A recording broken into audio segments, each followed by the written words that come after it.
Money work. El mundo quiere dinero. Money work. Se arregla con dinero. Money work. Si me quiero educar, dormir en algún lugar, un lugar para trabajar, y si no hay para emigrar. Todo money, money, todo el dinero. Solo un par de gente se lleva el botín entero. Funny, funny, pasa verdadero. Si tienen lo verde siempre llegará primero. Pero llegaremos antes o después. Solo a lo suyo, que Dios te lo ve. Que por más que tarde lo veré caer. Somos más lo bueno y tenemos fe. El dinero ya lo veré. No vendo mi alma, lo lograré. Seré el más grande, no olvidaré de dónde vengo ni cómo voy. Money work. El mundo quiere dinero. Money work. Se arregla con dinero. Money work. Yo digo las cosas como son. No quiero ninguna aceptación. Tampoco vengo a pedir perdón porque mis sentimientos se volvieron la canción. Yeah. No me vale mucho como tú me ves. Sabes, tú me llegas solo a los pies. Para mí ser grande es un interés. Ser un buen humano para mí es un deber. El dinero ya lo veré. No vendo mi alma, lo lograré. Seré el más grande, no olvidaré de dónde vengo ni cómo voy. Money work. El mundo quiere dinero. Money work.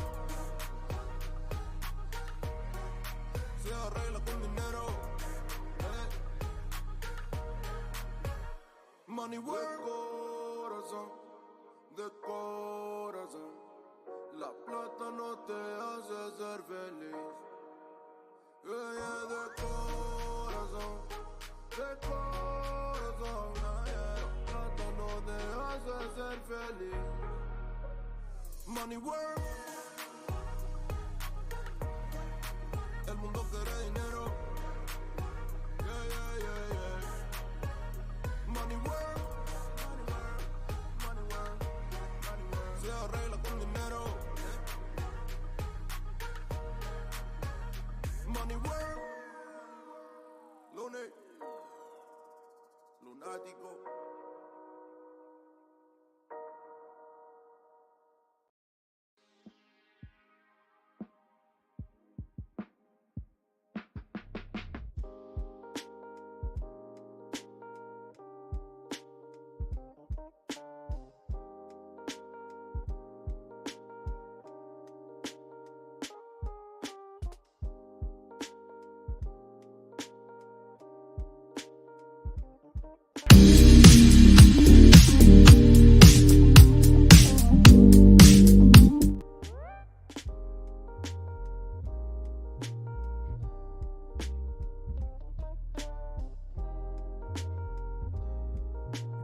What's going on, people? What's poppin'? We just went live. This is not a recording. Your boy is back in the building. What's going on, y'all? Happy birthday to me. Me. What's cracking, people? Hey, I'm that dude named Dave. I am TDND. This is TDND Live. Shout out to everybody on March 13th. We back in the building. I think I got my swagger back.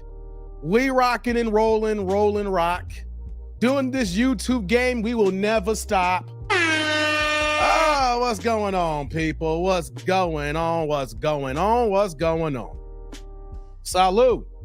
Salutations. Welcome to the party. Hey, before we get started here, guys, it's also Kevin Samuels' birthday too. Rest in peace to the Godfather, Kevin Samuels. I will be honest here. I would not have a YouTube channel without Kevin Samuels. Not because when I first got started and I started reacting to his content, I can be honest and say, after my father had passed away, I started watching his content and he was a breath of fresh air. I will admit, I had zoned in and out in the past, but it made sense. So when people want to talk bad about Kevin Samuels, when people want to, throw all kinds of accusations out there, the one thing that people don't understand is how many people the brother Kevin helped out. How many marriages that he created? How many marriages did he save? They don't talk about that, y'all. They don't talk about that. And so since we share the same birthday, and I didn't know this when I started YouTube. Like, I started YouTube in 2022. And the ironic thing is I had got monetized on my birthday weekend. My first video dropped on February 7th of 2022. I was officially monetized like March 12th, like midnight, March 12th going into March 13th. So of course I didn't do any live streaming. The family took me out for dinner for my birthday that year. But then, we lost Kevin Samuels 2 months ago. 2 months later, I'm saying in May. So then I did a live stream last year. Say, hey, why not? We share the same birthday. People gonna be doing the same thing too. But you wanna know something though? I ain't taking no shots at nobody. It's more genuine for me because we share the same birthday. So it's a two-for. We can rock with Kevin Samuels and y'all can rock with me. All right. So I know I always say, damn Zodiacs. But hey, shout out to the birthday Pisces gang. You know what I mean? It's all good. I don't look into it, but in other live streams and chats, like, yo, shout out to the Pisces gang. And since it's my birthday, I will say, all right, cool on the Zodiacs, but I don't follow it like that. Only thing I know about my Zodiac is I'm a goddamn fish. That's all I know is that I'm a fish. Besides that, those all good. All right. How y'all doing today, guys? What's going on, chat? I know notifications don't go out. I know this. So, I'm just getting my, just getting the juices going, see who's going to show up and things of that nature. So let's talk to the chat who is here, guys. I've been talking this whole time here for about 5 minutes or so, 4 minutes here. And I don't know if you guys hear me or not. Press a 1 in the chat if you can hear me. Press 2 if you can't. Lego. Also with the ones and deuces, if you hear me, TDND roll call. City, state, zip, area code, rep where you from. You know me, 630 Chicagoland suburbs stand up. And I said the suburbs, you dingy ass ninjas out here that want to talk about cats in the burbs. I rep the burbs and I'm proud to say it. What's poppin'? Yeah. Let me see what's in the chat here. We're going to get cooking and rocking, guys. Shout out to Mike Reed. What's going on, Mike? Shout out to you, brother. Pooh Man, happy birthday, Dave. Thank you, Pooh Man. What's going on with you? Pinball, happy birthday. I'm driving a Ninja listening in Walcott, Iowa. Man, Pinball, you are really back to work now. You all over the map now. You was somewhere in another part of the country. Weren't you in Illinois recently? You in Iowa now. You told me you was back in Florida over the weekend. It's good to see Pinball back in action. Because remember at the end of the year, Pinball was laid up. Pinball had surgery. Pinball's going through rehab. So brother, I'm glad you back. If you can't comment, if you ninja watching, you back in the grind, brother. Salute to Pinball, man. Salute to my guy Pinball. MOP in the building, trying to get to that 1K. I see you, brother. I see you. You over here grinding, man. Thank you, Ron. Happy birthday. Thank you, brother. Ron in the building. MOP says, happy birthday, Dave. Happy heavenly birthday to the OG, triple OG. Yeah, OG, triple OG, OG, triple. Friday after next, right? Yeah. Jurgen, thank you, brother. Happy birthday. I appreciate you, Jurgen. Yeah, man. How you living over there, brother? Good to see you. Yeah. Good evening, everyone. I appreciate that, man. We a family here, guys. That's what's up. Yeah, what's going on, Thomas? Happy birthday. Thank you, brother. What's going on, brother? What's going on? Dank in the building. One of the hardest working men that I know. one of the smartest brothers in my chat here. Shout out to Dank in the building. Good to see good peoples, man. That's my guy. Dank is a beast, y'all. I like Dank. Dank's a good guy, man. Millennial, what's going on, man? Happy birthday, bro. Hey, what's going on, Millennial? I appreciate you, man. Yeah, we got Millennial in the building. What's popping, brother? What's popping? Lorenzo, happy birthday, Demon Day. Oh, you caught that. I'm rocking the red turtleneck. I ain't rocked the red turtleneck in a minute. It's been a while since I rocked the Demon Day turtleneck gang. Yeah, I was looking in the closet and it's looking all clean and fresh. And I'm like, man, why not? I know I've been demon this week as well, but you know, let's put the uniform on. Let's put the uniform on, right? Put the uniform on. The Prince, what's going on, man? Happy birthday, my Pisces brother. Salute. What's going on to you, man? Good to see you, man. All right, y'all can hear me. There's one from Lorenzo, one from Thomas, one from Jurgen, one from Pooh, man. I appreciate that. Divine Photos, what's going on, brother? Got Divine in the building. You know what, Divine? I'm hooking you up, brother. Divine, next time you comment, you see a wrench next to your name. Welcome to the crew, brother. Welcome to the crew, brother. Welcome. Next time you comment, man, you should see, you're official. Thomas, 617, Boston, in the house. What's going on? Pooh Man, 313, y'all, Detroit. 313 if you holler at me. Shout out to Detroit gang, man. Midwest salute, man. Represent for that Midwest. Represent. Jurgen and Germany. We worldwide, baby. Good to see you, brother. Good to see you. It's early morning for you. Peter, what up, tribe? And happy as a birthday to you, Dave, and many more to come. RIP to the Godfather and the GOAT and a great men's advocate. Facts, brother Peter. How you doing, Peter? I'm glad you're here, man. How you living, brother? Good to see you. Peter in the house, man. Peter, good peoples, guys. Peter's good peoples. Shout out to you. Divine and that NYC 718. I'm overdue for a New York trip, Divine. I'm overdue. Of everything I had going on, I haven't been to New York in months. I gotta come back to New York. I mean, I work in New York, you know, but I've been here in Chicago. I've either been working at home or I've been working in the Chicago office. I'm overdue. I gotta come back to New York, guys. I gotta figure out, since I'm back to work now, I'm back on the job. I'm back grinding again. You see me here, YouTube every day now. I'm back to work every day too now, right? Hey, Devon, I gotta figure out when I'm back coming to New York, man. I'm gonna holler at y'all about when I come back to New York, guys. I'm overdue. I'm well overdue. Millennial's like, I fuck with Pisces. Salute to you, Millennial. Theo reached 100K today. Salute to Theo, man. Theo's my brother from another, man. My YouTube brother, man. Shout out to Theo. Man, he come a long way, brother. Come a long way. Salute to Theo, man. Salute to my guy, man. Love that guy, man. He good peoples, man. Shout out to him. Okay. Hey, before I get to these supers, guys, check it out. You guys know it's my birthday. I tell you guys how you can contribute because I'm an independent content creator. You know what I'm saying? Ain't no sponsors here. I do this thing all my lonesome here. So you see the Cash App ticker below. You guys can support me on that on my birthday. Eve's only 99 cents. Show some love, guys, right? If you can't do the Cash App, we got the Super Chat feature. You know why? Because I got a monetized channel. This channel's monetized. We making money on YouTube. My podcast makes money for me. I don't care if it makes me a quarter, 25, 250 or whatever. Everything's a net positive for me because I love what I do and I do what I love. So guys, show your love in Super Chat Wednesday. Or how about this? Birthday Super Chat Day. Come on, y'all. Show y'all love on that. But check it out. I get it. I say this every live stream. If y'all are hurting for y'all money, y'all funds is tight right now, I get it. Hit the like button. Hit the like button and tell me happy birthday. If y'all can't show no love, I will take that the same way.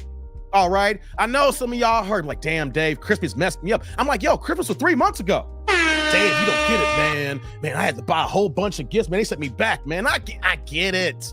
I get it. Or you know, it's a Dave, man, inflation kicking my ass right now. Or Dave, man, you know what though? I ain't tell you this. I lost my gig. I heard that too. But I get it. I get it. I get it. Everybody's circumstances are different, guys. So if y'all can't show y'all love in the monetary sense, you know what I tell everybody here? If y'all hit the like button, tell me happy birthday. We good.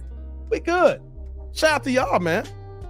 All right, we got Polar Bear. He's the first one dropping the love in the holla, man. Shout out to you, Polar Bear. 65 in the house with the $9.99. We give you that penny. We upgrade it. We don't care with the $10 holla. Says, happy birthday, Dave. Enjoy your birthday of your daughter and the other family you may have. Oh, yeah. Thank you, Polar Bear. Polar Bear in the house. Hey, brother, man.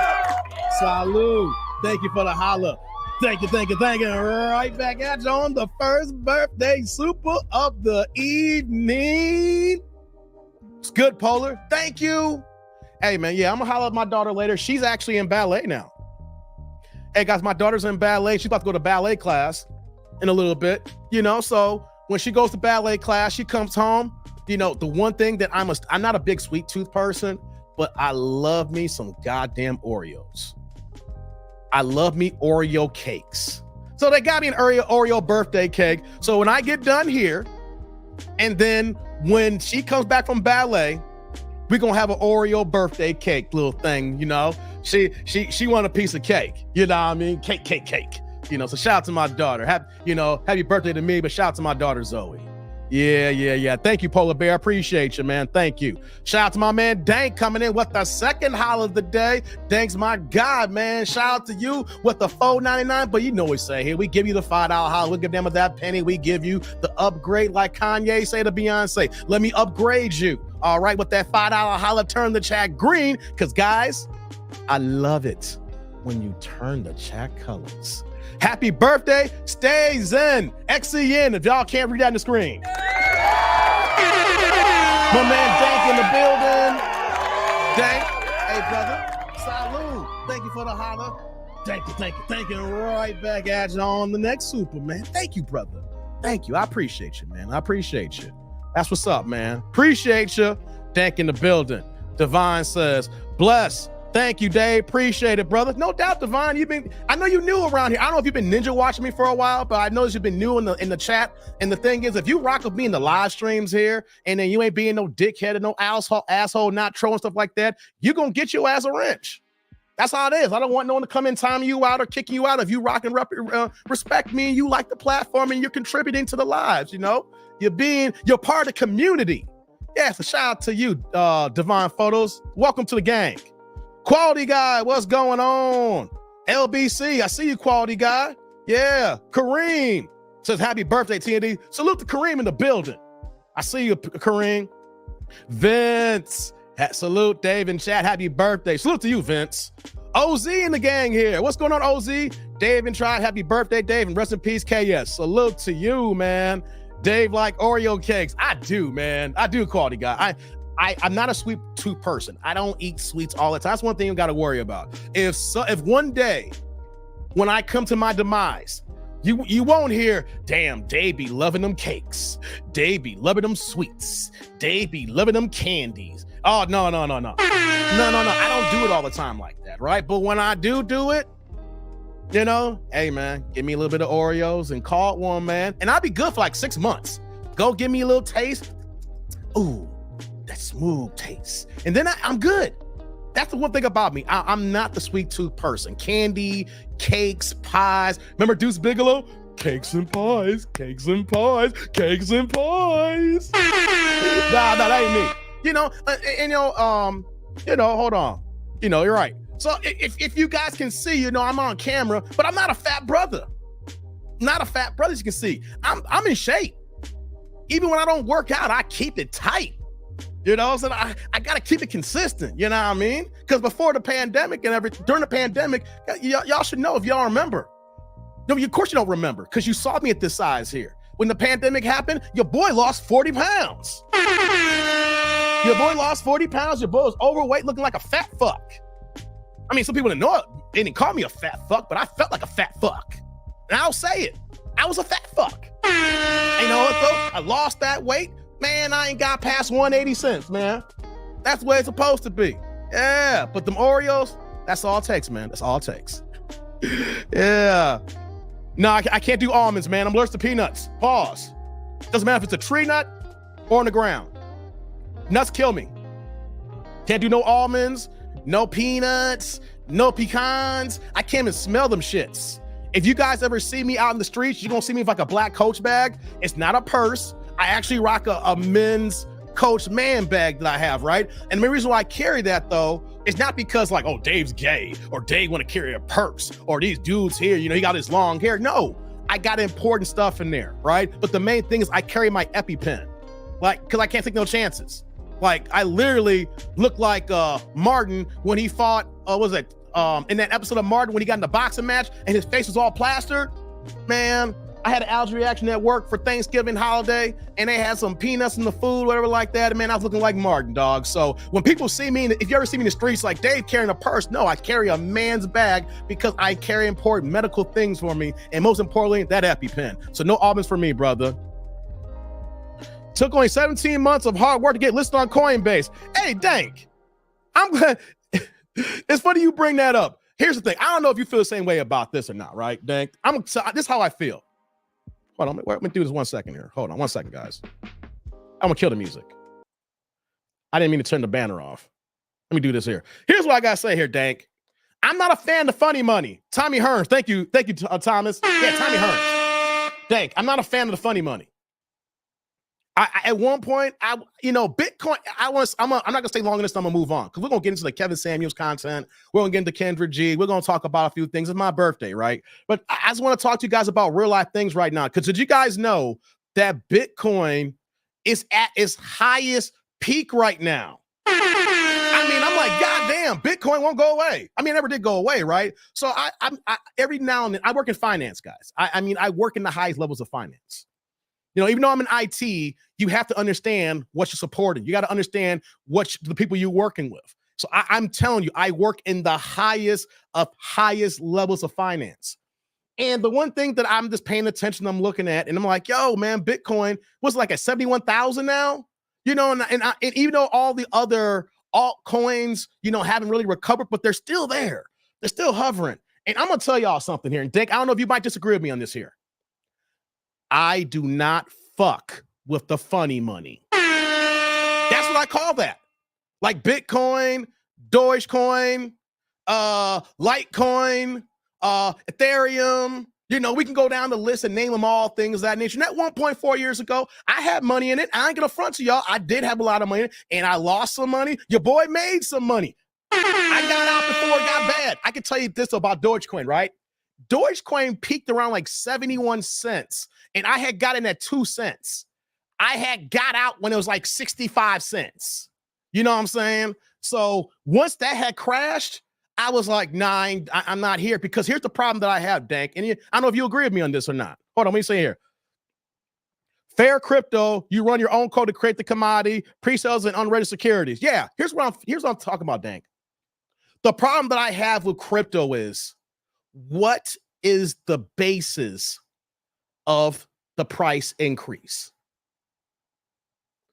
There is no true logical answer why it increases, except for the fact that people are coming in and buying more. That's increasing the output of what's actually being put into the system. Outside of people buying into it, what markets these coins to justify the rates that they're worth? We don't know the backing of it. We don't know what is supporting it going up and down unless you had a cataclysm of people selling, right? So here's the way I look at things. Now, as I'm a little bit over 44 today, I am old school. I am going by the systems that I know that has history, that we can look at historical facts on how they've operated, how they performed. And then from there, then I make a conscious decision to say, do I want to rock with this, invest in this here? Do I don't? You know, X, Y, and Z and things of that nature, right? And so I came to the point that I'm not here. If I'm going to gamble, I'll go to Vegas and play the craps, because I'm in Vegas all the time. You know what I mean? So me personally, Dank, I tell people, if you're going to deal in the funny money, not you. I'm talking about the consumers, people who just want to try to day trade. Because you're smart, brother, Dank. You over here, you're creating code. Right, I'm saying you're writing. I'm talking about the investment process here, right? You're on a whole nother level. You're over here trying to get this money. You're trying to get money in. But what I'm talking about here is, guys, if you're trying to invest in something and you don't even understand the homework of regular basic principles of putting into your regular bank savings accounts, CDs, your 401k, your Roths, mutual funds. I'm being high level right now. Right? If you have a hard time understanding just basic principles of investing, understand the economy currently right now, then stay your black ass away from crypto because it's volatile. You don't know what you're getting into. And here's the problem too. It is so up and down. You're going to be constantly looking at it every day, waiting for it to go up, waiting for it to go down. You're going to pull the trigger when you're going to sell. And so what I'm saying here is the fact that if you don't understand the game, then if you don't understand regular investing, get away from crypto because the funny money will fuck you over. You know what I mean? So what's going on, Roderick? Roderick in the building. Happy birthday, Dave from Bermuda. What's going on? Got my man in the building here. We got Roderick here. Hey, brother, we almost there for you. We almost there for you. Yeah. Vince says, sell fast. I don't either. Yeah, that's what I look at here. It's a pyramid scheme right now. I mean, I will say this, though. A part of me wants to at least get back into Bitcoin when it goes down again. It will go down.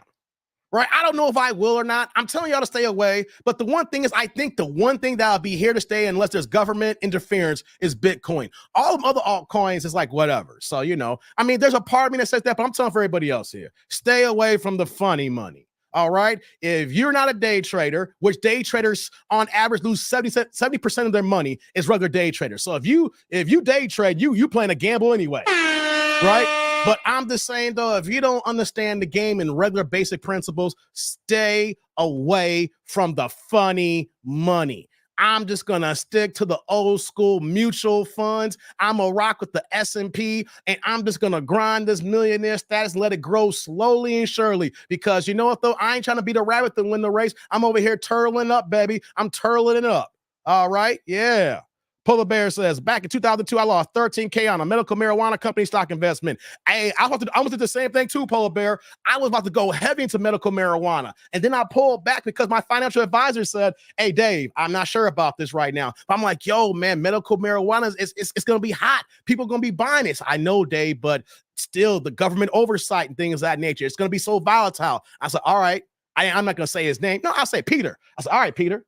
I'm listening to you, Peter. My financial. I said, all right, then. And you know what? I mean, unfortunately for you, Polar Bear, I apologize. It sucks you lost money like that. I almost lost that kind of money too. So yeah, man.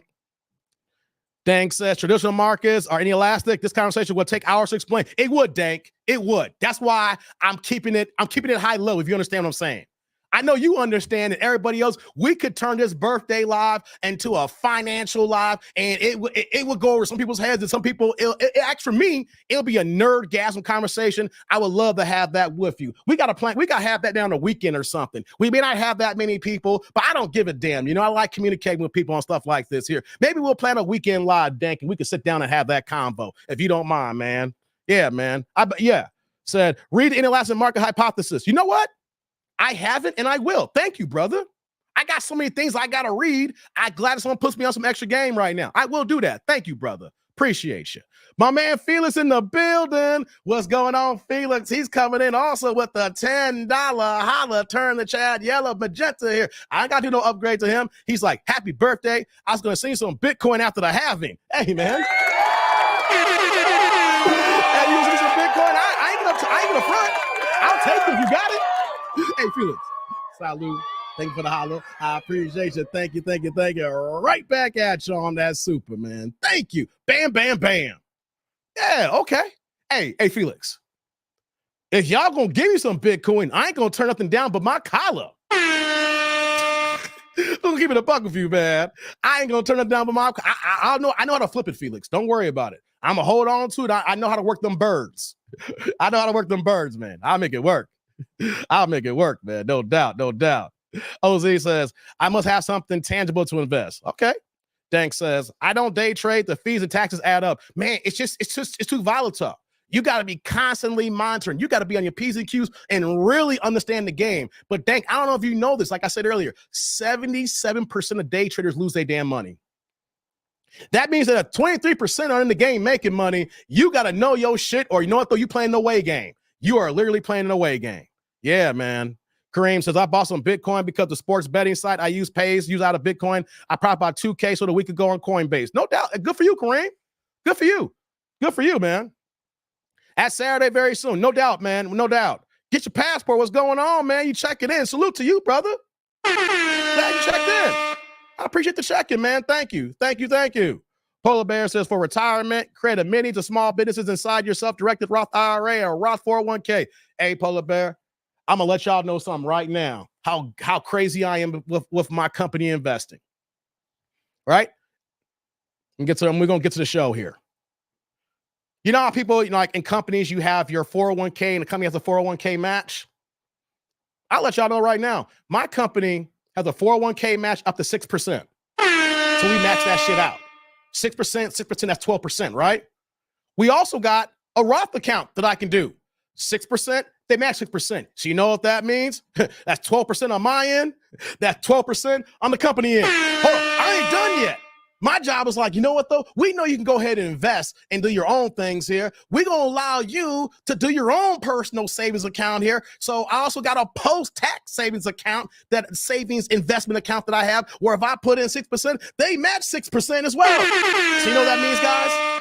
I am saving 18% of my salary, and my job is matching 18%. That's 36% of my goddamn salary. All right, guys, I'm taking advantage of it. That's why I'm saying fuck the funny money. I'm taking the free money from what my company gives me, and then I'm putting the money away like I never had that money. And then down the line, it's going to be like, ooh, look what I got. Look what I got. Look what I got. You know what I'm saying to you guys here? If you guys don't have any crazy debt that you got to pay off here, if you guys are debt-free and your company's got matching 401ks, matching Roths, or if you're a situation like me that you can get up to 18% matching, take advantage of that because that's free fucking money. Shout out to y'all, man. Eric Jordan in the building. What's going on? We got EJ here. Salute to you, man. Pooh Man says, I have a little Bitcoin. That's what's up, man. Salute to you. Hey, shout out to my man Roderick in the building. Dropping the $20 holla. I love it when you turn the chat colors, but when you come with the 20 ball,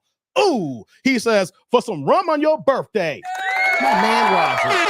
Salute to you, Roderick. Hey, man. Hey, brother. Salute. Thank you for the holla. Thank you. And right back at you on the birthday super, man. I appreciate you, man. Thank you. Appreciate you, man. Coming through like that, man. Thank you. We're about to get cooking in a second. Let's see here. David Scott, what's going on, man? Happy birthday. That dude named Dave. Salute. Happy birthday to the Godfather KS. What's going on? We got David Scott in the building. It's been a second, man. Salute to you. Yeah. Let's see here. What we got here? Danks, like I tip in crypto, you can treat it like an option contract. That's not a bad idea. Hey, you know what, Dank? That's not a bad idea. I know you're smart about it. That's not a bad idea. That's some good shit, man. Yeah, that's not bad at all. I like that. Let's see who else in the building, man. Roth and IRA are dookie shit. Dank, when it's free money though, Dank. If you I ain't gonna say how much I make, but you guys got an idea. You know I'm over six figures, right? If I'm getting free money, 6%, I'll take that shit money. Hey man, I'm gonna take the shit money, dog. It's free. It's free, baby. It's free. I'm working here, and that's like, just put this away. We're gonna give you this here. I'm gonna take it, Dank. I'm gonna take it, man. Hey, who else we got here, man? Vince is like, mine was 100%. Match, Dave. That's what's up, man. Good-ish. Commercial real estate crash is wiping out those retirement accounts. I got our commercial real estate. Hey, Dank, I made a lot of money in commercial real estate. It was so up and down for so many years. And then last year is crazy. I made a killing last year. And you know what? I pulled out and it worked out for the better. It worked out for the better. But here's the thing though with me, Dank. I'm with the federal government, so I ain't worried about that, so. Shout out to my man EJ in the building. EJ's coming through with the $10 holla. What's going on? EJ saying happy birthday, Dave. My man EJ in the building. We George got it together. EJ, salute. Thank you for the holla. I appreciate you. Thank you. Right back at you on another birthday super, man. I appreciate you. And while this is going on here, let me get my thing out here just to make sure I'm not missing no cash apps. You know, cause I got the Cash App ticker. I just want to make sure that no Cash Apps, I'm missing that here. Let me just make sure I get that up here, guys. Give me 1 second. Where is my Cash App? I don't want to miss it. Here we go. Give me 1 second. We're about to get this show started here, man. I like rocking with y'all. Oh man, here we go. Yeah, we got Cash Apps here too. As soon as I open it up. Hold on. We got my man Kareem in the building. He dropped the first Cash App. Kareem's in the building. Shout out to you, EJ. Thank you. We got Kareem dropping also the $10 Cash App, guys. You see the ticket there? You can go Cash App there as well. Says, for happy birthday, Dave, enjoy. Oh, man, y'all showing the love. My man Kareem in the building in the Cash App game. Hey, brother Kareem. Salud. Thank you for the holla. I appreciate you. Thank you. And right back at you on that Cash App. I had to hit the mic on that one. Thank you, brother. Thank you, man. Y'all coming in and showing y'all love on your boy, man. I appreciate you. Let's see here. Vince says 15 years at 50% average, 6 figures. Yeah, man. Most companies, Dank says, so what you got here, Dank? Most companies that match employees sit on the board of the fund. Those board members get double dip on the wins and losses. Oh, yeah. Hey, Dank. Hey, Dank. I just gave you a slither, and then this is your wheelhouse now. You over here like, oh, we talking my game right now. I can feel the energy from Dank's comments right now. This is Dank's wheelhouse right now. I feel you, man. You ain't lying about that, man. You ain't lying. We in Dank's wheelhouse now. Roth is good if you get laid off. Hey, Roth is good when I turn 59. Hey, post-tax, baby. It's already taxed out, man. Only thing that's going to get taxed on is the new investment. But everything that I put in there is taxed. I get that money at 59 and a half, you know? So I'm looking at that as when I'm 60, man. It's that account alone is 6 figures waiting for me in about 15 years. You know what I mean? I'm acting like I don't have that money. So in 15 years, man, that's another 6-figure account that I got. You know what I mean? So I'm loving it. You know what I mean? Yeah. For people below 35, run from those count. Oh, yeah, Dank, I hear what you're saying. 35. See, I know, Dank. Yeah, Dank, you're right. I get it. But here's the thing, though, Dank. I'm 44. I'm 15 years away. That's a good conversation to have on the weekend, brother. I like the way you're moving. Yeah. Path Guy says, happy birthday, Dave. Happy birthday to the Godfather, Kevin Samuels. May he rest in peace and power. No doubt, man. Stay away from commercial stuff for the next 8 years minimum. Yeah, I'm out the game. I cashed out completely, man. Thank God, too. Man, hey, I made a killing. I made good. I mean, I was like, when I saw what I made, I said, I don't trust it. Boom, cashed out, rediversified my portfolio. Best decision I made, man. Shout out to Sheila in the game here with the $4.99 $5 holla, giving me that green. We give you that penny. It's $5, girl. $4.99, saying happy birthday. What's going on, girl? I love me some Sheila, man. Happy birthday. Thank you. I appreciate that, Sheila. Thank you. Hey, Sheila. Salud. Thank you for the holla. Thank you. Right back at you on the super. Thank you, Sheila. Thank you for the love. Showing y'all love, people. Thank you very much. Hey, thank you. Thank you, Sheila. I'm gonna cook for you tonight. Thank you. I mean, not cook food for you. You know what I'm trying to say. I'm on this live stream cooking. You know what I mean? Someone might get mad at me and say, Dave, you cooking for Sheila? No, I'm not cooking for Sheila like that. Calm down. No, hey, Dank, don't apologize. I like it when you locked in. That's why I fucks with you, Dank. Hey, don't apologize, man. I love smart brothers. Pause. Because here's how I operate. Guys, I'm not the smartest man in the world, but you want to know something? The people who associate, who communicate, and keep men smarter than you in other aspects in your corner, in your realm, that's how we become who we are. That's how we become rich, or we become powerful, or we become smart in our area of expertise. Not everybody knows everything, but if you associate people who knows more things than you in these areas here, and then of course I may know some things more in other areas here, that's how we sharpen each other up. So Dank, you ain't gotta apologize, man. I'm just telling you, you locked in. I appreciate you, man. It's all good, man. It's all good. Nah, you good, man. Rest in peace to the Godfather. Thank you. Good to see you, girl. I know it's you, Rada, girl. I know they keep taking your channel down. I know who you is. I'm 33, so I'm talking to people my age bracket. Yes, you are, man. Yes, you are, man. You turned 50 on March 7th. Congratulations, Path Guy. 6 days ago. Yeah. We march birthdays, man. Salute the path guy, man. Shout out to Nick and 50. Half the hundo, man. That's a goal. Shout out to you, path guy. Man, that's dope. Hey, while I'm here too, guys, hey, which path guy happy birthday too? I ain't stingy like that. Everybody here, if you part of the live chat, hey, shout out to I forgot to say, shout out to the Ninja Watchers. I know you out there. I don't see you, but you see me. Shout out to the Ninja Watchers. Hey, man, let Pat Guy know happy birthday, man. He 50, y'all. That's what's up. Man, shout out to you, man.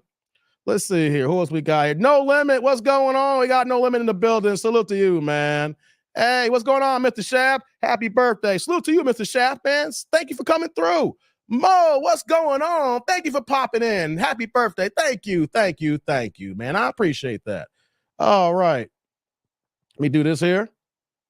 Hold on here. Oh, man. Hold on, guys. Hold on. Let me do this here. The cash apps are coming in.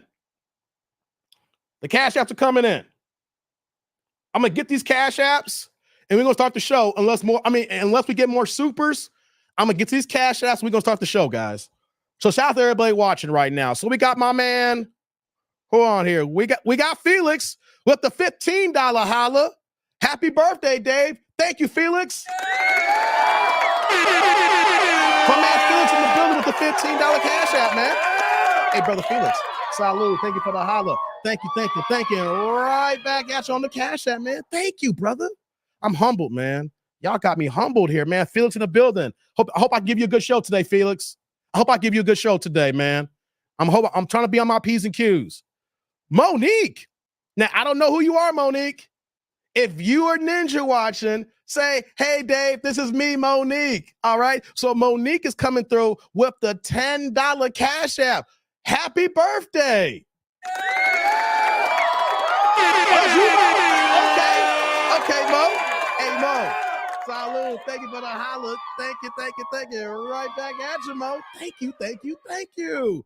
Oh, it's all love. Frank in the building. What's going on? Happy birthday. Thank you, Frank. Shout out to Frank Green in the building, man. He just joined the chat.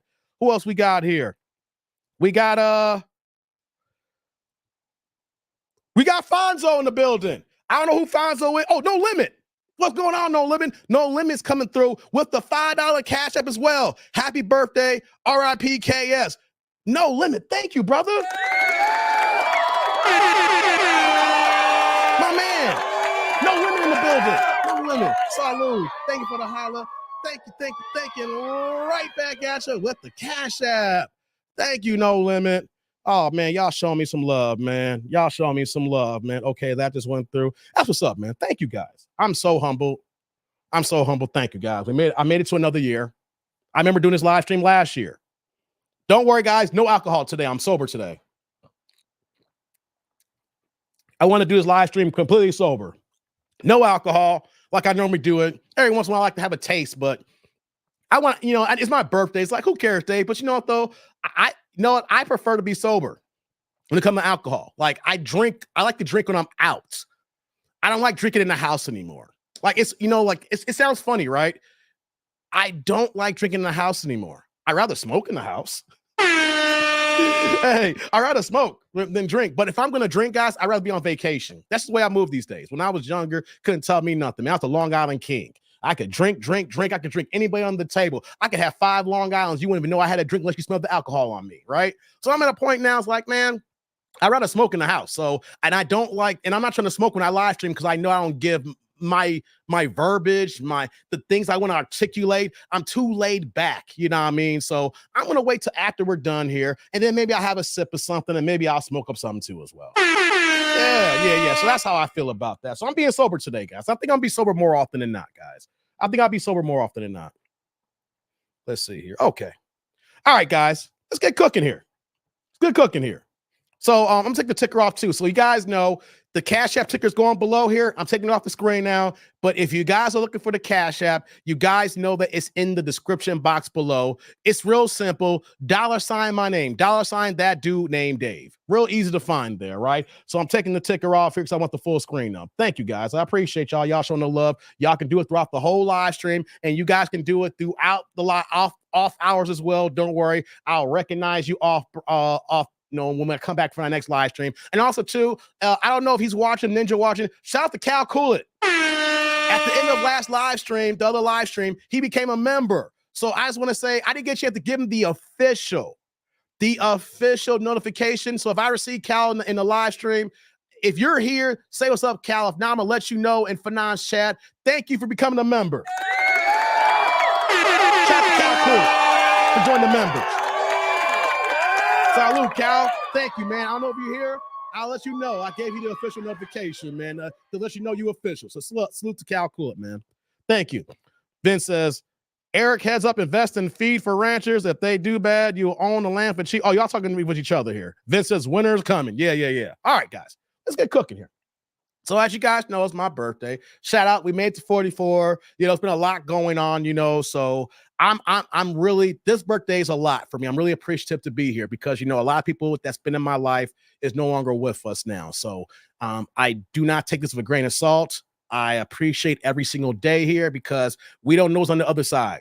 People may, whatever your religious belief is, what's going on, people that believe there's a heaven, there's a hell. I don't know what the hell is. One thing we do know, guys, is the fact that nobody knows on the other side. So I truly take each day and I appreciate it like it's nothing else here. Even on my down days, I'm like, yo, we got to appreciate each day here because we don't know when is our last here. So, it's gave me a new perspective, a new lease on how I look at things. And I just want to keep rocking and rolling, rock. And if I rock with you guys, I don't care if you are a guy or girl, I'm going to tell you I love you. As men, we don't do that enough. If I rock with you and you know that we are tight like that, you don't be surprised if I say, hey, man, I love you. There ain't nothing gay about that because I do love some of you guys out there, especially people in my inner circles. So I want everybody to know if something ever happens, things of that nature, you're not going to guess, hey, man, I don't know. No, you're going to know how Dave feels about you. So I've been doing that and everything. Oh, shout out this here. Shout out to my girl, Mo. She became a member. She's officially part of the AIC. Really official AIC here. Mo just became a YouTube member. Thank you, Mo. We got to give you the salute as well. Mo's in the game here, y'all. Shout out to Mo. Hey, Mo, salute. Thank you for the holla. Welcome to the members. You officially ain't shit. You've been here for a minute, but you AIC for real now. Thank you, Mo. Thank you, girl. I appreciate you. Yes, indeed. Thanks for joining, Mo. Also, T. Lee in the building. What's going on? T. Lee's here. Michael Forte, thank you, man. Happy birthday. Thank you, brother. Thanks for coming through. Yeah. So what we're going to do for this live stream here is I got videos on deck here, right? There's a couple of things I want to react to. And before I do that here, I want to send a shout out to Fanon, aka Martin Blackwell. It's Martin, right? So, but we know if you watch his channel, I've been saying it to all these last live streams. Shout out to Fanon International Boxing. He may not have the biggest boxing channel when you look at like his subscribers, but he is over 100,000. But right now, Fanon, you are pound for pound the biggest boxing channel in YouTube. He is killing it over there, right? And thank you for timing out Kyle for 24 hours with his bitch ass. But man, salute to you, Fanon. You are cooking. You are doing your thing. And it's great to see black men like yourself, brothers like you who is smart as hell, and then trying to put an end to the false narratives and the dick nanigans and the people who just talk shit and let everybody know there is real logic in the world today. All right. There are people who use their goddamn brains. Okay. So Fanon, I want to let you know that in the morning times, you are my escape when I'm doing my work here. And then you are logical, you are honest, and I rock with you and I fucks with you, pause. So Fanon, keep cooking, man. Keep cooking.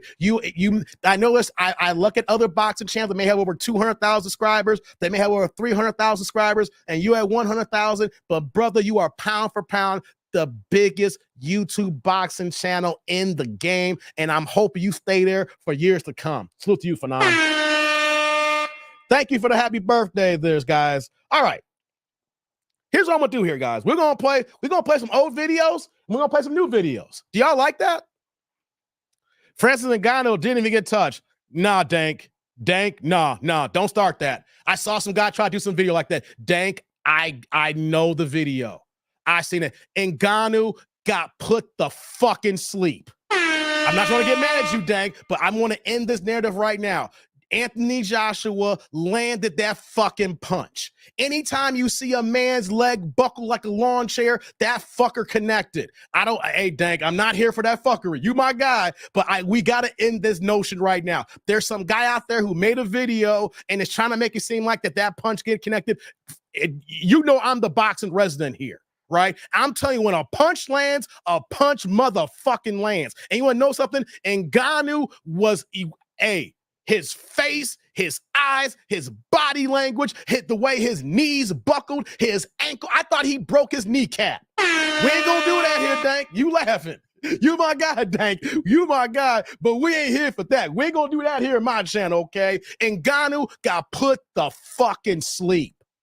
And you want to know something? That would have happened to any top 10 boxer heavyweight in the game right now would have done that to Ngannou, saying, here's my game plan. I'm going to stick to it. I'm telling y'all right now, man, Ngannou would not get past 4 rounds against the top 10 heavyweights in boxing. That's a fucking fact.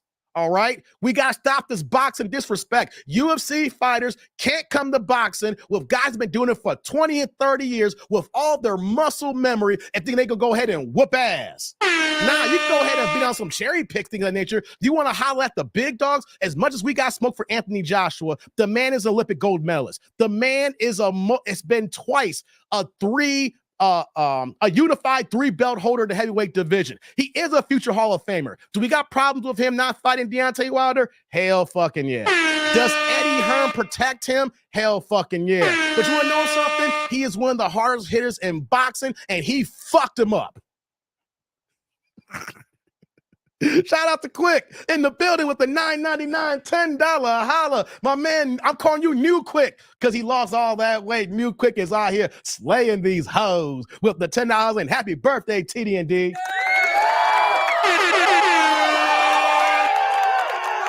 I'll get to that comment in a second. Hey, Quick, salute. Thank you for the holla. Thank you. Right back at you on that super, man. Thank you, Quick. I appreciate you, man. We're about to get cooking here, man. It's hard to get the game started with all these the supers. I'm not complaining, but thank you.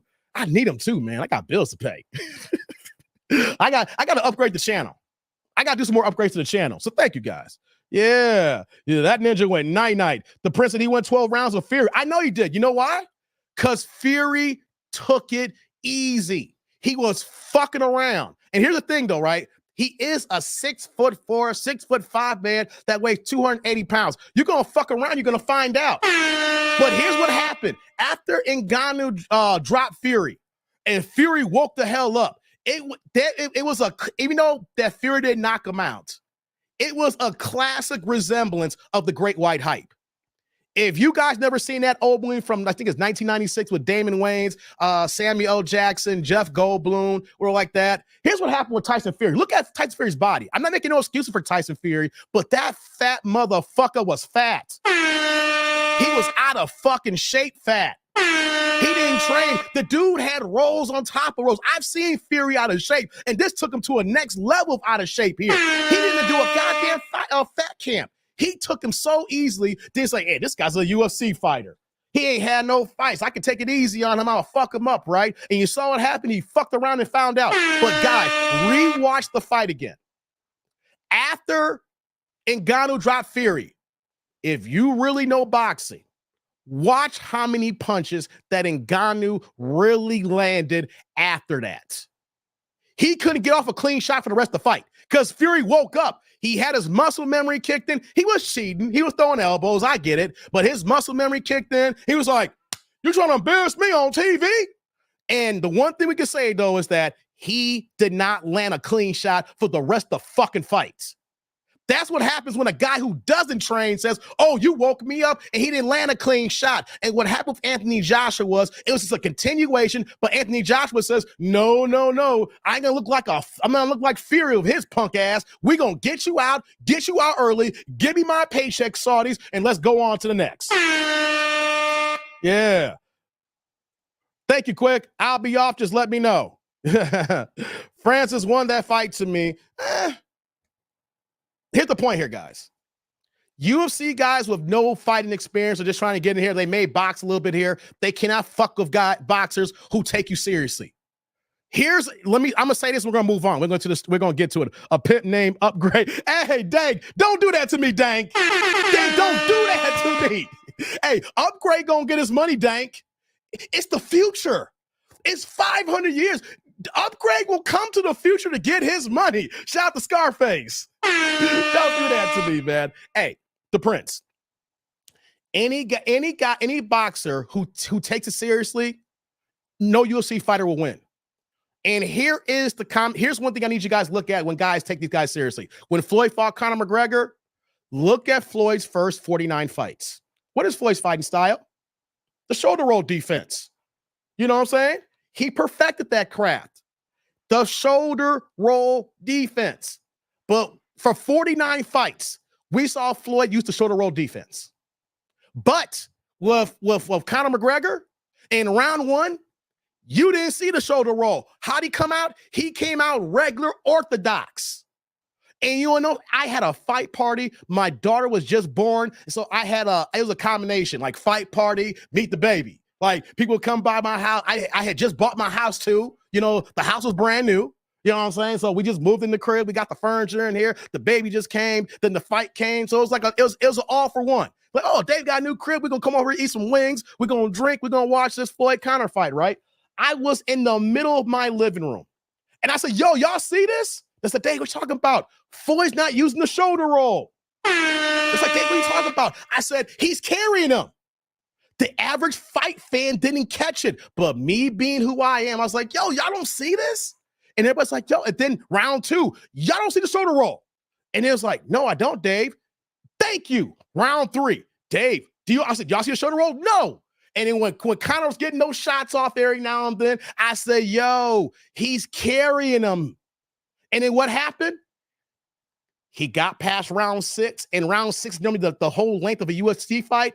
And then that's when Floyd slowly started to put it on, started, going a little bit more forward. He started putting more punches together. Round 8, a little bit. Round 9, not that much, guys. But by round 10, what did Floyd do? Floyd walked him down. Still, no shoulder roll for the entire fight. And then got his ass out and he stopped the fight. You know why? If Floyd really used the shoulder roll defense, Conor would not even be able to land not one fucking punch. It would have been over in 2 to 3 rounds, just like Anthony Joshua did in Ngannou. But you saw the difference, though. Anthony Joshua says, I'm not fucking with you. I'm fighting my regular style. He got him out in 2 rounds. Fury fucked around, and it went 12 rounds, right? Floyd had a game plan. I'm going to carry you, and then I'm going to get your ass out of here. Yeah, so let's move on. No, Roy Jones never used shoulder roll. No, Roy kept his hands down. Hey, Vince, no, Roy never did. What Roy did was showboat, is what you're thinking. Roy kept his hands down. Roy's hand speed was so good that he could keep his hands down, and then he'll still come from an awkward angle and get that one punch from back here, and you wouldn't even have time to get to block or get out the way. Nah, he never used shoulder roll. He kept his hands down. And you may have thought he was shoulder roll. No, he was showboating. He was going like this. Yeah, Hey, Dank. Yo, man, I love it. Upgrade gonna get his money, Dank. Don't worry. Upgrade gonna get his money, man. Everyone had to know Floyd. No, they didn't, Pooh, man. No, they didn't. You'll be shocked that even to this day, it's almost coming on 7 years, and I'm still telling people, that's why I keep repeating it. Some people did not even know that he didn't use the shoulder roll defense. He came out an orthodox stance. I'm still telling folks this 7 years later, Pooh, man. People still think that Conor was getting good shots off. No, Floyd's got one of the best chins in boxing. He can take a UFC fighter's punch. Man, you saw how he got cold cock against Shane Mosley in 2010? Come on, man. Shane Mosley is arguably one of the hardest punchers at 135 ever. Sugar Shane Mosley is arguably probably one of the greatest lightweights at 135 pounds ever in boxing history. With him and Roberto Duran, Floyd wasn't at 135 long enough. Shane was at 135 for like 30 plus fights. And Shane, got them 2 punches off on Floyd. When Floyd took those punches, you think that Conor McGregor's going to hit harder than Shane Mosley?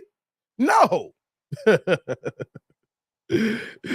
No, he didn't, Vince. No shoulder roll. Even Roy, I talked to Roy Jones, too.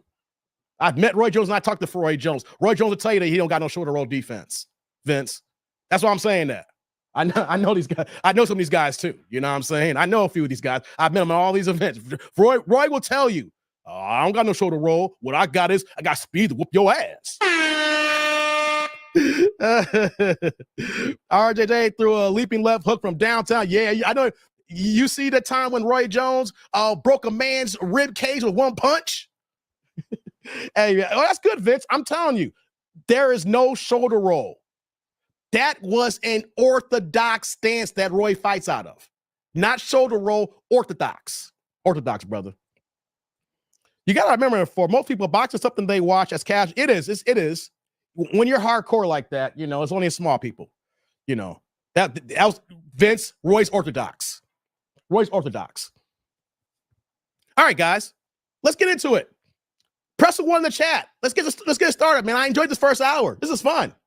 Let's get it going, guys. Y'all ready? I need ones in the chat. I'm not gonna long stroke no more. Let's get the ones going. We're gonna play an old video. We got some new videos.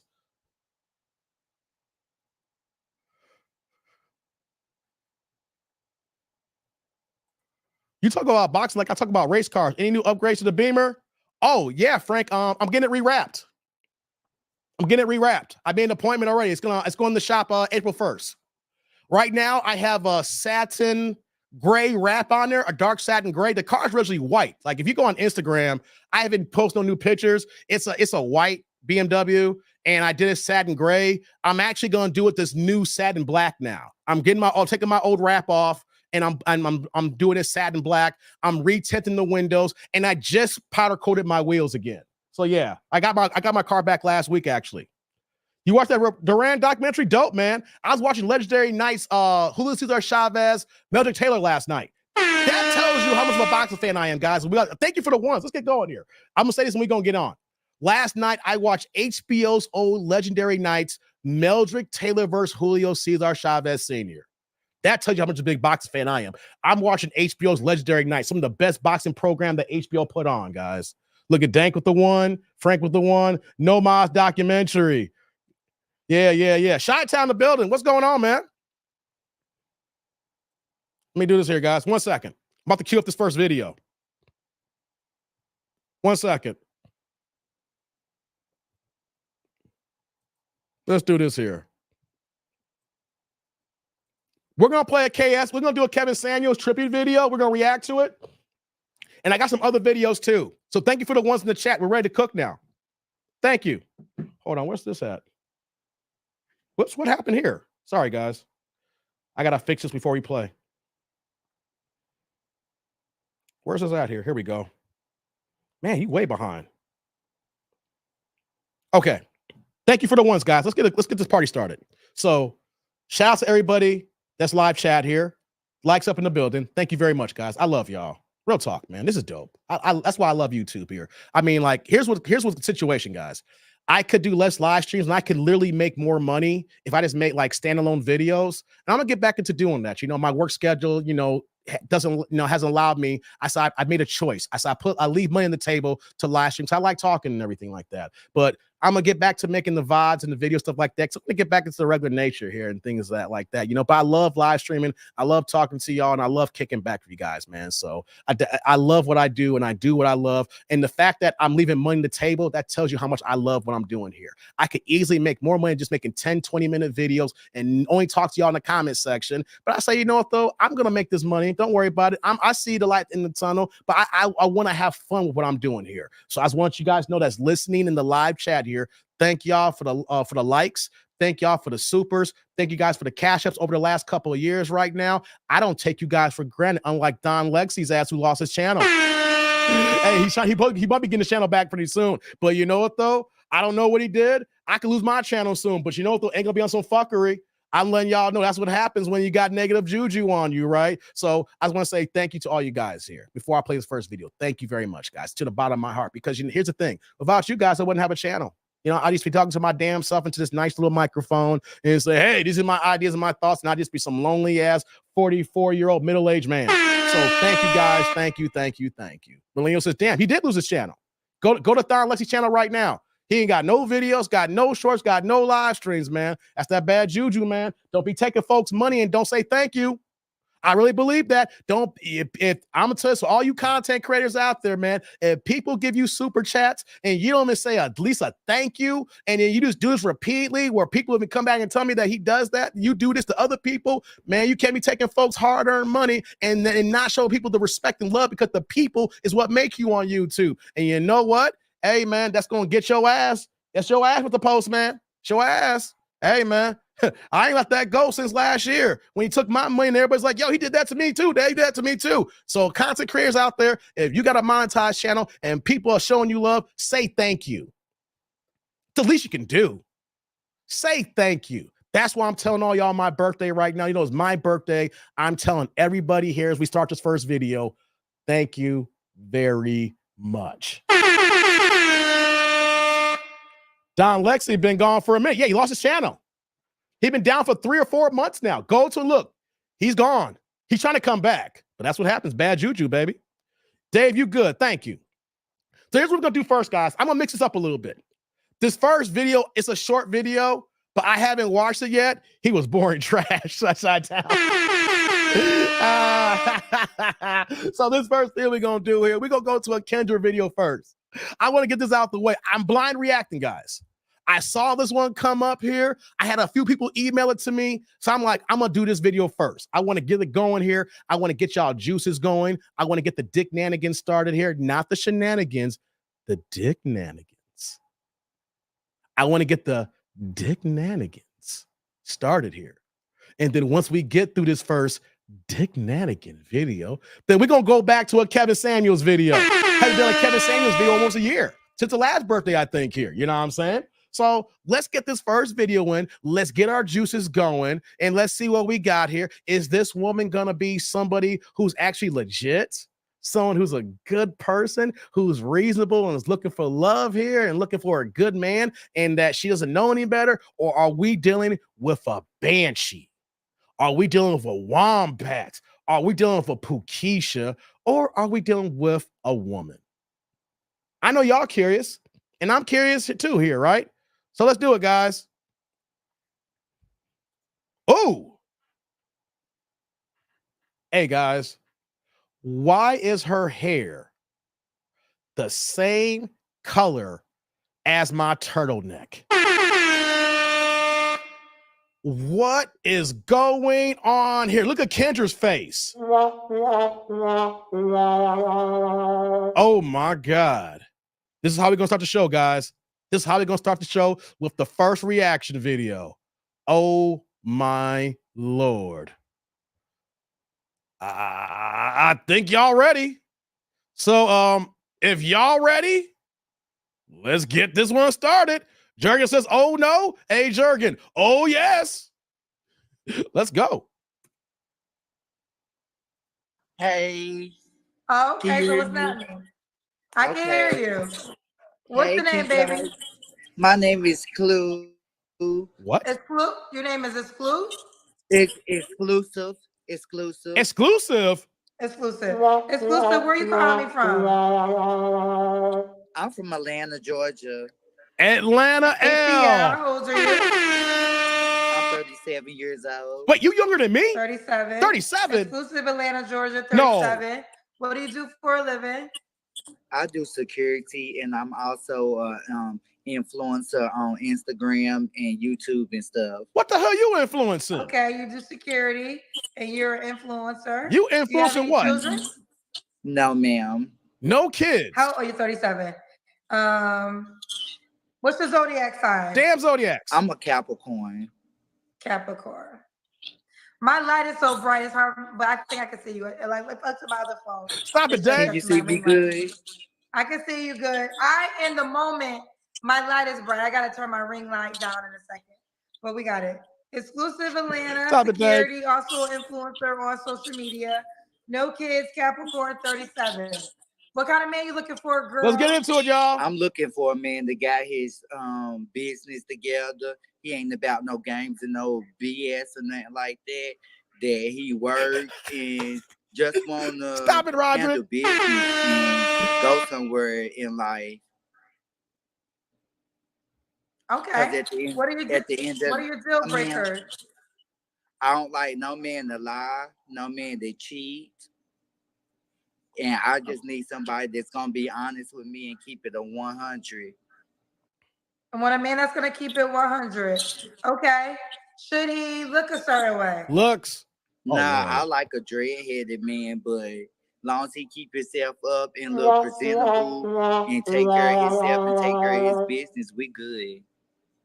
And take care of his business, you good. Don't start. Don't start, tribe. I'm going to say it right now. See, Vince came in. No, fuck you, Vince. Don't start. Before all y'all come in here, after Vince here, I'm going to tell all y'all tribe members right now, shut the fuck up. Don't do this to me. Don't y'all do this to me. Y'all need to stop playing with me. You need to shut the fuck up. Hold on. Shut the fuck up. I'm not here for the disrespect. Don't do it, tribe. Don't do it. I'm not here for it. I got the Demon Dave apparel on here. Don't, Roderick, you don't want the, Roderick, I will get you out of this chat. You will get the boot. But all y'all ninjas, don't start. You think I'm playing with y'all? I ain't playing with y'all. Okay? Cause you gotta treat that dick. You gotta treat that dick like a gristle on the bone. The gristle on the bone? You gotta do what? Leave them alone. I said you have to treat that dick like a gristle on the bone. What? Huh? You suck them or fuck them or you leave them alone. Stop! Please tell her to stop now. Wait. What? What? Wait, what? You gotta treat. Are you talking about a penis? I said no. I'm saying you have to treat the dick like a gristle on the bone. What? You suck them, you fuck them, what? Or you gonna leave them alone. What you gonna do? You're saying D-I-C-K? CK, yes. What? You treating it like a gristle on the bone. What? You sucking it? No. You fucking it? No. Or you gonna leave it alone? Tell her stop. The piece of meat, that's the gristle on the bone. No. Then you either suck it, No. or you fuck it, or you gonna leave it alone. Help. It's your choice. What you gonna do? No. Help. And that's the words of exclusive.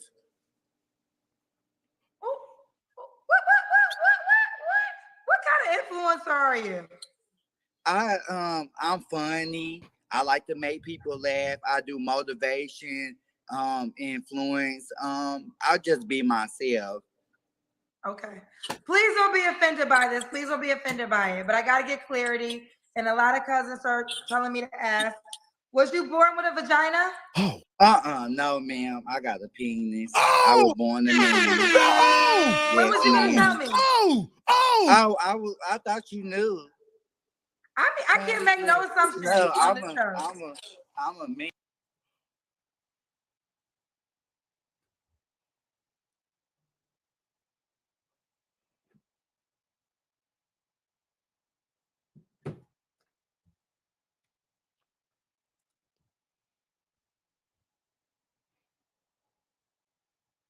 Why'd y'all email me this video? Why y'all email me this video? It's my birthday. Why y'all email me this video? I thought y'all loved me. It's my birthday. And you email me this. What's wrong with y'all?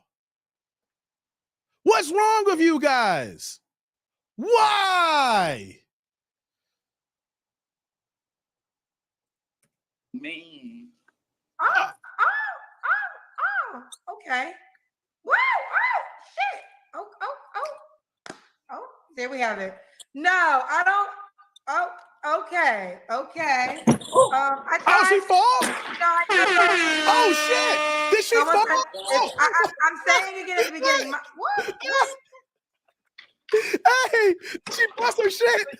What's going on? Where happened? Oh, the chair went away? The chair broke. I'm sorry. You broke the chair?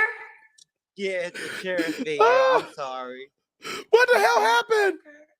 Oh, God. Ooh, child. Okay, so I said this in the beginning. I have a ring light that is so bright that it's hard for me to see the guests fully. I'm going to turn my other ring light off after you. So, no, I can't really see you that clear. But my other phone, I knew that it was working. So, okay. So, but was you gonna tell me you was a trans woman? I'm not trans. What the hell are you Oh, then? you're not even a trans woman. No, What are you? I'm not trans. I'm just a cross dresser. Oh, switch okay, it up you're a every cross now and dresser. then. Yeah. You know, I've been wrong before. So in that moment when I was wrong was very hurtful to the guests. So I try not to ask. I maybe should have got some Jack Daniels before this show. I told you I was gonna be sober. I think I just fucked myself up here. Maybe I should go get a drink. So the rule of thumb is pretty just tell me. But everyone was telling me to ask you. So okay, I guess the cousins knew. They know. All right.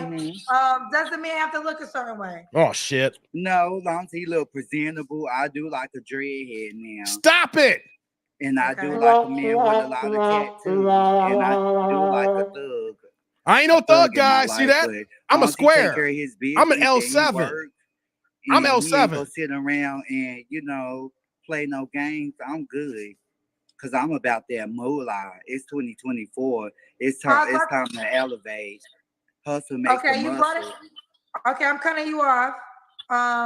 But you brought up money, so let's get there. Does the man have to make a certain amount of money? No.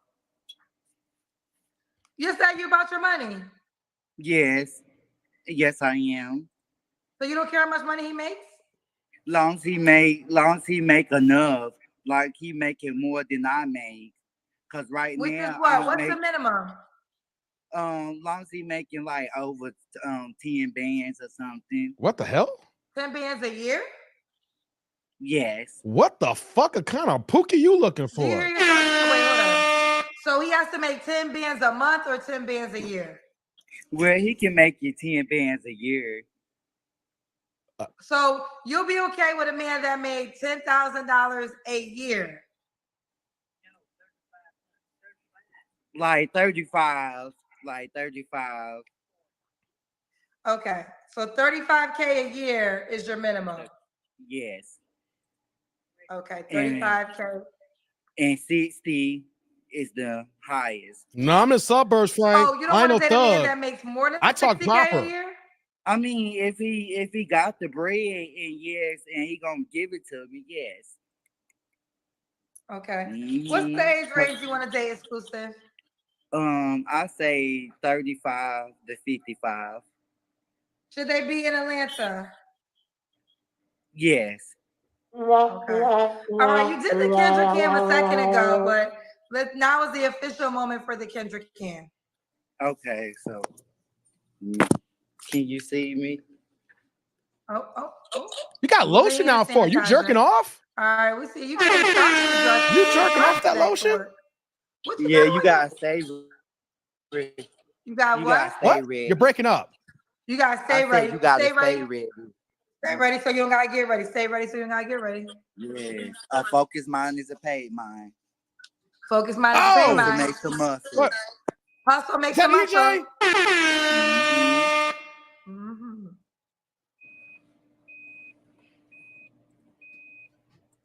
We got any more slogans?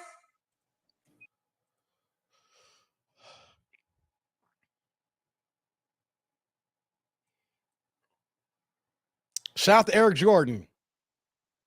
That's the end of that video. I guess I got time to go to the supers again, guys. I got time to go to the supers. Shout out to Quick with the $1.99 $2 holla. Turn the chat blue saying that's a booger bat right there.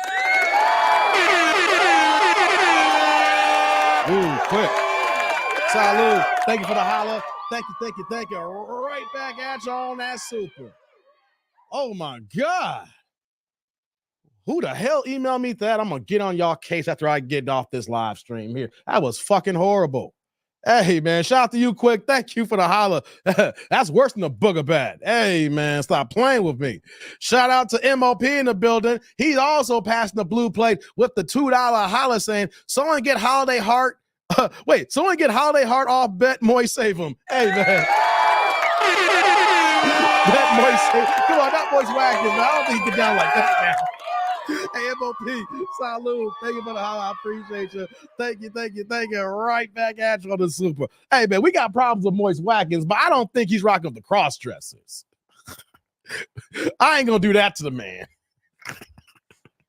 MOP wildin'. Hey, man. Shout out to you, MOP. Thank you. And this is the reason why we stopped the video, guys. This is the skip function. You guys are wondering here. We got the $20 feature when we react to videos. Before I read it off here.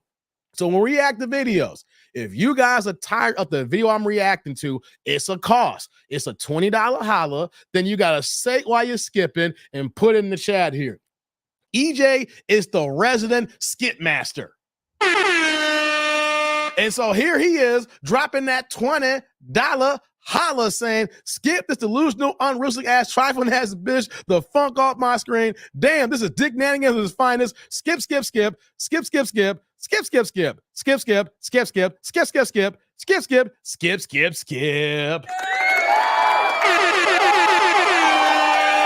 my God, man. EJ in the building who stopped the bleeding. EJ, stop the bleeding. Hey, brother, salute. Thank you for the holla. Thank you. Right back at you on the super skip. Oh, my God. That's why we stopped the video, guys. So if you guys are new in the live streams here, if you're new live, or if you're new ninja watching, or if you new just, whatever it is, the status of this channel here, right? If, like I said, if you guys don't want to see the video that we're live reacting, then this is the cost. Some of the channels charge more, some of the channels charge less. I'm keeping it simple. It's the $20 holla. Don't worry, I have enough content. We keep it moving. So shout out to EJ, the skip masters in the building. Lord have mercy. Thank you, EJ. Hey, that was wild. Pat guy said, Dave, time for a glass at least. You ain't lying, man. But I'm not going to stop, man. I'm not going to go get up and get some. I got some juice here right now. I'm just going to rock this juice for a second, Path guy.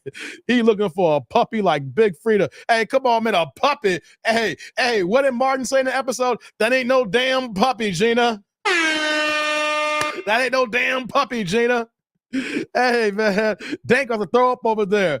Is he at work? Yeah, that would look like a security guard securing shit at work. Hey, man. Hey, Vince says, P. Diddy graduated from Howard University. He was a square until that Jewish quote boys made him an intern. I'm still a square, Vince, so stop it. Don't try to do that. I'm still a square. And I'm square. I'm L7. Y'all ain't gonna get this. I got to put on the screen. I am L7 to the fullest, and I ain't scared to say it here. So any thug ass ninjas, like, look at this L7 nigga. I be L7. L7 got me where I'm at today. All right, stop playing with me, guys. Yo, what's going on, Zick? We got Zick in the building. This is the type of MFer that sits next to you on a plane and wants to talk to you the whole time. Man, you ain't lying. That's the worst. I can't stand people try to talk to me in the train or bus, man. I'm busy. I'm tired. Don't talk to me. Especially if you're rocking like that. Oh, my God. Jurgen says, I'm completely paralyzed. That's what happens when you rock with me, Jurgen. But you laughing over there, brother. 3-6 just arrived. Oh, Lord. I'm speechless at this point. Are you speechless, Path guy? Thank you, Eric. I might as well make it a 12-pack. Lord have mercy. I'm from the suburbs, too, says Frank. Got that right. More like security attack dog. God damn it, quick. That's an attack dog. Arf. Hey, y'all see this person coming down in Atlanta like, but do y'all like, hey, back up.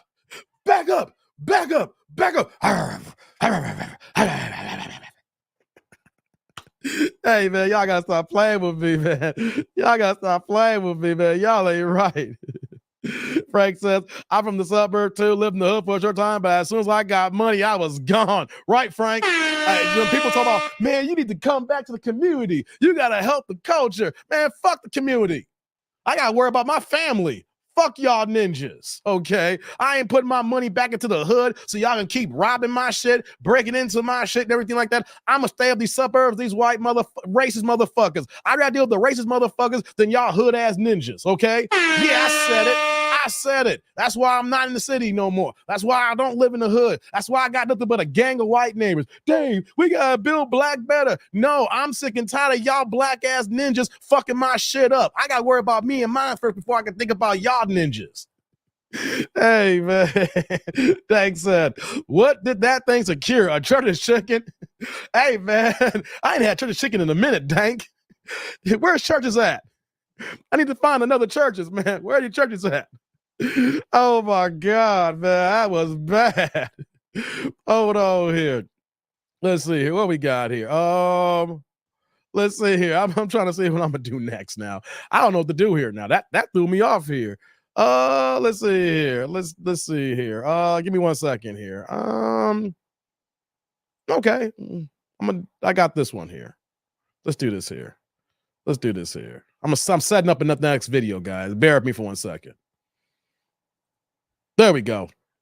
Oh my God. A lot of black people are colors, so what's even the difference, says Zick. It's not about being a colorist, man. I got tired of people fucking with me. Here's the thing with me before I get to the next video, if you guys are wondering. Yes, I was born and raised in the suburbs, but you want to know something growing up, though? I was one of those black kids that grew up, and everybody from the city, family or associates like that who lived in the city when I'm in the suburbs, they talk shit heavily about me. I talk proper. I'm an Oreo, things of that nature. So when I got to 20 plus years old and everything like that, I try to justify my blackness by moving to the fucking hood. And that was the wrong fucking thing, trying to hang out in the hood, trying to justify my blackness, trying to justify I'm just as black as all y'all and everything. And there is no difference in blackness whether you live in the suburbs or in the city. And I want to tell y'all, if you young in the suburbs, don't let these city ninjas try to clown you and make you think you got to come to the hood to prove your blackness. Because I don't know how many times that things could have went badly because I tried to justify my blackness. And I was like, you know what, this ain't even worth it right now. Because you know what, though? You guys are not paying my rent. You're not paying my bills. Y'all over here trying to break into my shit, things of that nature. Y'all don't respect your own community. You don't respect your own block. You act like you own the block, but when the cops come and start busting y'all ass, you know what's going to happen? It's called clean fucking corners, right? So you don't own the corners. You over there just releasing it while they let you destroy other black people. So I got to a certain point. I'm like, fuck y'all.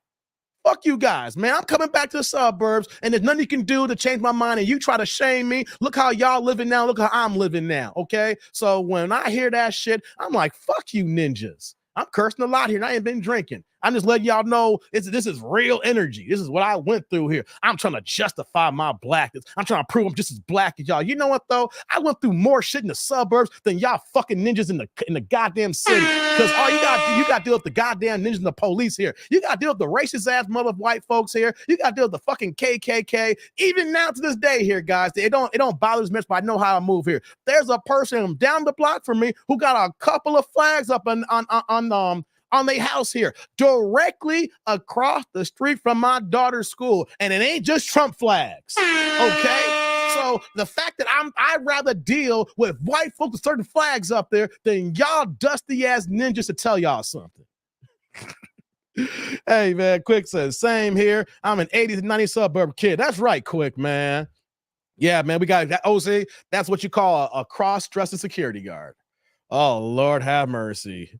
Gee, shut the F out, Demon Dave. Damn. Oh, no. The demon comes out. You're going to get the demon. Hey, man. Hey, I ain't messing with y'all on this here, man. Y'all need to stop playing with me, man. And the funny thing is, when I've gone back to that area and everything like that, the guys who used to fuck with me are either in jail right now or they look like they fucking strung out. Or they caught a couple of bullets and they walking hobbling. Either or, only reason why I hobble because I have fucking surgery. Voluntary surgery. All right. So yeah, man, you want to know how I feel about the city and the suburbs and people clowning about the suburbs? Hey, man, I'm letting y'all know that energy right now when I have to grow up. I try to justify my blackness. You want to know something? I'm just as black as any other black man. That's what I want y'all to understand. Doesn't matter. You live in the suburbs, you live in the country, you live in the city. If you black, you motherfucking black. And don't let other black people try to act like you're less black than them, trying to think that they qualify. They're the black police. They can justify blackness because you live around a whole bunch of black people. You don't know about the black experience in the country. You don't know about the black experience in the suburbs because y'all live around a whole bunch of other black ninjas and y'all thinking that y'all run shit because y'all in the city. Y'all act like y'all own blackness. Y'all need to stop that bullshit. Y'all got to stop that shit, y'all. You know what I'm saying? And for my suburb brothers, don't fall for it. Don't fall for it. Hey, that's right. Thank you, Chucky. Happy birthday. I bet he chased criminals up the block. Oh, yeah, he chased them quick. He chased them for something. Hey, man, the streets don't have no love, so why should I love the streets? Exactly, Frank. The streets don't love you. The streets don't love nobody. So fuck that. You know what I mean? Zick says, mine says, salute, Dave. What's good, my brother? Happy birthday to the Godfather, man. Happy birthday to me and Kevin Samuels, man. That's what's up, man. Zick says, I wasn't saying that, Dave. I meant that black people colorism is no different than benign around racist rights. I agree with you 100% is. Oh, no doubt, Zick. No doubt. You gave me a talking point to go off on. I wasn't tripping on you. Dang says, my dad worked his ass off so he can live in the burbs, not in the project like he did as a child. Dang, that's what happened with me. My parents were born in Mississippi and Kentucky in the South. And then, of course, just like a whole bunch of blacks in the migration, they came to Chicago in the 60s. They got married in 1970 when they lived on the west side of Chicago. They're already the west side of Chicago when they got married. Then when they actually moved in together in 1970, they actually had on the west side of Chicago. They were not too far away from an area called K-Town. If you don't know what K-Town is, ask y'all Chicago people what K-Town is. Right. And my dad told me a story. He said, you know what? I ain't going to be raising no boys in the goddamn hood here because the street's going to take them. And I'm not going to have that. They bust their ass for like a year and a half and bought a house in the suburbs. And me and my brother was born and raised in the suburbs. And that's the game here, man. Even though I went on my own little journey in my 20s here, thank God my parents moved to the suburbs here because it would have been good for me. I living in K-Town. All right. A cat like me living in K-Town, I wouldn't have made it out. I wouldn't be here. I'd be bang, bang, bang in the grave. You know what I mean? Exactly. So, yeah, man. What's going on, Thomas Hill? Thomas Hill and the big happy birthday to both players in this day. Salute to Thomas Hill, man. Thomas Hill's in the building. I met Thomas Hill in Fanon's chat, man. Another guy who loves boxing, man. Salute to you, man. I'm glad you come checking out my channel, man. Salute to Thomas Hill. Yeah. Quick says, sorry for not responding to everyone. I'm outside watching the bus and Ninja watching. No, you could quit. Don't worry about it, man. You a regular. You one of the original OGs of my channel, man. You don't got to apologize to nobody, brother. You don't got to apologize. Dank tried to apologize earlier. Dank, you got to apologize for nothing either, man. You part of the crew here, man. Don't need no for apologies, man. Yeah. Zick says, people always assume I was from the suburbs. Meanwhile, I was born in South Memphis and raised in Orange Mountain area. Oh, for real, Zick? That's what's up, man. Hey, guys, here's what I'm going to do here. I want to go to one. Here's what I'm going to do here. Let's do this. I want to do one more video, and then I want to do a Kevin Samuels reaction. I'm going to do a Kevin Samuels video. Are y'all cool with that? I want to do one more Kendra reaction right now. Then I want to go. I want to do a Kevin Sam because it's my birthday. It's his birthday, and I want to do a blast from the past. I want to be nostalgic and look at Kevin's logic and reasoning with all y'all here. You know what I mean? Are y'all cool with that? Do you guys mind if I do one more Kendra video and then I go ahead and do a Kevin Samuels video? Y'all cool with that? I hope y'all rock with me on that. You know what I'm saying? Many moved to Indian first from the South, then the Chicago South. Oh, I hear you, Vince. Yeah. Let's see here. Okay. Yes, sir. All right, guys, check this out. We're going to do one more video. I want to do a Kevin Samuels after this here, right? You know, that last video kind of set the mood, didn't it? So I need y'all to do something for me. Press 1 in the chat if y'all ready for the next video. I need some ones in the chat. Press 1 in the chat.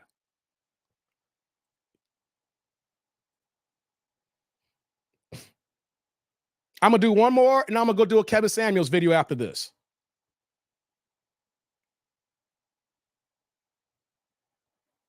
All right, cool. We still good over here. Just doing some admin checks. All right, cool. Thanks. I haven't seen any Kevin Samuels content this year. Well, you know what, brother? I'm going to break that ice for you. I'm going to break that ice for you.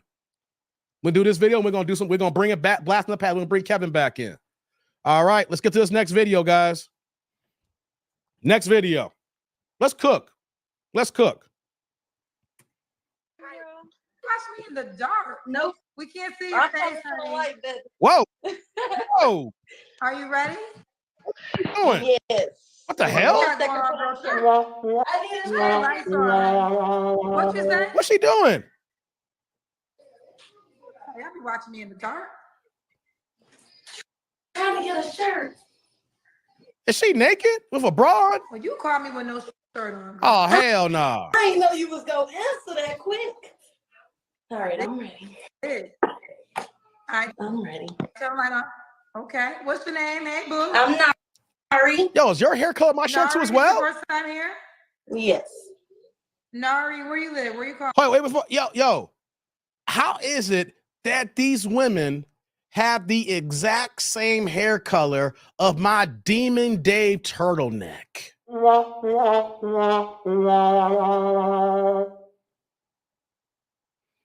Can I just say something here? I'm bringing my voice down. You know, when I get excited, the voice gets elevated. I go up a few decimal levels, you know, and things of that nature. Ladies, black women, red is not your color for motherfucking hair. I don't know who told y'all to dye y'all hair red, blue, purple, or whatever them shits are. This is not being mean. Other black women gotta see this and say, girl, this is not it. The last one was a man. All right, so that's different. That's a man, Damon. That's a boy, Damon. But this is a woman now. Y'all can't come at me saying that, or Dr. Boyce Watkins, whatever like that. You can't come in here and justify the hair. This is enough. This is horrible. Dank's in the chat talking about they trying to be Smurfs. God damn it, Dank. La la la la la la la la la la. La la la la la la la la la. Remember the Smurfs when they were going down, they was walking down the road, and then they was in groups who were trying to get away from Gargamel, and then that's what they saw. La la la la la la la la la la la. This ain't the Smurfs, black women. I'm playing a video now. But y'all gotta agree with me on this. All jokes aside. This is dick nannikins. This is fuckery. This ain't cool. This ain't me just trying to be funny just to make fun of black women.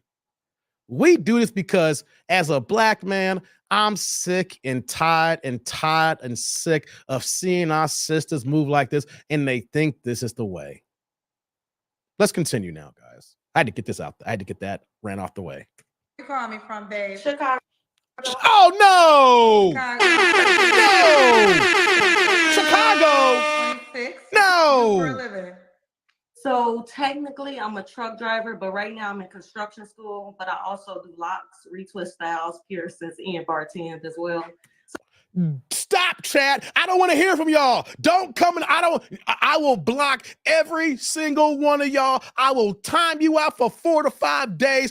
Don't say it. I don't want to fucking hear it. I don't want to hear nothing about, no, stop it. Don't do it. I'm not here for it. I already know what y'all gonna do here. Fuck all y'all before y'all type in. Fuck you and the horse you rode on. Fuck you, and fuck you. I don't know who's cool, and fuck you. All right. So, Lord, don't start, chat. Don't start. Don't start. No, this ain't no suburb, Frank. Stop it. Stop it, Frank. This ain't no suburbs here. No, stop it, Sheila. How you gonna do this to me, Sheila? You in Chicagoland still. This could be your neighbor, Sheila. Stop playing with me. If you're going to crack jokes on me, I'll crack jokes on you, Sheila. This could be your next door neighbor, for crying out loud. Don't do that to me, Sheila. You could get blocked too. You're not exempt either. Everybody can get this work. All right? Yeah, everybody get this work. It's going to be my birthday and y'all clowning. So I got a couple different things that I do. So which job pays the most? Truck driving. Okay, so I'll say truck driver. And I can see y'all scoopers in a second. Yeah. You braids the air. You have any children? I heard somebody say mommy. Oh, no. I have one kid. Y'all hear that? Baby won't let you be great. She's trying to find you a stepdaddy, sweetie. Oh, trying God. to find you a stepdaddy. Yeah, I have one kid. Be patient. He wants juice. Give him his juice. Give him his juice. How old is your baby? My son is 3. 3. Why are you not with the father? Yeah, why ain't the daddy? Toxic. He's toxic. How's he toxic? Why you have a baby together? Yeah. Don't say that shit. So I was tricked, I would say, because in the beginning he was very nice to me, very sweet, but then he started to show his true colors. How? Later on down the line. How long was he sweet before you found his father? How long was he sweet before you saw his true color? A year. And then you got, when did you get pregnant? So I got pregnant like at the beginning of that next year. So that's on you then. And then you know he wasn't sweet. That's on you. Then he y'all hear that, baby? Started to like You hear the baby in the background? Me, baby. Before we even known I was pregnant, he was like, "Oh, you're fat. You're, so yeah. So yeah, things kind of, yeah. I'm pausing here for a second. Whoops.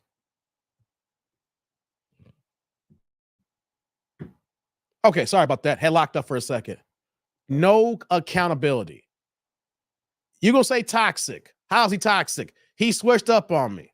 You still had a baby with him. Well, it was a year that he switched up. You gonna tell me he started changing up and calling you fat and calling you names, and then you got pregnant? Whose fault is that? No accountability. You chose Pookie. You let Pookie hit it raw. You saw Pookie change, and you still let Pookie hit it raw. And then you're going to say, oh, this and that here. Shut the fuck up. We need to bring shame back. Dave, you can say that to a woman. Yes, I can. Know why? Because you're going to say all these things here. And then he changes, and then you get pregnant. So who's on that? The way you talking right now, you chose this way of life. You chose a man who disrespected you, if you're telling the truth, and you still let him hit it raw. So this is a carbon copy example how women is talking about black men are toxic or my baby daddy this, right? But here's the thing though. You saw if you're telling the truth, which I don't believe, but let's say if you are telling the truth, you saw the sign before you got pregnant. So you know what that means? You fucked up. That's on you and you only. Okay? If you got pregnant the first week, that still be on you. But you can't say this here, and you saw it happening, and you still get pregnant. No. Matter of fact here, you don't even deserve a good man right now. You need to focus on your 3-year-old and make it work with Pookie here. All right, let's get back to the video here because this is fucking wild here. Right? I want to hear some more lies and more justification. But if you saw, ladies and gentlemen, guys too, let's go for the fellas. If you see a woman start to act up, cut her off. You don't need to deal with that in your life. Ladies, if you find his Pookie ways, cut him off. But if you see the Pookie ways, you still let him hit it raw, you get pregnant, you can't complain about shit no more because you saw the signs, you saw how it was moving, and you still stuck around. So you can't complain after the fact. You can't have buyer's remorse later. No. You got to honor that warranty. It's hurt. It changed.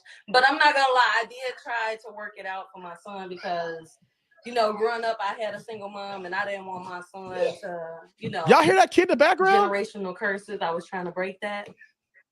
Hold on. Someone said, Kendra, don't start. Men do lie. No, don't justify that bullshit. Men don't lie. I mean, women lie too. I'm not saying no, that's that. No, we ain't doing that here. Like, listen, you gotta learn the person you're about to spend the rest of your life with. Like a baby is it's a lifelong commitment. So you gotta take responsibility in learning a person. I mean, let's keep going though. That's what's my side in the comment section. All right. Nari, Chicago, 26 truck driver, also a brace here. And a 3-year-old son. You hear that kid sound like a demon back there. I'm a Cancer. Damn Zodiacs. Not the red hairdo. I'm screaming. Y'all hear this kid? The baby in the back is having a good old time. They said the baby wilding. Huh? No, I was reading the comments. He said the Rugrat hairdo. You got that right. Your hair looks like shit. What kind of are you looking for, Nari? Honestly, I'm looking for somebody that's career driven like me. So I don't desire to work for anybody for the rest of my life. So I'm someone that's prepared and ready to build and actually have a company of their own, not just settle for where they're at and be okay with working for the white man, honestly. You sound ignorant as fuck with that line. I know. He sounds so cute. He sounds cute. What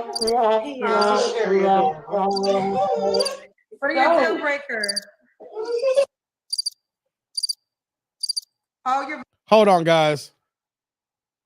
You think anybody want to take this woman on? You hear that 3-year-old in the background sound like the goddamn Tasmanian devil? I'm going back to play. But lady, you need to figure out what Pookie, because you got a Tasmanian devil in the background and everybody hears that shit. You could be over here looking like Rihanna or Kelly Rowland and having that kid run around the background. Everybody's going to say, no. Oh my God, guys, this is wild. Your volume went out. I can't hear you. Can you hear me? Okay, I hear you now. Okay. So my deal breaker, I tried to leave the room so you can have the room, but yeah.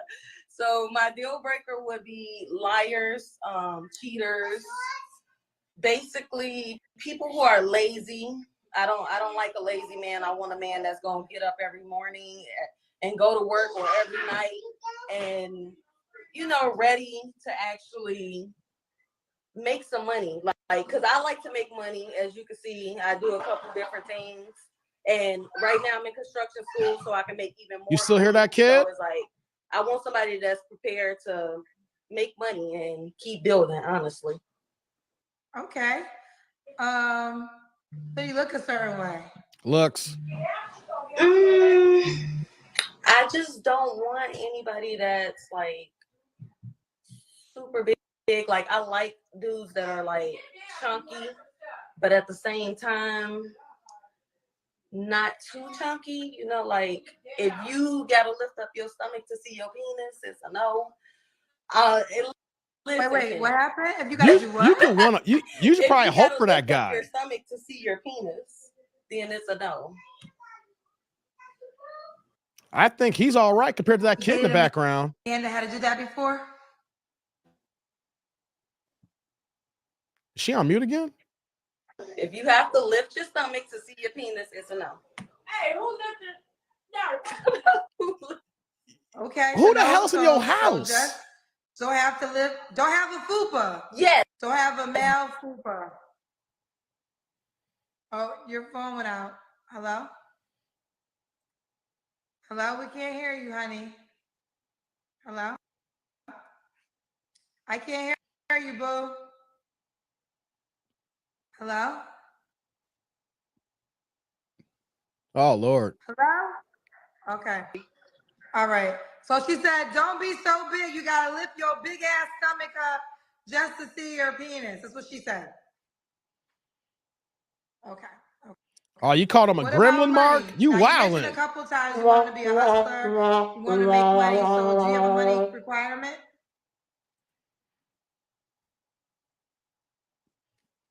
Is she on mute again? I can't hear you. Your volume's going. I can't hear you, honey. Is she on mute? No. About 70,000. What? All right, 60, 70. What age range you want to date? Not I was dating big belly niggas. The comments are hilarious, but I would say about, since I'm 26, I would say about 25 is the lowest. The max is probably like I wouldn't put a cap on it. I would just say it's based off the vibe, honestly. I'm not gonna put a cap on it. I'm gonna put a vibe to it. Oh, what? Okay. All right. Let's do the Kendra Cam. That's when we see your full body. Okay. Oh, Lord, what's she working with? You hear this kid still? Lord have mercy. My sweater kind of big, but this is okay. This is me. This is she. Hey guys, she's not fat, she's not obese, but she's sucking it in, because I saw her stomach before she lifted her shirt up here. She's sucking it in, and it's kind of ironic that you're saying you don't want a guy with a belly. Now, she tried to go to the extreme and say, if you can't see your dick, you got to pull your stomach up. But before she pulled her shirt up, I saw the belly. It wasn't just a baggy sweater here. So it's ironic that you're talking about men with bellies when you yourself got a belly. Ain't that kind of ironic how women shame men? Like, you can't have this, but you got the same thing as well. And you're only 26. You may not be obese, but you're not in shape. You got a belly too. So like, are you speaking into fruition about yourself? Like, you don't want who you are. So if it was the opposite way, you wouldn't pick you. You know what I'm saying? I find that very ironic, guys. Larry in the building. What's going on? We can't see your legs. You can't. Okay, sure. I think we see. Oh, you have on shorts. Okay. Oh, you want And you got tattoos on the shape child. Hold on. Damn, look at them ham hock legs. Like, you got like cross tattoos on your calves? You know what? If I see tattoos on your legs like that, just tell me you live in the hood. You live in the area that I'm not gonna stop through stop signs.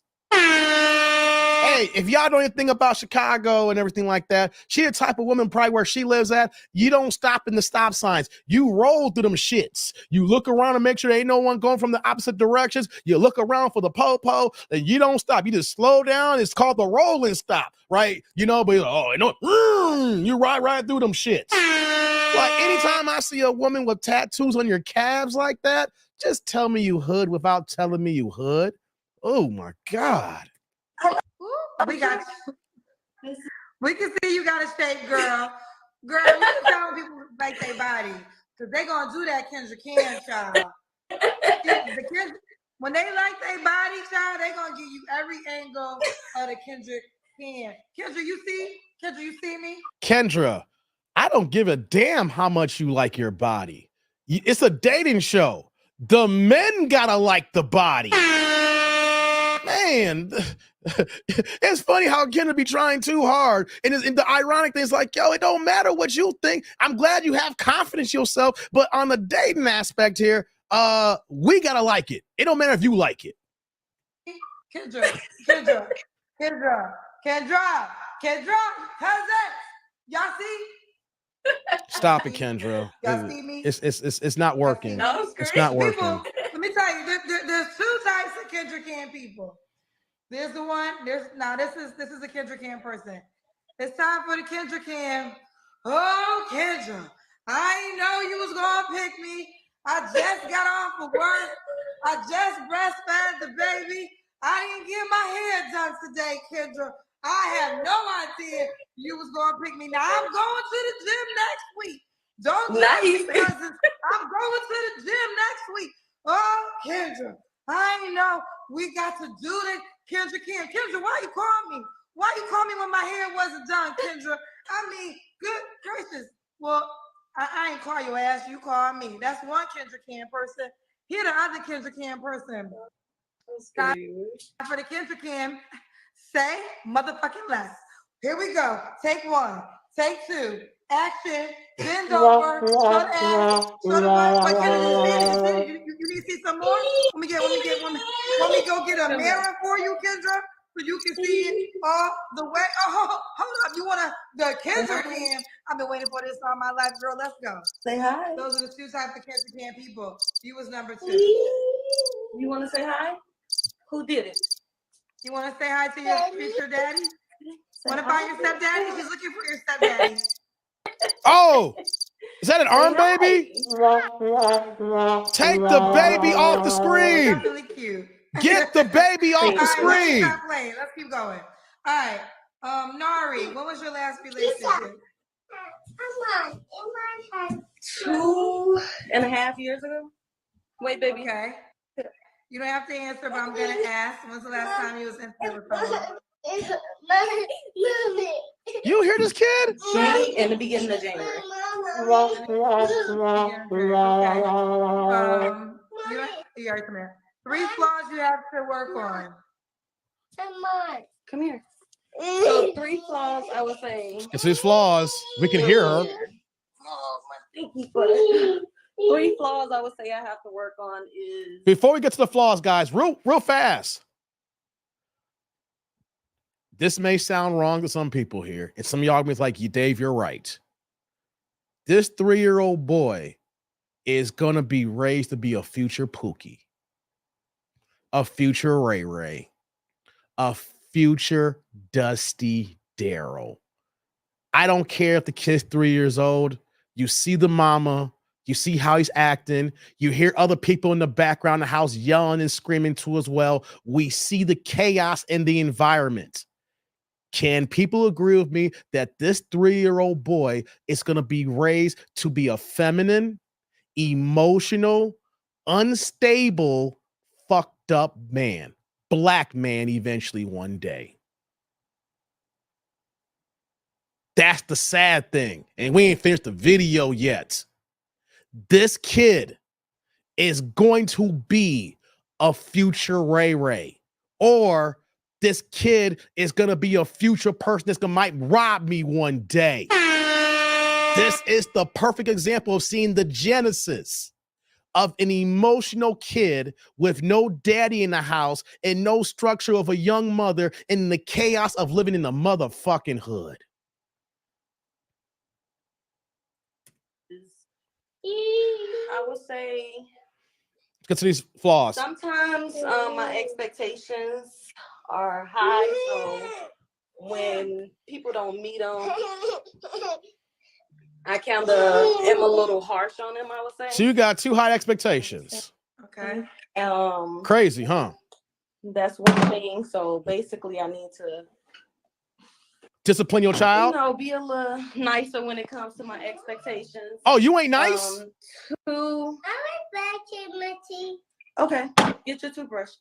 I need. I would say that another one would be the fact that I'm a little too helpful, so I start to enable man and make them a little too lazy. Helpful. So, no, that's not a flaw. You're a woman. You're supposed to help your man. If we want to go to, I'm not a Christian, but people want to act like they're Christians. I thought a woman, God made woman to be a helpmate for a man. That's not a flaw. You're supposed to help your man the way that a man's going to help you. Know what your problem is? You fuck around with Pookies. You can't help Pookie because you feel like Pookie's taken. That's not a flaw. You just chose the wrong man to help. And I've seen that in a couple of my relationships. You've been choosing Pookies a lot lately. If you see that in your relationship, that means you're choosing Pookies. The last one.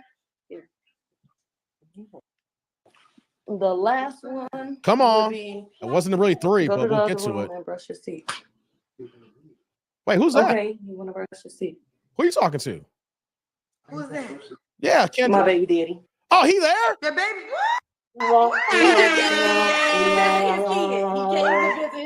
Oh, baby daddy's here. Hold on, I'm gonna blow it up. I'm gonna blow up the big box. I gotta look at this. He doesn't have daddy because his daddy right there. You said what happened? I said, so he don't need a stepdaddy because his daddy right there. No. Yes, I do. What? Yes, I do. Y'all hear this bullshit here? The daddy just came by. She's telling him he needs to get his teeth brushed. And you still talking about stepdaddy season? Fellas, if this is exhibit letter A right now on why you don't deal with single mothers, it's this right here. I don't know how much a Pookie this man is, but he came over there and she told him to brush his teeth, and she still talking about, yes, he still needs a stepdaddy. Guys, this is what happens when you see women who choose bad. The guys come to see his baby, and she's still looking for another Negro to raise this kid. She's trying to double up because you fucked up with the first baby daddy here. Man, this is too much here. Well, man, this is wild. This is too motherfucking wild. Yes, I do. It's a lot going on. So he did a pickup. He got the baby tonight?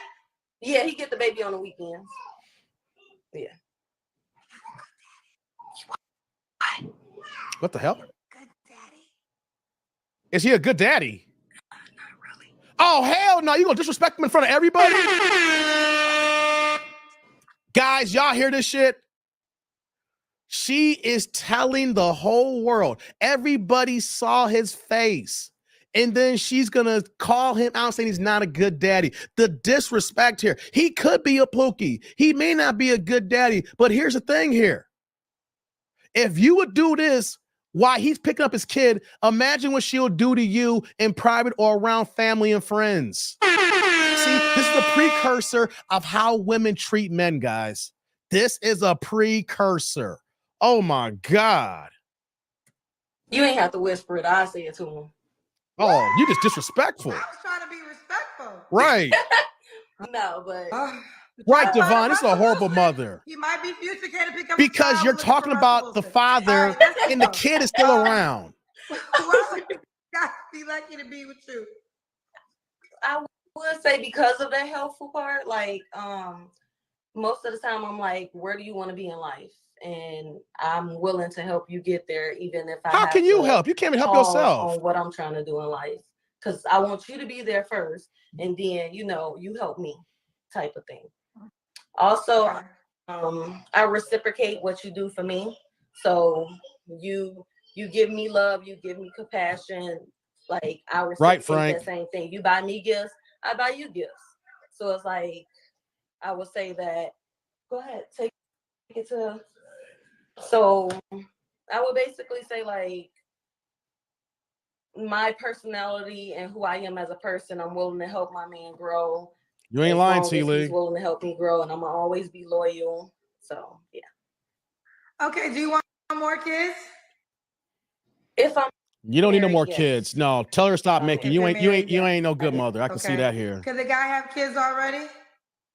Exactly, Frank. As long as there's no baby mama drama. Okay. You got time. You got baby daddy drama? Indeed, I do not. I don't do drama.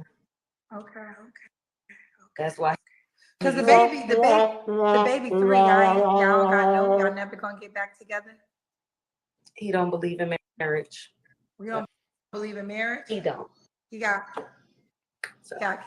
a couple girls. I don't know. That's his only kid though. Oh. So. Okay. All right. So we know for him. All right, let's do it. Nari, Chicago, 26. What was the age range you'll date again? 25 and older. That's right. 25 and older. She's a truck driver. She also braids hair, and she's also in school. She wants a hustler like herself. Does the guy have to be in Chicago? I can't remember. Yes. Yes, he got to be in Chicago. Or surrounding of Chicago. No, don't come to the suburbs. Area. Stay your black ass in the city. To a 3-year-old. Let's do it. How could the guy reach out to you? So not daddy visiting. Late, he come to pick up his kid. Dang, the man just get off work. But I would say through either one of my Instagrams, either my hair page, which is Nari Styles, which is your hair page. You ain't doing a good job of showcasing hair. Or my regular page, which is sexy face _ adore me. I will. The doors are locked already right now. So no one can get in. This is sexy face _ adore me. So let's do this one. So the word sexy face two underscores? Yeah. So the word sexy face 2 underscores adore me. And it spells all the way that it sounds. All right, girl. Now, he might see this video. I don't care. We're not together. Okay, well, there you have it. All right, girl. Give me both how it goes, bro. Problems. Okay. I don't have those types of problems. All right, boo. Keep you posted, baby. Okay. Bye, boo. See you. Bye.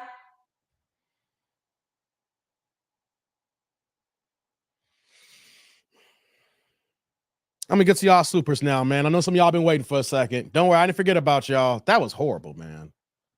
See, this is not the extremes, guys. Like when I show these videos and people will say, Dave, that's the extreme. Not all women are like this.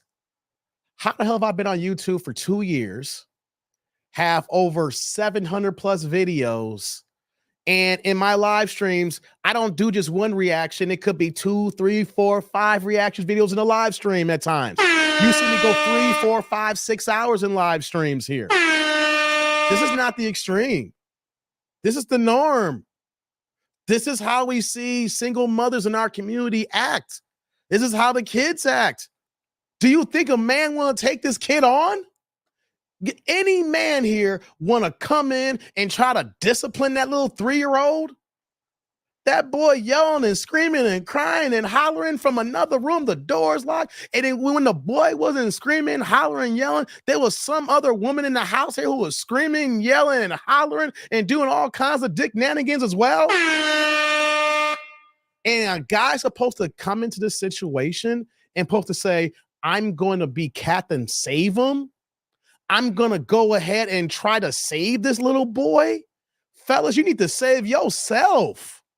We can't save everybody. Some people are going to fall off the ship. Some people like what did Anton say the other day? Some people are just bound to drizzle. I mean, he didn't come up with that. That's from the video. You know what I'm saying? That was from, remember that was Don't Be a Menace to South Central? If you can't swim, you bound to drizzle. And if you fall, better pick your mark ass up.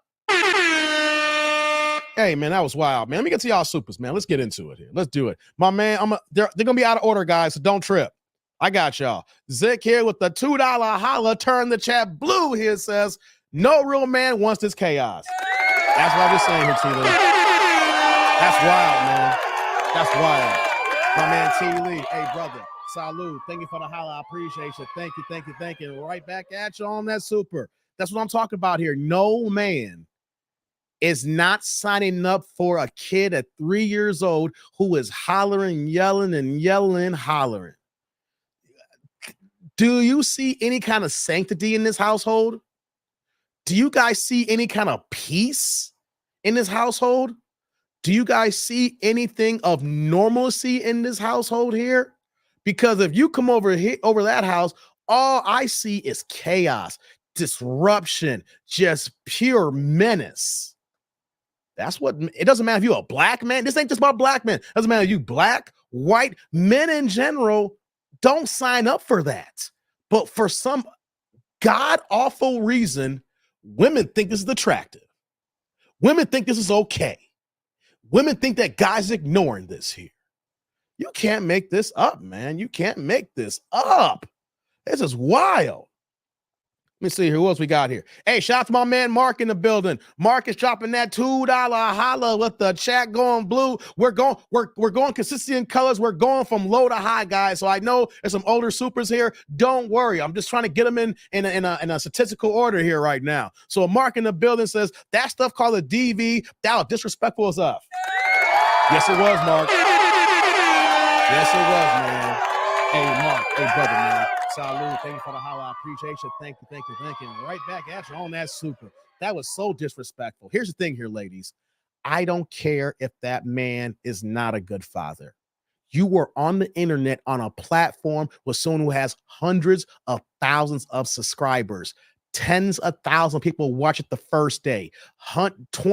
Tens of thousands later, then people react to it. There's a chance that hundreds of thousands of people will see the video within the first week alone. The internet is forever. You thinking that your kid may not find this video. Kids find shit on the internet all the time. You can't hide. Once it's there, it's there. Because let's say if Kenya said, I'm going to delete this video. It don't matter. I reacted to it, so you can come find it on my channel now. Or anybody's going to react to it here. The internet is forever. That is disrespectful. Ladies, even if your man's a pookie, you don't call that man out disrespectfully in public. You do that in-house. You do it behind closed doors, because if you're that open and being disrespectful, what do you think the next man's gonna get? Just when if you go into some sort of PTSD situation, and then you're gonna start talking about him when he shows up late, or there may be a situation you get into an argument, you're gonna be disrespectful to the next man in public, to your friends, to family, even on the internet. What man wants to sign up for disrespect where everybody knows it? Right? What man signs up for disrespect if everybody knows it? Man, Mark came back also. Wait, you had two of them here, Mark. I don't know if there's a problem of StreamYard or not, or with YouTube. It looks like you got two of the same here, brother. So I'll just give it to you again. I'll give it to you again. Appreciate you, man. Appreciate you, Market Guardian. That was disrespectful here. I'm going to get into now. We got the chat going green here with my man Divine Photos with the $4.99 $5 holla. We give you that upgrade, bro. Let's turn the chat green here. Guys, I love it when you turn the chat colors. Y'all supporting you. I'm on your boy here. We got here. She talking bad about her baby daddy when in reality that ninja is still hitting it. As a man, don't go in a situation. It's a disaster from the jump. You're right, Divine. My brother Divine in the building with his new wrench. Salud. Thank you for the holla. Thank you, thank you, thank you. Right back at you on that Superman. Guys, this is what Dr. Watkins wants you to do. Now, he may say if he finds my video, that dude, that's an extreme video. No, it's not. You from Chicago, Dr. Watkins. This is not the extreme. This is a lot of our Black women in the city. And I can attest to it. This is not the extreme. This is the norm. Fellas, don't do it. Don't do it. Like Drake say, don't do it. Thank you, Devon. Let me get to this next to my man Zick in the building, dropping the $20 holla with the orange in the chat. Happy birthday, my man Zick. My brother, man Zick, dropping the $20 holla. Brother Zick, hey, brother, salud. Thank you for the holla. Thank you, thank you, thank you. Right back at you on that birthday super with the 20 spot ball, man. Hey, man, thank you, man. I appreciate you with that, man. That is wild, man. I'm still getting to these supers, man. We're going to go on to the next video in a second, man. Thank you, Zick. You my man, 50 grand. You've been rocking me for a hot minute, man. I appreciate you. And you another person that don't got to apologize either, brother. You've been here from the jump, man. So if there's you think some confusion, I just use your comments for commentary too. So I'm not taking it the wrong way unless you know when I say something disrespectful. You my guy, man. I appreciate you. Chi-Town says he's still hitting it. Yeah, they still hitting it. That's one of my baby daddies. They still hit it. They still hit it. Guys, you know how many girls I can still hit right now? There's girls, y'all don't know. You know how many girls I can still hit right now? I'm not trying to go down. I don't want to do that. I ain't trying to be a fuck. I ain't trying to fuck around like that. So if I know for a fact that I can still fuck exes, I ain't even in the game like that. Baby daddies who come over and pick up the kid all the time. Come on, man. All he got, like I tell you, all he got to do is be in his best behavior, pick up the kid, brush his teeth and everything like that. Make sure the boy ain't crying for a day, and she going to be in the mood, and she going to be wet and moist. And then next you know, she going, all right, come on, man, I got 5 minutes, man. Go ahead and I need you in and out. Especially in the hood, be like, come on, you can get it in and out. Just don't talk about it. Come on, man. It ain't nothing, you know, yeah, he's still hitting it, man. He's still hitting it. Divine says that ninja have friends that will tell him. Yep, exactly. Vince said, nope, he shouldn't marry her. No. Kareem said, did you notice how comfortable he was walking around the house? He is definitely still smashing. Good point, Kareem. Good point. Yeah, he was just coming around and he was just like, hey, it's all good, man. That's what's up, man. Yes, indeedy. So thank you, Zick. So next one up, we got my man Zick. AD Black Man in the building. He is still painting titties. Y'all see the profile photo. My man AD's in the building. My man is over here painting titties. Shout out to AD. AD dropping the $30 holla. What's good, AD? What's good, Tribe? I'm late. Happy birthday, Dave. Titty money in the collection plate. Shout out to AD. Hold on, brother. My man AD in the building. Hey, AD. Salud. Thank you for the holla. I appreciate you. Thank you, thank you, thank you. All right, back at you on that super, man. Hey, man, you painting more titties this week? Ooh, look who came in the building. Hey, man, you still painting titties? Hey, man, let me know how the titty painting going, man. Hey, let me know what's going on, man. If you got some new titties you painting, man. Hey, this is AD, man. When he's painting titties, y'all, he's like this. Hold on. I'm just taking it. Oh, let me do this here. Hold on. Where's it at? Hold on. Give me 1 second. Give me 1 second, guys. Damn it, I can't see it now. Damn it. Oh, don't lock up on me. Hold on, guys. Hold up, man. Okay. Come on, man. Stop it, StreamYard. StreamYard acting funky, guys. Oh, nope, that's not it. Hold on. Where's it at? Give me 1 second, guys. Give me 1 second. Damn it. Here we go. There we go. I'm taking off for a second here. This is AD Black Man, y'all. This is AD at work. He's like this.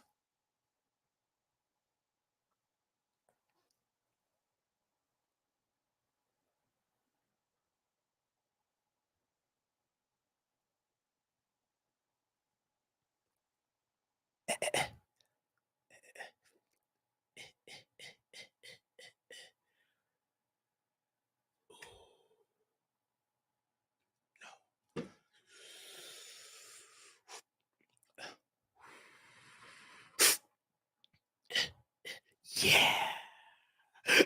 let me stop messing with AD. Let me stop with AD.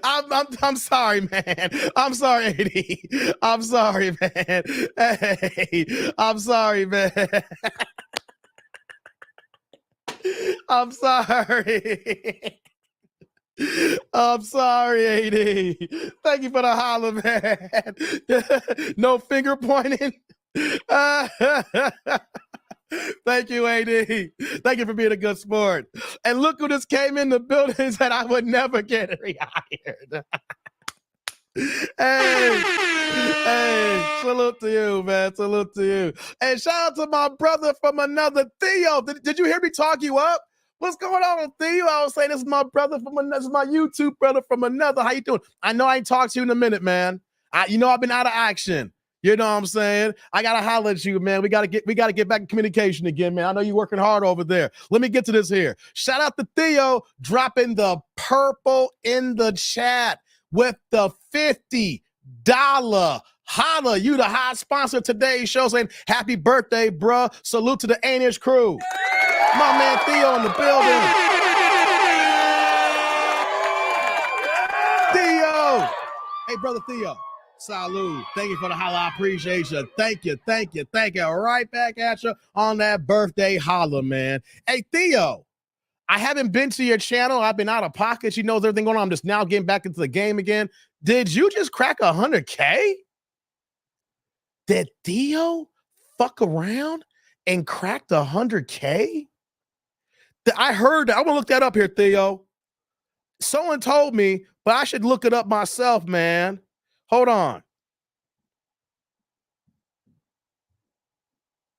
I want to look at it myself here. Yes, you did. Hey, guys, Theo is my man. Pause. And I need everybody, if Theo's still here, brother, I want to know that I respect you. I rock with you. Your grind is impeccable. It's all love. It's all support. I love that where you started when we talked. I love how you just took the baton and says, fuck everything and just blew past everybody. Theo's at 100K. Theo is killing it. Even though it's my birthday, I need everybody in the chat to say, if you in the live chat, say congratulations, Theo. If you ninja watching, I need y'all to come in and say congratulations, Theo. And if you part of the replay gang, I need you to come in the regular comment section and say congratulations, Theo, for cracking that 100K. Hey, Theo, you my guy, man. You know I ain't got no hateful bone in my body, man. So when I see one of my brothers winning, we all winning. Keep cooking. The next goal is 200,000. The next goal is 500 to $1 million, man. I respect you. I rock with you. Congratulations. Keep grinding, brother. You are my guy, man. Pause. Keep cooking, man. Keep cooking. Nothing but respect. Nothing but respect. Oh, here it is here. Check it out. You say, yes, sir. 100K. Cool. That's what I'm talking about, man. I'm going to hit you up offline, Theo, man. That's real. That is so real, man. Salute to you, man. Salute to you. Good shit, man. I love it when people in my circle who I can say I can call a friend.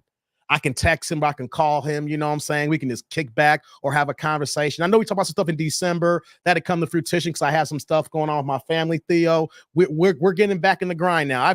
I've done more live streams last week, Theo, in the first week of March than I did all of February. I only did 4. I dropped only 4 live streams, no shorts, no videos in February. I was out of pocket. Some people thought I was getting out of YouTube. You know what I mean? So, man, I'm going to have to talk to you offline. We're going to have to talk. Congratulations, man. I'm just trying to get back into the groove of things, man. Salute to you, man. Thank you. I appreciate you, man. That's what's up. Theo in the building. Theo's good peoples, man. Theo's my guy. T. Lee says, I really like the Do Better podcast, but I had to unsub because the mods kept timing me out for no reason. Hey, Theo, you see this? Hey, T. Lee. Hey, Theo. You need to give T. Lee a wrench. T. Lee is real. Hey, do me a favor, T. Lee. I got you on this one. I'm a holla.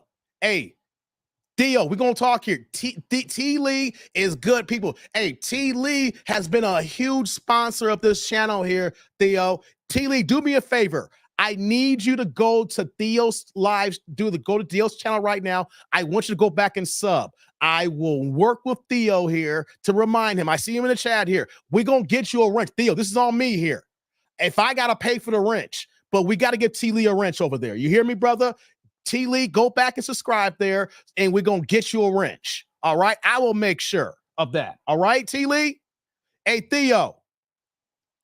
Theo, do you hear me, brother?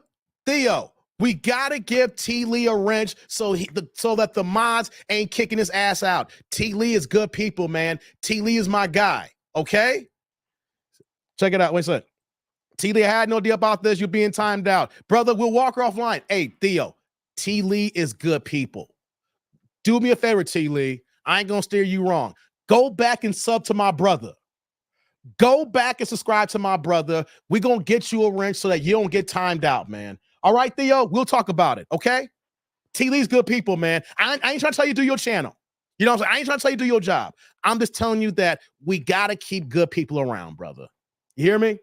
We got to keep good people around, man. The real people. T. Lee's good, brother. He's good people. Here's what we're going to do here, guys, now. We're done with that video. We're going to go on. We're going to do an old school Kevin Samuel reaction. Y'all ready for that? Press 1. Yeah, Sheila, it's probably accidental. Probably some hating ass mods. You know, not hating, but you know some people are. They see someone, they misread the chat, and they just want to start timing folks out. You know what I mean? Don't worry, man. We got you, T. Lee. Thank you, Theo. Thank you, Theo. You good? He's good. I'm telling you, I'm vouching for T. Lee. If hey, Theo, you know how I rock. If I tell you I vouch for somebody, that should tell you something. I don't put my rep on the line for nobody. Okay? You know that, brother. I have a small circle. And the people in my chat here, you know what I'm saying? People who rock with me. So yeah. Here are the ones here. All right, guys. You know, here's what we're gonna do here. I want to bring it back from a couple of years ago here. I doubt I stop it too much. I might let this cook here. We're gonna do the Kevin Samuels Kendra meetup. Yeah, y'all remember that one? When Kendra first talked to Kevin Samuels and got a dose of it here. We've all done it a few times. I know, Theo, you've done this reaction. I've done this too before, right? But you know what I say? Let's do it right now. It's Kevin Samuels' birthday. It's my birthday. We did a couple of janky-ass Kendra videos. So I say, let's go back to how Kendra really got put in her place with my brother Kevin Samuels. You know what I mean? So, yeah. Let's do it. Man, it's been a while since I've seen a Kevin Samuels on my screen. Oh, man. Okay. This is going to be a good watch in here. It's been a while, guys. Said, hey, Theo, you see that? That's what I'm talking about. We got to get everybody here. There you go, T. Lee. There you go. Go. And T. Lee, now that you subscribe, I need you to do me a favor now. I need you to go tomorrow morning and watch Theo's live stream. You see what I'm doing here? I need you tomorrow morning, T. Lee. I don't know what your schedule is. Theo goes for about 3 hours in the morning time. I need you to do me a favor and go to Theo's live stream so that we can go ahead and get you right now. Because also, you know, you subscribe. We got to get you back watching Theo again. We got to get you back to watching Theo again, right? Because here's the way I like to rock here with my peoples. If for whatever reason that you don't watch me, then you got to watch Theo. You know what I'm saying? You got if I'm not around, there's gotta be a backup plan or a secondary. If Theo's done no backup, I'm just saying though, you need to start watching Theo's live streams in the mornings now. Okay? That's what's up. Oh, you be back on Friday? Okay, not Thursday. Okay. See, I'm advertising for you, Theo. Yeah, you don't need no advertising from me, but I just tell you how much I respect you, brother. See how this works here? I tell you how much I respect and I like my guys here. I don't do this for everybody. So, Theo, when you come back on Friday, T. Lee, I need you to be there in the morning time and rock with my brother. Theo's my brother. I co-sign him. That's the love that I have for my peoples. Yeah. All right, guys. Let's get to this one here. This is a good watch, man. This is great. We get to see Kevin Samuels in true rare form, man. Rest in peace to the Godfather. Let's go, man. Let's cook it. Let's do this. Friends and the men that I've dated, a lot of things you are spot on. They're very big on images. They are big on being catered to. I'm a woman who used to desire those type of men. I don't really desire them that much because I don't want to fulfill what they desire. And one of the things we mentioned it the other night is you got to share that man. A lot of times that man, if he makes 400,000 or more, he may have another woman. And I know I cannot deal with that. So I think a lot of women sometimes say they want these men, but they've never dated it, because if they had, they wouldn't be just focusing on the money. There's a lot of women that have men with money, but they're not always happy either. Well, okay. So the follow-up question to that would be, that's the kind of man you would like to have, you just don't like that aspect of it. Well, I would say this. I'm 41, right? So when I listen to the women, when I was in the 30s, when I heard the girls from up here, they remind me of myself, because I was like, he got to have a lot of money. He got to take care of all the bills. That's what I was on, and I run in those circles. But what I've learned is a lot of those men just couldn't be faithful. So then I learned, well, that's my deal breaker. Faithfulness is my deal breaker. So I've been blessed. So the question I have then is, because I hear what you're saying, but then I also like, that sounds good. Okay. Because you 41 years old, married, any kids? Nope, I froze my eggs though, so I got a safety net just in case. So you're accustomed to a certain standard of life. This is true. And if a man is making the median of what a black man is making, $42,500, he can't afford your standard of life. So is that my problem? It's the reality of the world. See, what happens far too often, especially in our community, is black women wait too long to get married. You wait till you're too old. You wait till you have too much experience, and your experience and your income has gone up, and that is inversely proportional to your sexual marketplace value. So can I speak to that? So let me finish making the example, because I hear women come on and say, you know what, that high value thing, I really don't want that because I don't want to have to share him. All right, but then are you going to be able to look at a man making $45,000 a year and respect him to the same level that a high value man would be respected? I would respect a man who's hardworking, and as long as he doesn't try to minimize me in any way. Now that's the biggest thing. If he's okay with me being my full self. You didn't answer whether or not you respect him to the same level you respect the high value man. Well, let me tell you this. I'm gonna say yes, only because I'm gonna tell you this. I've dated high value men. I've dated the men with the Rolls Royces and all the cars and all the glitz and glamour, and they always thought because they had the cars and the glitz and glamour that you got to bow down to them. And I get it, but I'm talking about the man who's working at the post office. I would say, now I'm gonna tell you my requirements. I want you to be attractive. So if you're a guy that's working at the post office and you're attractive and you hold on, let me time out. Why do you want to be attractive? I can't have nothing.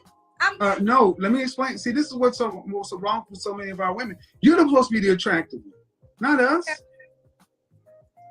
Black women today have atavistic mating standards, very primitive, meaning I want you to look good. So he can make $40,000 a year as long as he look good. I'm not saying that. I'm not saying that he can make $40,000 a year. I'm not. That's what most black men make, $42,500.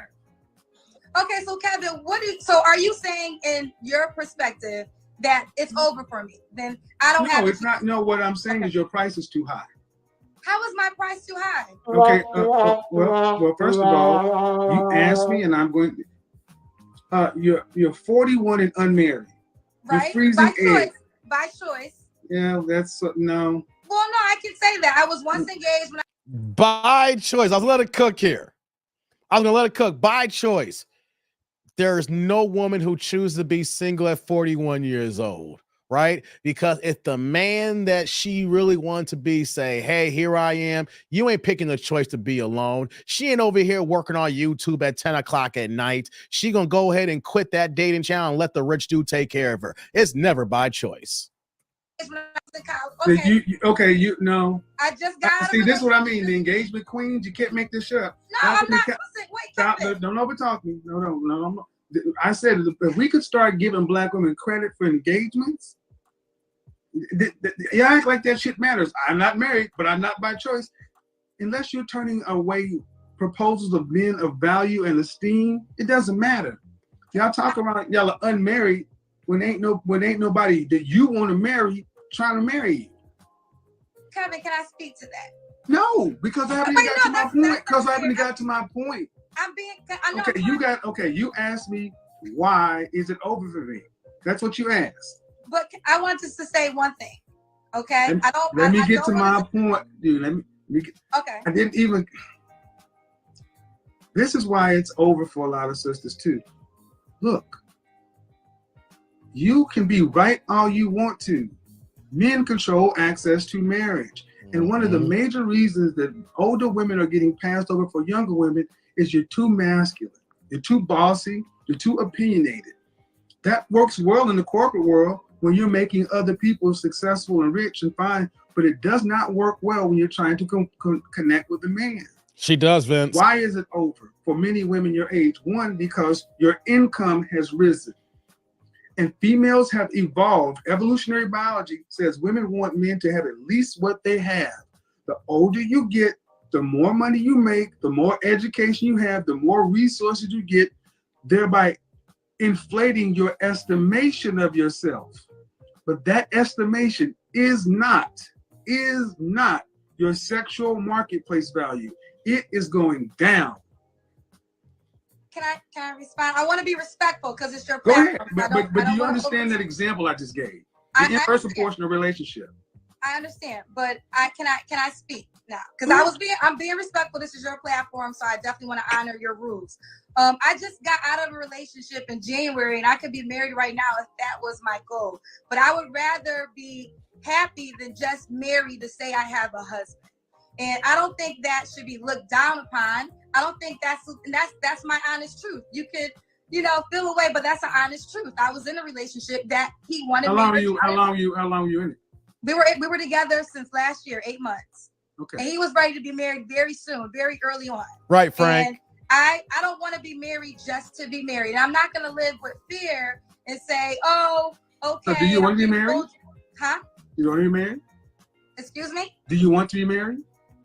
I want to be happily married. If I get married, it's going to be because... Do you want to be married? Oh, did he want to be married? Yes. Do you want to be married? I would be married if it makes sense. I'm not going to be married just to be married. And I don't feel like okay. that. All right. So, again, I've asked you, do you want to be happily married? And are you going to be married? I want to be happily married. Ma'am, I'm going to be honest. I don't care about your happiness. I don't care about your love. Marriage is a practical choice. And you can make all these things you want, ma'am. And yes, you're 41, but you're going to be 50, just like that. I know, I will be. So the question becomes, if you want to be married, I mean, let's be real. You're freezing your eggs for a reason. Why? I did. Because I didn't want the pressure to just go out and get pregnant because of my age and my clock. Men have that. Who's going to carry the baby? I mean, if I can't carry the baby, then I'll get a surrogate. I mean, it happens. So again, but in order for all that to happen, you have to have a man that you deem worthy propose to you. Okay, and that's hold on. Okay. That man, if he can meet your high standard, he can meet a lot of other women's standard as well. And here's the problem: there are hundreds of you, thousands of you. Why should he pick you over the one that can carry her own babies at 24 or 25 or 26? Who are willing to get on his program, who don't have as many expectations as a woman your age. Well, listen, this is what I will say. If he feels the way that you're feeling, then he's not the man for me, and I have no problem with that.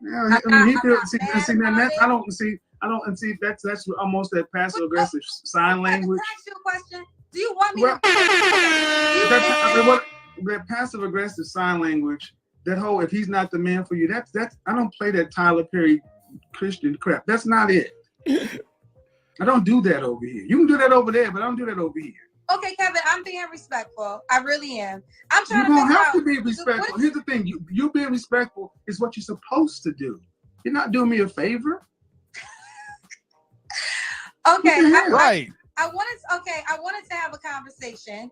I'm hoping we can have a conversation. So I guess am I at the ability to ask you a question? Is that fine? It's about the topic, sure. Okay. So let me pause here for a second. I want to comment on Sheila said here. Right. When we had my daughter, yes, it was, she was past 35 years old. Let me take it down here. Y'all can't see me. My bad. But I just want to put that out there. I saw the complications firsthand when it's post 35. Thank God that my daughter is healthy and is here today.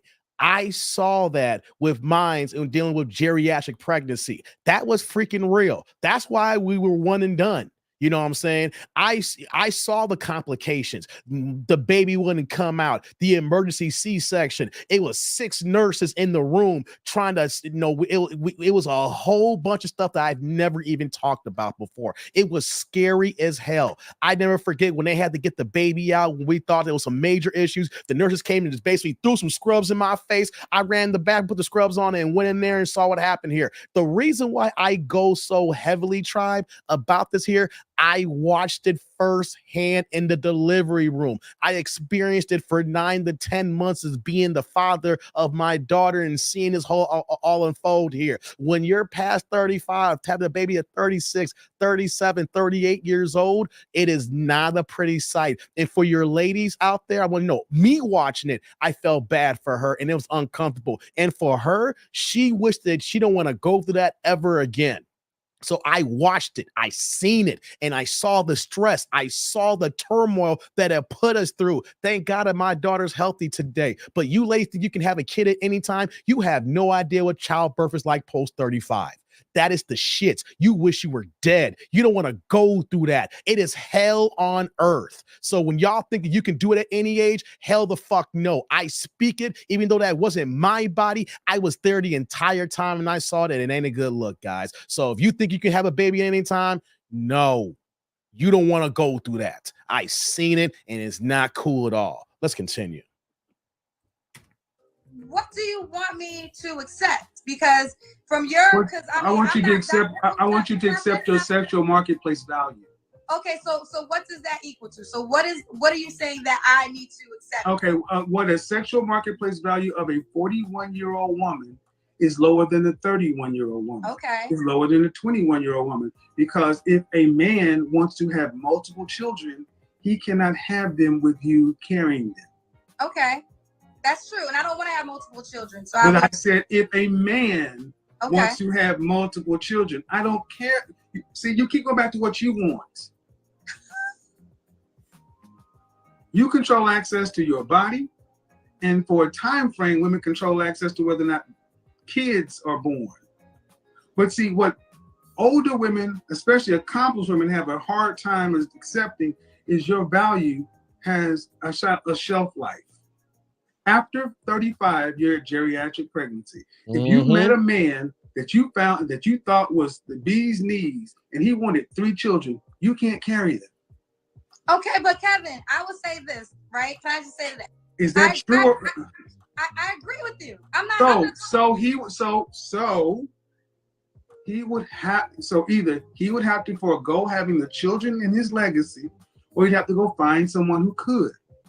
Or it could be a man that might already have children and doesn't want to. Not my example. That's not my example. That's not this. But really, can I just say this? I respect your insight. I really do. That's why I came on your platform. Okay. But I'm not gonna allow what you think is gonna be for my life to be my life. Okay, if you allow what I don't know you, lady.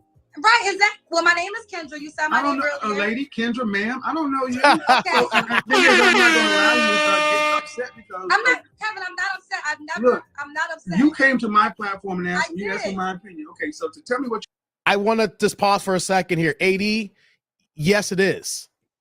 Geriatric pregnancy, when I brought this up, every single woman who's never heard before think I've either made it up or I'm putting them down. Because when you hear the word geriatric, you think old. So when women do not understand this, they have not seen a regular doctor. They don't have a primary woman's doctor to take care of their woman's needs. This is actually, as everybody know here, because y'all rock with me, an actual medical term. You may not be physically geriatric because you're 35 years old and up, but your wounds, your reproductive system is geriatric. So women hear that and get in their feelings and thinking that you put them down because they'll see an example of a 50-year-old woman giving birth. They'll hear a story about some woman in Africa, 60 years old, giving birth, right?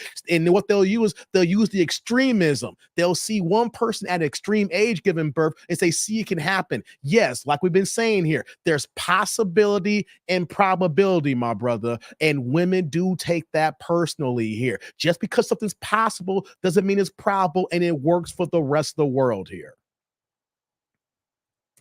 What you're not going to allow me to do, that's not necessary. Hey, what's going on, Cold Fusion? Thank you. I wasn't trying to be rude. I was just ultimately. But what would you call it? What would you call it? I'm not going to allow what you say to do what? Because I mean, listen, I hear you. Oh, damn, Frank. There's plenty of women that I know that have had babies in their 40s, that have gotten married in their 40s. It can happen. So probability. Yes, I'm talking black women. 1 in 4 black women will marry. 1 in 4 black women will marry in their lifetime. So you telling me about the aged black women who marry after 40 and have babies? I'm sorry. I'm sorry, ma'am. I'm sorry, ma'am. I'm sorry. That is, unfortunately, and here's the thing. If you're waiting till your 40s to marry and have babies, you did something wrong in your 20s and 30s. I mean, I focus on my career, which I know you feel could be something wrong. I have no regrets. And I don't feel like there's anything wrong. I don't feel like there's anything wrong. Let me go ahead and share. Let me tell you, turn you people in the comment section up. I don't care what y'all think. I mean, honestly, I don't judge by what women want. If you want to focus on your career, do that. But see, one thing that women have not been told in this country is there's a cost to all of it. You can't have it all. Men can't have it all. There are trade-offs and choices. If you chose to focus on your career, I am all for that. Do it. But it comes at a cost of your prime childbearing years. I don't make human beings the way they are. So this is the choice women have to make. I wholeheartily agree. And I was engaged into my college sweetheart. I went to Hampton. And I chose to focus on my career instead of becoming having no regrets. Okay. And just as I hear what you're saying with statistics, one of my best friends just got married last year. It was Frank. Any day now. She used it to springboard her channel. And she's a black woman. So all I'm saying is, yes, you're right. Hold on. You're right, Frank. This is true. This helped her springboard her channel. She was already popular because she was a popular DJ here in Chicago. So she had a name already. But being on YouTube's a whole different ball game here. And it happens to a lot of YouTubers. You go to a big platform, you showcase yourself in front of a lot of people. And if a lot of people watch it and then you immediately go to YouTube and you have a channel, you start making content, you'll be surprised how people follow through. You want to know something? I've had these opportunities. I choose not to show up on the big channels and put myself out there like that. It could be a springboard, but I'd like to watch other people and enjoy myself. I'm not trying to use other channels for it to come up, but she did here. You notice, you can see the correlation of her on Kevin Samuels and her YouTube channel, her Instagram dating page blow up here. That's a good point here, man. That's a good point. Maybe the statistics aren't there, but in my reality, in my worlds, I know women that anecdotal evidence doesn't change the fact. Huh? Anecdotal evidence doesn't change the fact. You know people like you. That does not change the reality. Thank you, Tito. Appreciate you. What I'm saying is, listen to what we're doing in the black. Listen to what we're doing in the black community. Take it away from you. Take it away from your friends. We're actually having a conversation about women having babies in their 40s. That's how warped we've become in the black community, because we cannot get it together in our prime mating and marrying years, because so many of our women value these so-called careers. Now, I don't doubt that you have a career, but I gotta let you know, General Conroy, how many women I've talked to over the countless years who call their job a career. Most people have a job. Most people have jobs. Most people don't have careers. Exactly. And it seems to be, why can Becky, Marisol, Mylene, and Anu all go out and have jobs and careers, just like black women have jobs and careers, and still be able to spin that plate and find a husband? Why can every other race of women seem to be able to do that, but black women are doing it at a 1 out of 4 ratio, and the next closest women are white women who are married twice as much as you are? And that's married to anybody. You're not marrying anybody. Can I respond to that? I hear what you're saying. But I also think that if women are realistic and they are open to dating and maybe not always focusing on the money and maybe to give up some things on their list, it is possible. I know you said yourself, your mother got married at 50. Right, There's AD. people that do still find love in their 40s. And I just think that I don't want women to feel And her hopeless. 3 sisters died alone. Huh? And her 3 sisters on the way to dying alone. Well, speaking of dying alone, I had a mother who wasn't married when she died, and she didn't die alone. She died. Do you think black women have been given? Do you think black women have been given the accurate message for life? I will say no. I will say no. I'll give you that. But I will say this too. There's a lot of things I do agree with you on, Kevin, and that's why I came on your platform. But I will say the die alone things. I don't want to give women. I don't think women should be fear. Oh, I do. I think fear. I think we need some healthy fear. Because here's the thing: when we do this whole coddling, don't act like it is what it is. No, we need to tell you smoking causes cancer. We don't need to tell you smoking causes bait. Smoking makes you happy. Okay. Because I'm looking at our community. Black men are at the bottom. Black women are at the bottom. Black boys are at the bottom. You're the only group of women who stand out proudly saying, I don't need a man to make it through life. No other group or race of women is so bold to stand outside and say, put all the pressure of the world on me because I don't need him. Well, I don't believe that. I believe men are very important. I love the black man. My father. It's our culture. Okay, I agree with that. Let me ask you this, Kevin. Do you think a woman, because I hear you talk about settling, I always wondered your answer to this. Should a woman be with a guy who might be cheating on her, not treating her the best? Do you think it's better to have a man than to not have a man at all? Yeah, see, that's a disingenuous question. So when you come in setting the table as if is the choice between a negative and a man, I reject that question. Why don't you give it the other way around? Do you think a woman should have a man who actually she can build with and partner with, such and so forth? Why come in assuming bad faith to begin with? No, I'm not. No. Yes, you did. You came in and gave me a negative versus having a man. And that means if he's going to do this, should she choose that? Why don't you give me the other side? Give me the good faith argument. Okay, well, no, there is a good faith argument, but I just heard you say several times, I think sometimes women... No, what I'm saying is, why didn't you come through the door giving the good faith argument? Why do I have to ask you for it? Well, I think naturally, if a man is treating you right, if you find a Russell Wilson, what would be the reason for you to leave? You mean an NFL MVP quarterback? That's the only thing? Okay, we'll take the money. Or just a man, period, that celebrates you. What I'm asking you is, I don't celebrate you. You're supposed to celebrate him. But what I'm asking you, Kevin, is this, and I'm not trying to be combative. I'm just simply asking you a question, and I'm really trying not to be combative here. Is there some women... Just speed a little bit, guys. There's some women who date men who might not be treating them the best. And I always just wonder, because I know you preach a lot about settling and being with men.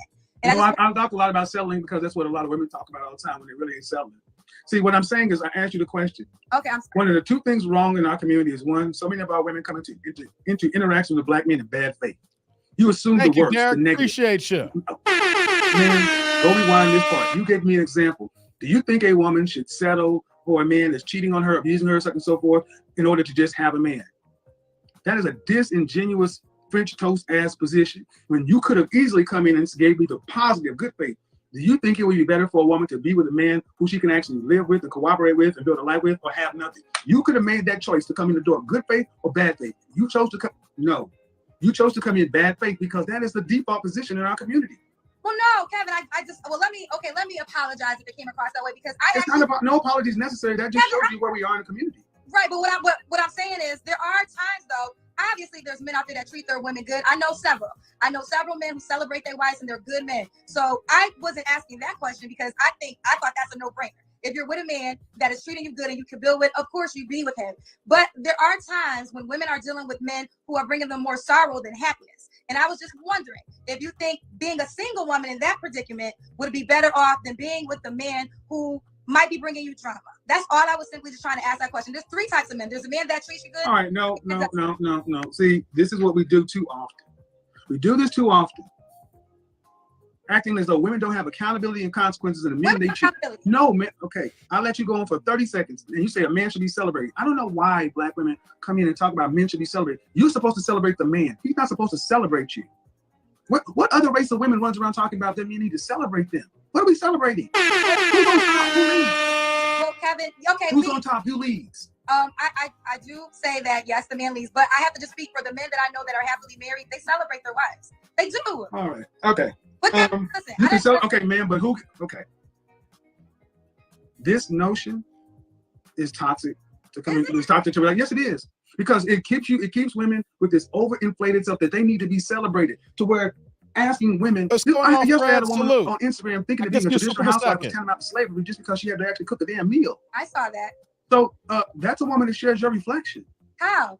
She's Black. Oh, so my reflection. Okay, I see what you're saying. Yes. So my notion, the notion, the way so many women talk is, oh, you're some sort of God or deity that's supposed to be celebrated. The way we do it over here is men of value lead. Women of value follow them. You celebrate your man. You praise your man. What y'all do on your side is good for you. Hope it works for you. But more people on this side are winning. More people on that side got opinions and no husbands, especially no husbands. So you talk about Russell Wilson. I don't know many men on this side that respect Russell Wilson, not because he married a woman with a child, it's because he's a simp. Why is he a simp? Why is he a simp? Because that's an entire program. And here's the thing.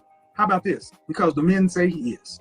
Well, okay, as a female, then I want to simp, because if there's a man. Well, then go ahead. Then you want to have again, and thank you guys. Listen to what she said. She wants to simp. She wants to simp. She wants to simp because a man like Russell Wilson, who put Sierra on a pedestal, pedestalizing a woman is. I said this 3 weeks ago. Show me a culture or a race of competitive people where the women were pedestalized above the men, and show me a competitive civilization. You don't. Men's purpose needs to be pedestalized, not the female. It doesn't mean that this is a problem. So many women in the Black community want to be sitting up like this queen, and if a man is sitting up there looking at you, he cannot fight everybody else, compete with everybody else, and defend the world. Sorry, it doesn't work that way. And that's why so many women, Black women, are by themselves, because if they can't be treated like the queens that they think they are, then they'd rather have nothing, and no one's going to stop you. Because if it ain't, because the problem ain't Black men. It ain't Black men because ain't no man marrying you. When it says 1 out of 4 Black women were married, that means anybody.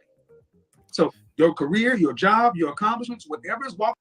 Hey, real fast here. Kevin is cooking here. I just want to give it a break for 1 second here. When he says 1 out of 4, he's averaging out because technically 26% of Black women totally is only getting married. So you can round up saying like, oh, 1 out of every 4. So this man is cooking. He's telling here. And it's funny how when we see Kendra, it's been several years. And if you think about it, you think that she might have changed. But even though when she goes on women every now and then, you can hear these same talking points of her come back at least several times a week. She ain't never truly changed because she still truly believes this stuff here. So let me get back to the video. I just want to go ahead. Matter of fact, let me get to these supers out the way here. Let me do this here. Let me go to the big box here. I don't want to let them go too long here. Shout out to my man Fred Turner in the building. What's going on, Fred? Dropping the $5 super sticker. No questions, no comments. My man Fred is here for the love of the game.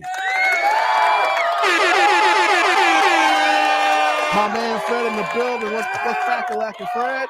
Hey, brother.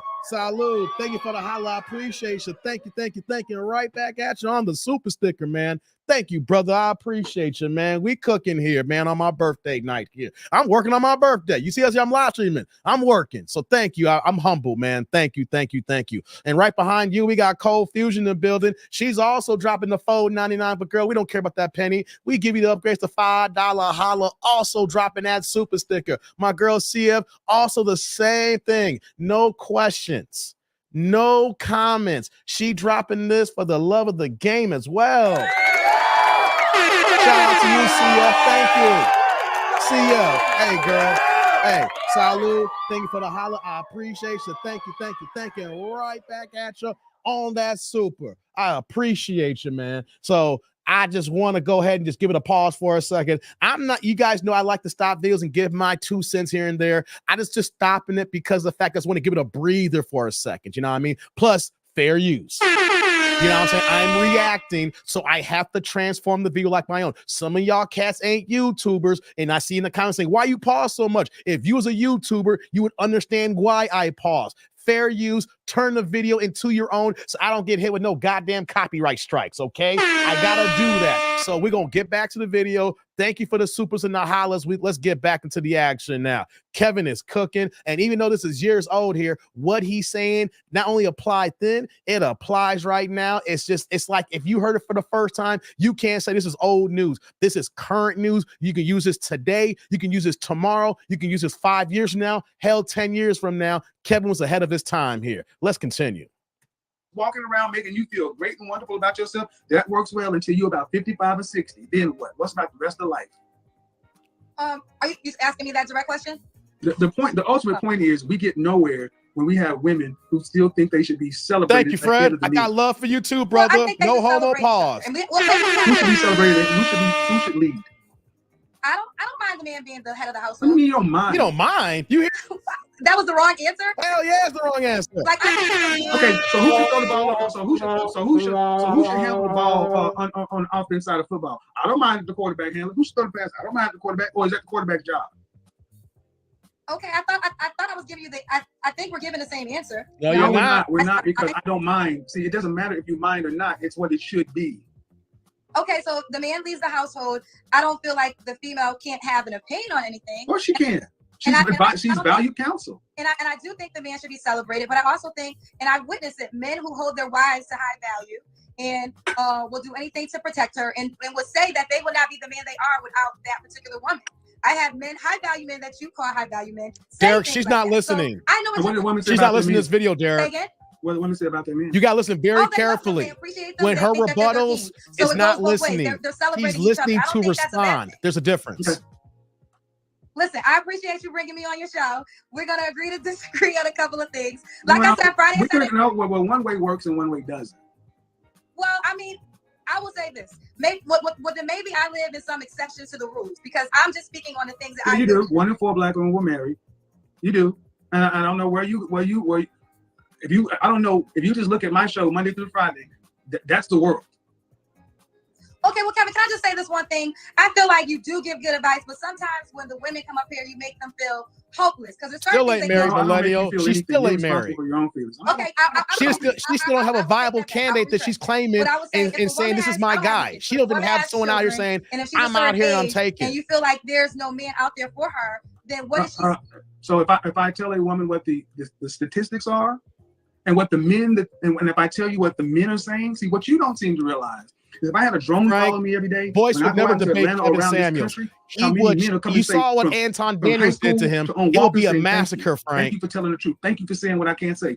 It'll be a massacre. Dozens of men. Can I take a picture? Anton Thank you for telling the truth. I'm so glad. So it ain't what Kevin is saying. And see, the problem is so many women are focusing on the messenger, the tone, or whatever. You're losing the fact that you're finally getting some accurate information that ain't telling you don't forget your crown, you're a queen, and all this other kind of stuff. Because all those people want to sell your books, sell your dream. When you talk about leaving hopeless, I think many women who bought this bullshit that these men have been selling and then turn around and find out they're cheating just like everybody else and ain't the man they say, then they should feel hopeless. At least I'm telling you 2 + 2 is 4. Make a decision what you want, 2, 2, or 4.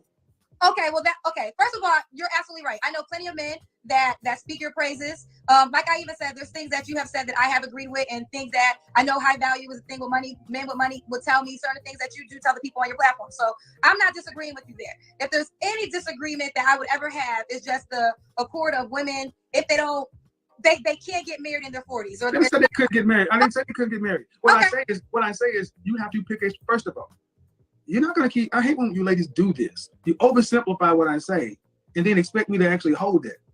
When have I told a woman that she can't get married? Well, I know you have this thing called the danger zone. And what does that mean? What does that mean? The danger zone is she's in a certain age bracket. Like if she has kids, if she's overweight, and if she's a certain age, you have Kendra, you've just proven that you don't know what I talk about. That's not what the danger zone means.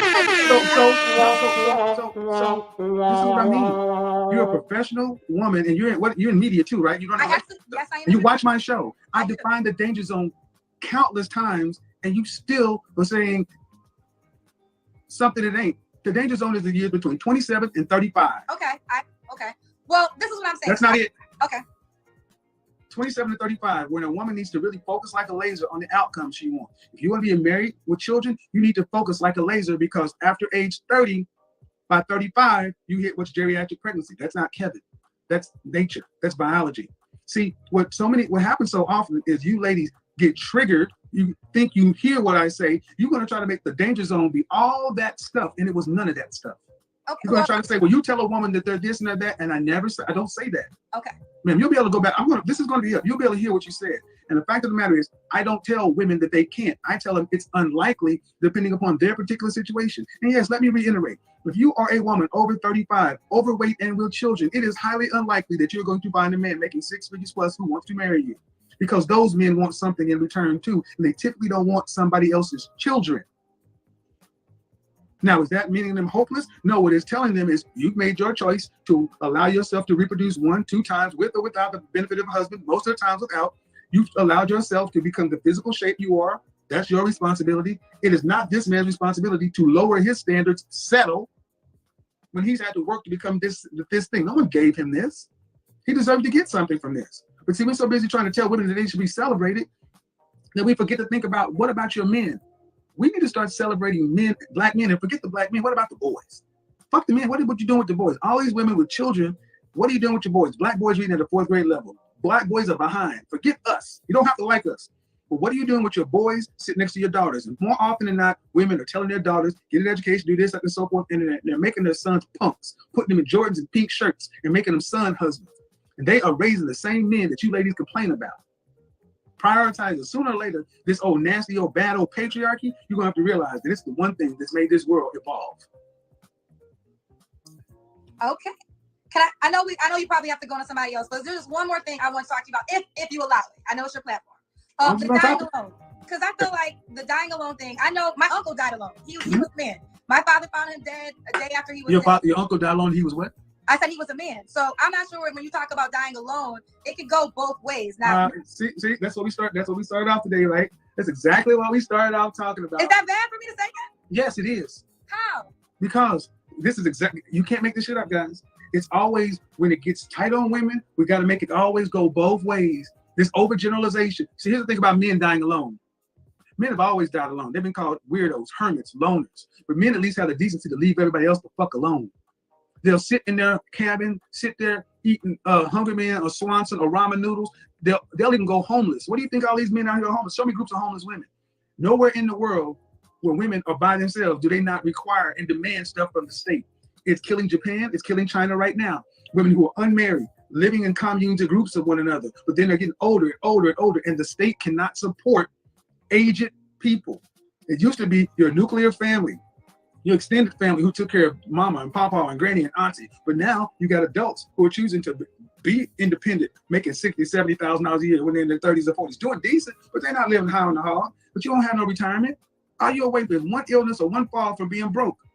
So dying alone, women don't sit around at 50 or 60 years old and not demand government assistance, benefits of some sort. They're demanding something on the system. So men are still supporting you. And that is going to break a society. We cannot afford it. So like it or not, ladies, when we start seeing homeless elderly women like we see homeless men, then women will start getting the picture. Because like it or not, the coffers are empty. You can't not go just be, because many women still think, yeah, well, if it get too bad, I'll just go to the church. I'll go to the Jesus house. What about when all that's closed? What about when there's no more resources? Where are those women gonna go? The same place homeless men have always gone. Outside. Do you believe that marriage benefits men too? Like I know you. I believe what benefits men? Do you feel okay? And because I know I have to ask my questions very correctly with the words. So I know that you believe women, marriage is a benefit to women. Do you believe that marriage is a benefit to men? Like should men try to find wives? Like is that important to them? Or? Well, it used to be. It used to be when women valued marriage and valued men, but today, more often than not, women value a man's resources and his ability to provide. That's why I stick in the high value area, because I realize that most women don't want a man making $40,000 a year. I asked you that 30 minutes ago. Would you respect a man making $42,000 a year? And the answer you had was no. I didn't say no. No, you didn't know. What you did not do is answer. I remember what you did. You did not answer it directly. I respect any man, first of all, that has a job. So I didn't say that. That's not true. But no, the answer was ultimately the lifestyle. Would you be willing to lower your lifestyle? Are you willing to lower your lifestyle? Oh, lower my lifestyle. Yeah, because I'm assuming you make more than $42,000 a year. Yes. Okay, so if he's making $42,000 a year, he's only going to be able to pay whatever percentage of his overall income towards the mortgage, the lights, everything else, and even the car. So if you drive a BMW, what, he's supposed to get a bicycle? So I'm supposed to get a lower car then? I'm just asking. Let me explain. That's what a man would have to do. That's what a man would be expected to do. If a man was earning more than his woman, the world would expect that man to get him a I've been letting Kevin cook, y'all. The world would look at that man crazy. If he was driving, I've been letting Kevin cook. His income could afford, and she was riding around in a Honda Civic, and he was riding around in a Mercedes. The world would look at him all kind of craziness. But see, now can I respond to that, Kevin? That's on the man to have more stability and confidence in himself, because if you're worried about the world, that's not. We can't skip past. No. You ask, is it on me to lower my lifestyle? Well, if he can't afford to go, see, a man making less than you is not used to going to eat the places you do, go to do the things you do. So you're gonna have to forego doing those things, unless you want to pay for them. I see what you're saying. And I know that, and I'm a smart enough man to know that comes with a woman lacking respect for a man. So we can play around this all we want to. You can say, I don't want to deal with a high value man if they regard sharing it with somebody. I would rather do this, but this man over here is not going to get high value man respect. And he's going to always know that this dude was really your first choice, but you didn't want to deal with this. Hey, let me pause here for a second, guys. I let Kevin cook for a second, man. Can I let that breathe for a minute? I want to get to this next super. I want to let that breathe for a minute because I mean, I can't hold a torch to Kevin Samuels. I mean, he's saying things years ago that is being articulated like, man, you got to know levels to the game. And it's be like, yo, he knew what he's talking about. There is nobody else going to come up here and is going to be able to tell him differently because he's going to set you straight. And without being mean, demonstrative, where people said all the kind of ad hominems about him, what we're hearing here is straight logical information here. Let me get to this next super. Shout to my man OZ, dropping the $5 holla, dropping the green in the chat, man. And once again, my man OZ, he ain't got no questions, no comments. He dropped that super for the love of the game, baby. My man OZ in the building, dropping that love, man. I appreciate you, dog. Hey, OZ, salute. Thank you for the holla. I appreciate you. Thank you. And right back at you on this birthday super, man. I appreciate you, OZ, man. Thank you for dropping that, man, contributing to the tribe here on this birthday night here. I could be elsewhere. I could be kicking it. I could be out to eat. I'm here rocking with y'all. I'm giving y'all content. I'm giving y'all a break from y'all Wednesday night and everything, right? I'm here and I'm enjoying my time with you. I wouldn't want to be nowhere else but with my family and with you guys here, man. So thank you, OZ. I appreciate you, man. Man, ain't he cooking? Like, here's the thing that I want to bring out to you, Derek. She's not listening. She is, like, when I say listening and hearing, that's a skill set, right? And what she's doing is she's listening to respond. And then she's trying to take certain individual situations because you see somebody do it. Or you may have seen a couple people think it, you think that it can happen for everybody. And here's the thing that we got to understand in this big old land we call the US of A. There's over 350 million people. So there's going to be somebody who's going to do something. You say, see it happen. But if one person does it and the other 350 million can't do it, is that something logical to put your hat on and bank on saying that you have a chance and be able to do that? No, you're saying that's lightning in the bottle. That's the exception and not the norm, right? So that is what we're talking about here. Just because you see something, we need to be old enough and mindful to say, yeah, such and such did it. Does that mean I really can do it? Do I have the skill set? Do I have the authority? Or do I have the resources? Whatever checklist that goes down, whether it's in relationships, it's in work and things of that nature, we have to understand the dynamics of the numbers game. Just because you see LeBron James made it to the NBA, he's a one of one. There's not going to be another LeBron James. We can't use these extreme exceptions, right? But you want to know something? There's a gang of Bobby Hansons in the game. If you don't know who Bobby Hanson is, he's a former role player for Chicago Bulls in the 92 game. There's a gang of a whole bunch of role players that's 8, 9, and 10. And even then, guys, those guys are the exceptions because how many people play in the NBA? You see how that works here? I could try to justify something when you see these role players and how they have success in these sports leagues, but athletes are also the exception and not the rule as well. So we got to go by the rule. We got to go by how the masses in the majority and how that impacts them. And Kendra, even though today you might hear her say certain things, you know that at least one live stream of her channel, she's going to go back and revert back to her old self and say a whole bunch of janky bullshit. You know what I mean? So let me see here. We're gonna get back to the video in 1 second. Drove old school truck while married, bought her a new car. She didn't have to work. Man, it's such more romantic. Frank said she's hearing, not listening, picking and choosing what to respond to. Exactly. She's picking and choosing what to respond to. And have you noticed when Kevin's in mid-sentence, she wants to jump in? A person who understands the dynamic of a good conversation debate, you let the other person finish their point and then you jump in. When he's in middle point, she's not even hearing him finish it. She's trying to jump in to try to prove her point. And it's not going to work because Kevin Samuels at the time, he had the numbers, he had the answers, and he saw the results of people who did X, Y, and Z. You know what I'm saying? Frank always said, like my granny to say, if you can hunt, you can hear. And that was a song back in the day from, I forgot who was a hip hop artist. Was it Mos Def? Or I think it was Mos Def. If you can hunt, you can hear. It was produced by DJ Honda. Yeah, Mos Def, DJ Honda. If you can hunt, you can hear. Check it out, y'all. Came out like about 15, 20 years ago. That's a jam, Frank. That's a jam. I'm a hip hop head when something like that comes out, man. Ron says, happy birthday and salute to you, little bros, Dave and Theo, entertain the masses. Thank you, Ron. I appreciate you, big bro. I appreciate the birthday wishes, man. Thank you. Who says 1% the NBA or NFL? Exactly, man. You see how I even tried at one point? I tried to even make an example, but then I was like, it doesn't work. You see, that's how you pull them in like that, man. And shout out to Vince saying, biggest problem 15 years ago, women compared themselves to celebrities when they were middle class. Exactly, man. It's wild. So let's get back to the video. I want to go ahead and let Kevin cook. I'm not in the business to try to cut Kevin off. I don't need to go ahead and justify it to say what I got to say here, but I just have to chime in because fair use. Let's get back into the video now and see what else Kendra's going to say if y'all just seen this for the first time. You're not going to put him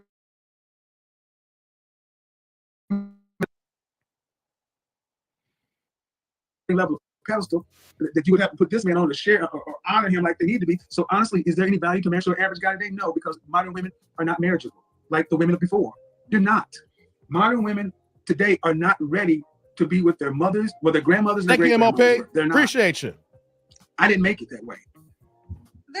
I guess I'm gonna live in the exception to the rule area. But you can live in the exception to the rule, and that's you hear that? At 41 years old, but when I'm talking with people across the board, hold on. I just gotta pause there. You saw what Kendra said. This is what a lot of modern women do. I guess I'm gonna live in the exception and not the rule model. What? Do you see how destructive women be to their own self? They are choosing to think that they are the exception and not the rule. That's why Kendra is still I'm 44. I mean, she's 45 years old now. This is 4 years ago now, right? Today, I just turned 44. She's a year older than me. So she's 45. So she is still living by this. And women are choosing to, when they say they choose to be alone, yes, they are. They're choosing destruction. They're choosing destruction. They're choosing to go the wrong way. They're not choosing to be alone because it wasn't the right guy here. They're choosing because they think they know what's right and they are wrong. Man, let's continue. I don't do that. When I talk to 24-year-old women who tell me that they could not marry a plumber off rip just because of the title plumber, and she's a political science major, what do you want me to tell them? My fault though that I built a career, like that's where I kind of get confused because if I'm not judging the your choice, it's your choice, right? So if it's your choice. Okay, ma'am, you keep asking me, is it your fault? I don't know why you keep asking me that. Your choice. You choose the outcomes. Here's the bottom line for me and you and everybody. Relationships are reflective. You attract what you are. Okay, I agree. So if the man you were with 8 months ago, hey Frank, wasn't up to standard, you just got your ranch. 8 months. Next time you comment, you should see you in blue status, brother. Congratulations. I'll be okay though. I don't have a problem in that area. And one day I'm you just got wrenched up. You're officially crew status. You act like I'm sitting here cheering and saying that you're not. But what I'm saying is, modern women's estimation of themselves, modern black women's estimation of yourself is you're more prideful than average men. I'm more prideful? Black women are more prideful than black women, in my opinion, my personal opinion, have more pride than most men. Well, let me explain what I mean. Because you ask a lot of educated sisters, the first thing you lead with is your accomplishments. That is a masculine thing. When women, that's not a feminine thing. Go on my show. I got it. Where do you think this song from? I'm a PhD. That came from me asking a woman, where's your husband? What? Her husband, I would not choose to be. I'm a PhD. And the thing is, if the ultimate goal for so many of these women is they want to be in a emotionally significant, profound relationship, having their own children, these PhDs, these masters, these careers, especially when the truth comes out that they really don't want to have to pay significant bills after their. Hey, Mo, you should love a plumber if you don't give a discount. Mo, do you know how many plumbers I know that make over $150,000 and $200,000 a year? Fuck a discount, ladies. Plumbers, you may see them and they got their dirty clothes because they working in tubs and bathrooms, or like, not just that, we're talking about plumbers. They probably got to work in the framework of the house. Like I had a leak before I went to Vegas. I remember right before I went to Vegas last year, I had this big ass leak. I had to call the plumber. The plumber had to work because where the leak started from. Plumbers make good money, Mo. I know you're joking. Damn a discount. Yo, if you knew the plumbers I know, you'd be like, hey, Big Daddy, you need to come over here. You want that plumber to work on your toilet. It doesn't matter. He give you a discount. Let him come in there and he charge you full price. Go ahead and wipe that husband that dude up. You know what I'm saying? People sleepy on plumbers. I'm not talking about you, Mo. I'm just saying in general because the plumbers who I talk to, right? Man, these cats out in the southwest suburbs, yo, there's a backlog. Like you call somebody to come out to your house, it's 2 or 3 days. They get money, people. Plumbers get money. So for my blue collar workers out there, shout out to my plumbers, man. I'm telling you, if you saw the cats who I know making $150, $200 a year, and you're like, you might have to think twice, like maybe I should go into plumbing. Mo says, clean these pipes. You know, yeah, he'll clean these pipes and he'll give you a good life too as well. He may come home dirty, but your house clean as hell because you cleaned it up because you ain't have to work. Let's get back to the video.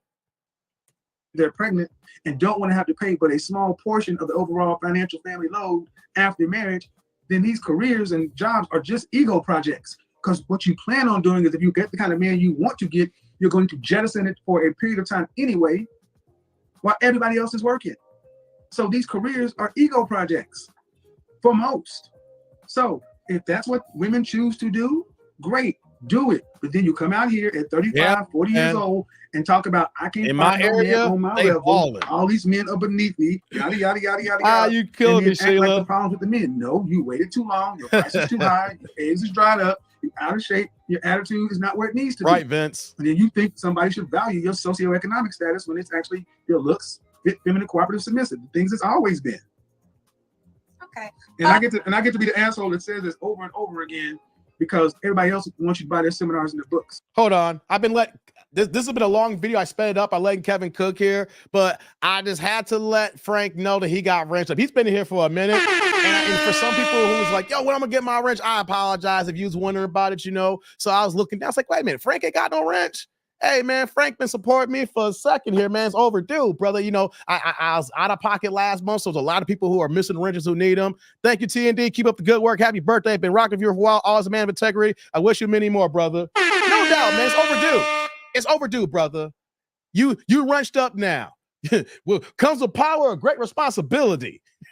But man, I just want to stop the show to let everybody know that Frank got his wrench and it's overdue. It wasn't like he begged for it. He's like, yo, when I'm gonna get my wrench? I was like, no, slow and steady, raise the tide. So salute to you, Frank, for rocking with me, man. Yo, man, who rock with me, I rock with you, man. Thank you for supporting your boy, man. So let's get back to the video. I want to let everybody know. You see that? I ain't stingy. If you cool with me, I'm cool with you. Salute to you, Frank. It's all good, brother. Thank you for being here, man. Thank you for being here. Let's get back to the video. I don't have a seminar book. No, again, like I said, Kevin, the things that you said on your platform, I have heard men say. Oh, to really, me Sheila? and That's talk what's about up. things that they won't say to women. So I have heard those things. So that's why I said there's a lot of things I agree with. There's some things I disagree with, but that's life. And I mean, again, I don't want no smoke, Kevin. I was coming on your show. No. I'm looking for a clip. I'm looking for a clip when I had a woman here. Okay, you want me to hear a clip? Okay. No. This woman that came on my show, and she's a successful woman, but she does hair here in Atlanta. And she made the example of when she's sitting and listening to all these successful entrepreneurs, executives, businesswomen in her chair, that they're all complaining about the same thing. I can't find no man on my level. But when you were 35 plus, you should have been out of the game for 10 years. See, what I'm saying is, for women who want to have a career or whatever, there's a wait, before Kevin gets into it, did you hear what he said, ladies? He said a 35-year-old woman, he's like, you should have been out the game 10 years ago. Do you see 25-year-olds trying to get out the game? This is what we're talking about, ladies. Y'all trying to stay in the streets. And I'm telling the brother, I'm telling y'all stories about me who, people police blackness and how I try to be in the city and trying to be in the hood so that I can justify my blackness. And the same thing with dating in the situation here. The streets don't love you. The street has no desire for you.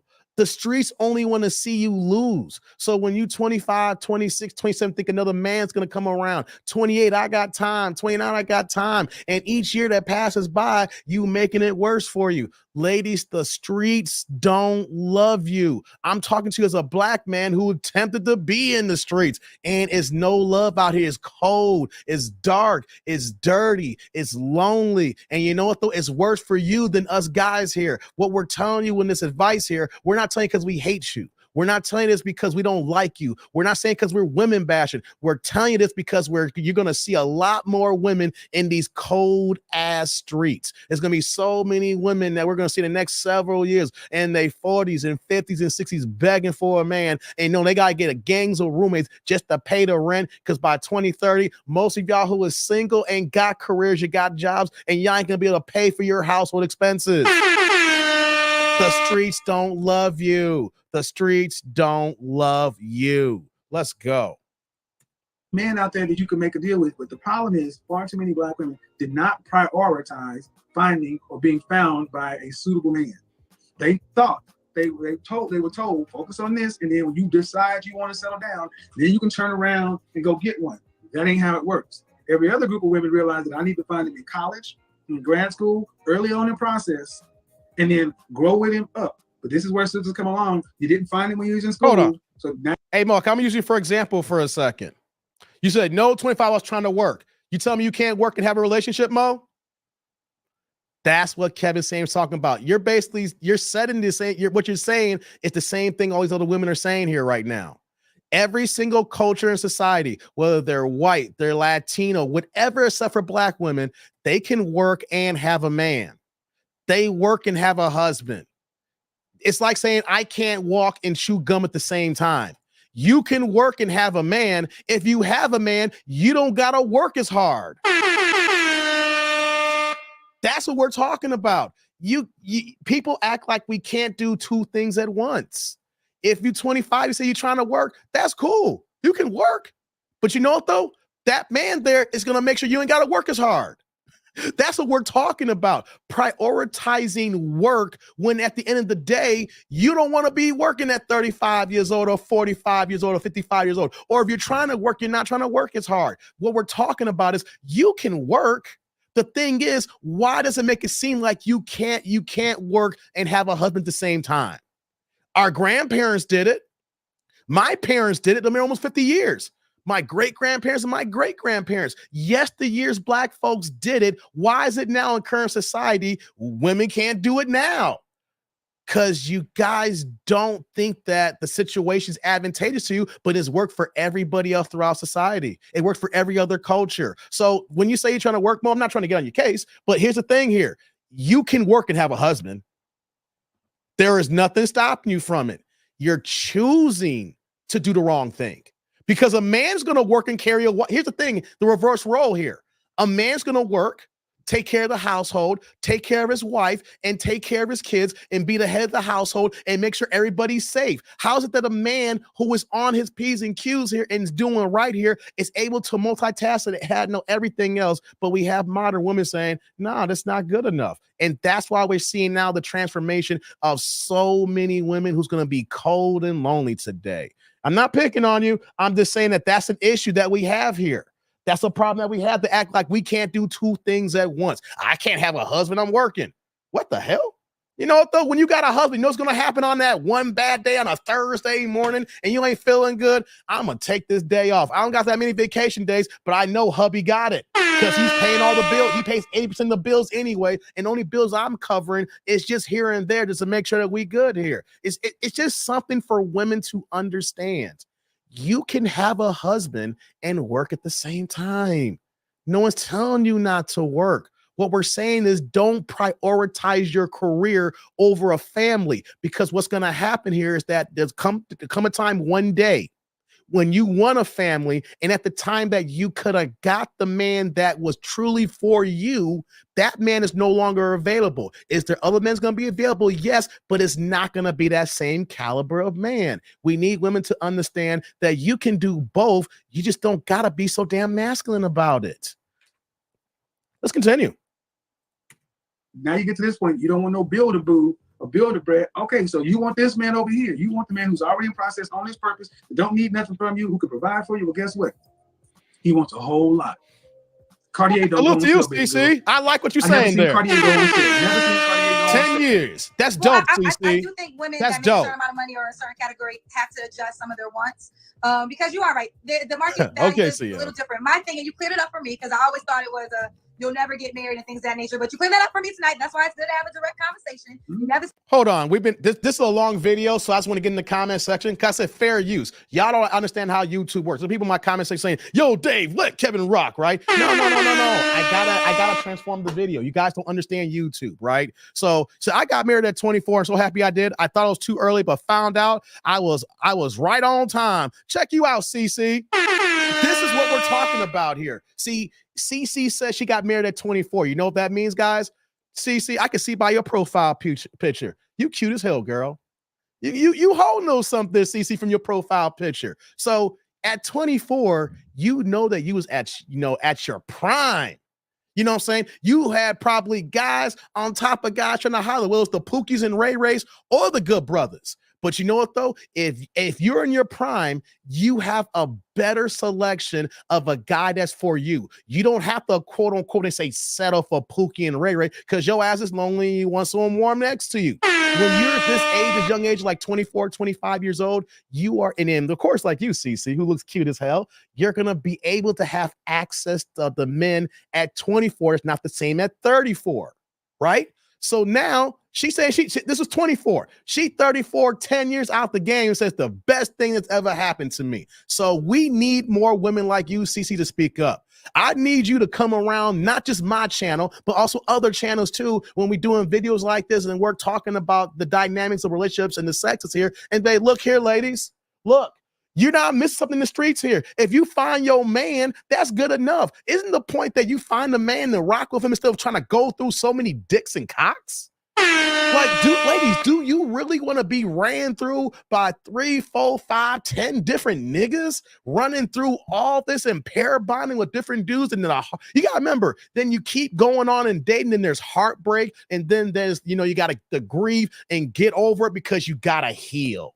You got to heal. You know what I'm saying? And then you try to get back out in the market. What happens when you get back on the market? You start looking at the next man like your past man. So that means you're carrying baggage. And then let's say that relationship doesn't work out because you're carrying the baggage. And as years go on, you start judging the new man by the old men.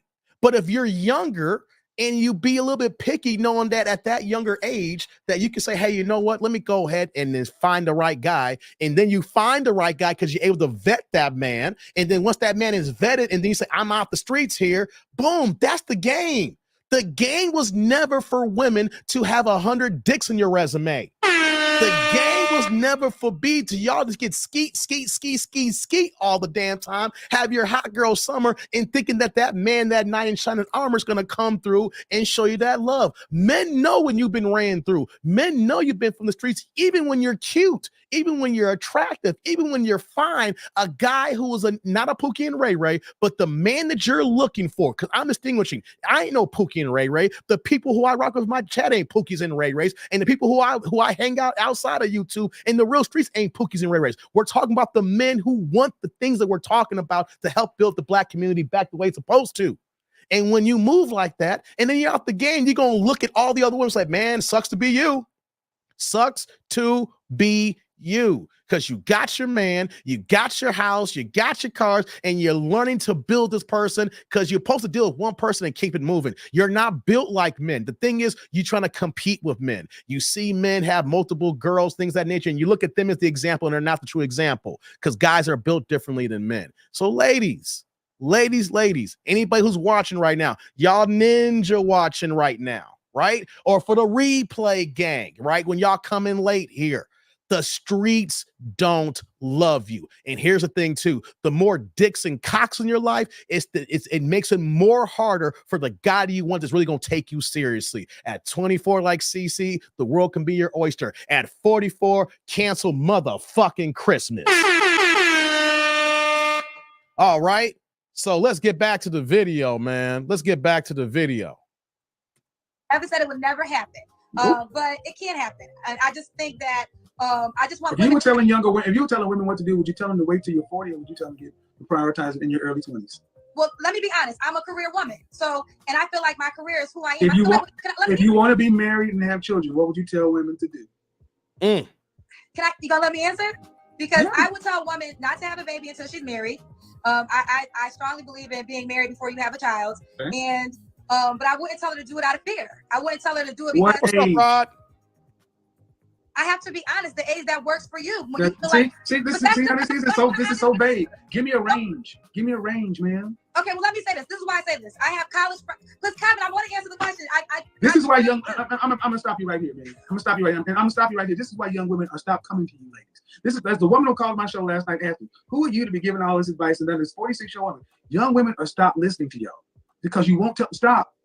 There's a reason that 32,000 people watching my show, and a lot of them are women, because you're not telling them the truth. You won't be direct with them. You won't just tell them, look, if you want to have your career, it's going to cost you.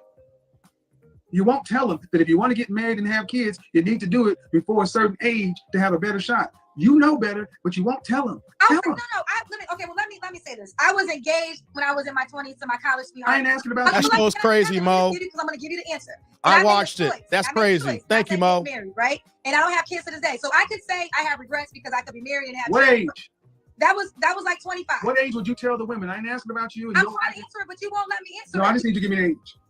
I don't need the background. Give me the age. They're between the ages of 21 and 50. What age, if you want to get married and have a family, what age should they start prioritizing? You allow me to answer, Kevin. I'm allowing you to give me an age. I'm going to end this conversation. I know a girl that had a baby. I'm allowing you to give me an age. Age range. Come on now. Kevin, right. Oh my God. It was not something to you. Yes, this is why they're not listening to you. This is why. See, hold up. That's a direct question, because Kevin did not want to hear the fluff. Give me an age. Will you let me answer? I'm asking you a direct question because, guys, here's what goes on here. This is the debate tactic. It's called deflection. When you ask a direct question and the person knows the answer and don't want to answer directly, so they want to give another point to justify it, and hopefully they can move on with that without really answering the question. That's a deflection tactic. Whether women realize that that's a debate tactic or not, that is actually true. So when you ask someone a direct question and it requires a direct answer, and they say, well, let me explain first. No. Guys, this works with women and men. This is how people deflect, and then it's called spin action. And then next you know what happens? You lose the point of what you're trying to do because they pushed it forward. No, when you ask direct questions and you want a direct answer, you don't let me say this first. No. Let's answer the question. Let's put this on the table. We can come back to that later. All right. So when you hear that, that's a deflection because they don't want to answer because it hurts. Oh, it hurts. It burns slow. It hurts. It burns slow. Hey, shout out to my man Stevie D in the building. Happy birthday, dude. Dropping in that $1.99 $2 holla with the blue in the chat. What's going on, Stevie? Wait a minute. Good to see you, brother. My man Stevie's in the building. Thank you, brother. Hey, brother. Salud. Thank you for the holla. Thank you. Right back at you on that super, man. I appreciate you, man. Thank you very much, man. It's been a dope birthday so far, man. Y'all been showing me some love, man. And we're gonna let Kevin cook for the last few minutes, brother. And then we're gonna end the show here with a few more things here, man. So let me get back and let Kevin cook just a little bit more. This is a woman talking about our Running Relationship channel, and I asked a simple question: at what age would you tell women to start prioritizing? They don't want to tell you. And it's Chastity. What do you got for me, Chastity? Well, I mean, I don't really understand why a lot of outside me, because I'm 27, so it's kind of crazy to me how a lot of women who's like twice my age, they like disagree with a lot of things that you're saying. A lot of things that you're saying is like true, and I look at my own family like, oh snap, like see you later, pinball. Be safe and stop pin, bro. And my family, a lot of them, unfortunately, aren't married, or if they are married, they're in marriages that's like not worth it at all. So I look and I'm like, no, that's not what I want. So I'll just damn, wait Frank. my chance until the right one comes along. You know? So let me ask you, so one, I would say that many of those women, they're not arguing with me so much as they're arguing with the choices of their and reality of their own life. What I'm saying has not been talked about a lot, and it's like admitting that you blown those time. I won't say you wasted those years. Admitting you can't get that time back is hard. And at 27, you still have more in front of you. Yeah, and I'm trying to get it right now so that I won't have to be 40 plus still trying to figure it out. Well, my question is, are the women in your family giving you actionable good advice? No, because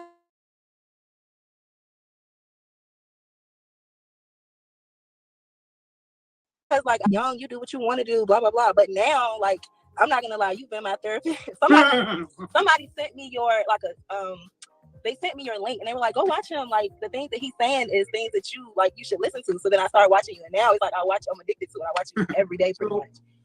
The ability to look at a situation and say, you know what, I messed this up is a good thing. Because that means you're taking accountability and ownership. And you can grow accountability. Which a lot of women, all men are really asking for. A lot of women will not take accountability. A lot of women. What I would say to women like yourself is forget them.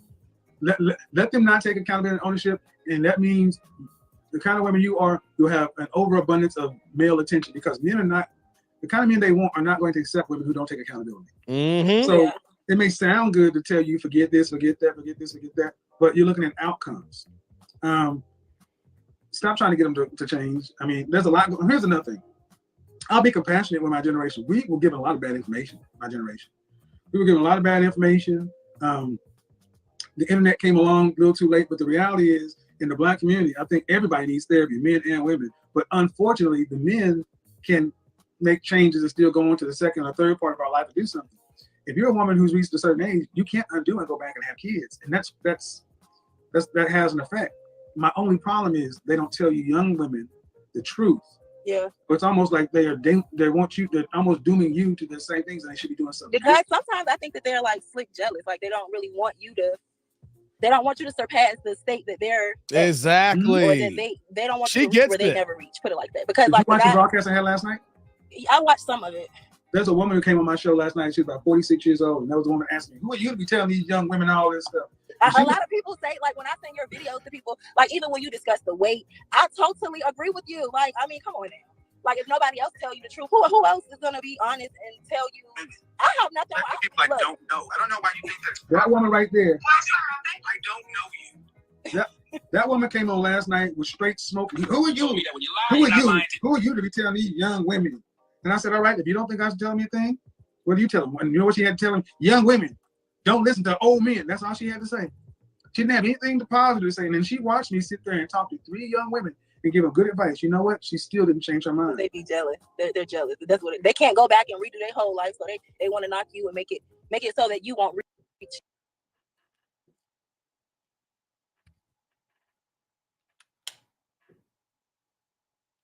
You keep on reaching and you learn how to detach from them with love. Watch me with your headphones in. Stop trying to convince them. Go on and live your best life, young daughter. Appreciate it. All right, thank you. All right, bye. That's what I mean right there. Shout out to Kevin Samuels, man. Okay, here we go. 1 second here, guys. There we go. When I was trying to figure out what Kevin Samuels I wanted to watch today and react to, there was like a gang of videos, right? But we do a lot of Kendra reactions here, and I haven't reacted to Kendra, like the one-on-one between Kendra and Kevin Samuels. It's been over a year, right? And I know it's a good long video, and I wanted to showcase that because even after all these years later, Kendra is older. And it's not a dig at Kendra, but this is just the fact that what we're seeing here, the dynamics here. Kendra is now about to be 4 years old, about to be 45 years old coming up, right? Thank you, Lou. Appreciate you. And there are times when she only speaks right when somebody is just goddamn cuckoo. Someone is just so goddamn crazy, you just can't help but say, yo, you gotta speak real. But if someone's being funny or charismatic, or she quote unquote may like them, she's gonna cape for them and go through the women code, things of nature, and not give women the right advice. Now, shout out to you, Cece. Now, here's the thing I want to say to the women out there. I know not everybody's going to get married at 24 and 25 years old, right? Here is the problem. If you prioritize it, stop saying like, I'm in my hot girl summer, I'm just gonna be me and just keep running through dudes in these relationships, things of that nature, have a whole bunch of situationships and everything. You are dulling your mind, you're dulling your senses to live in the now, in the current culture environment, so that you're just doing you for now, thinking that at the end of the day, when you get a little bit older, you can get back to the serious train and find somebody. But what women do not understand is the older that you get and the more dicks you got in your life, you are not able to pair bond properly. So when we talk about pair bonding here, it don't matter how fine you are. Don't matter how cute you are. It don't matter how successful you are. It don't matter how much money you have. If the right man comes along, you ain't gonna rock with him, because you're gonna judge him with all the other dicks that you had in your life that was inside you. All the dudes that was skiing in you right now, right?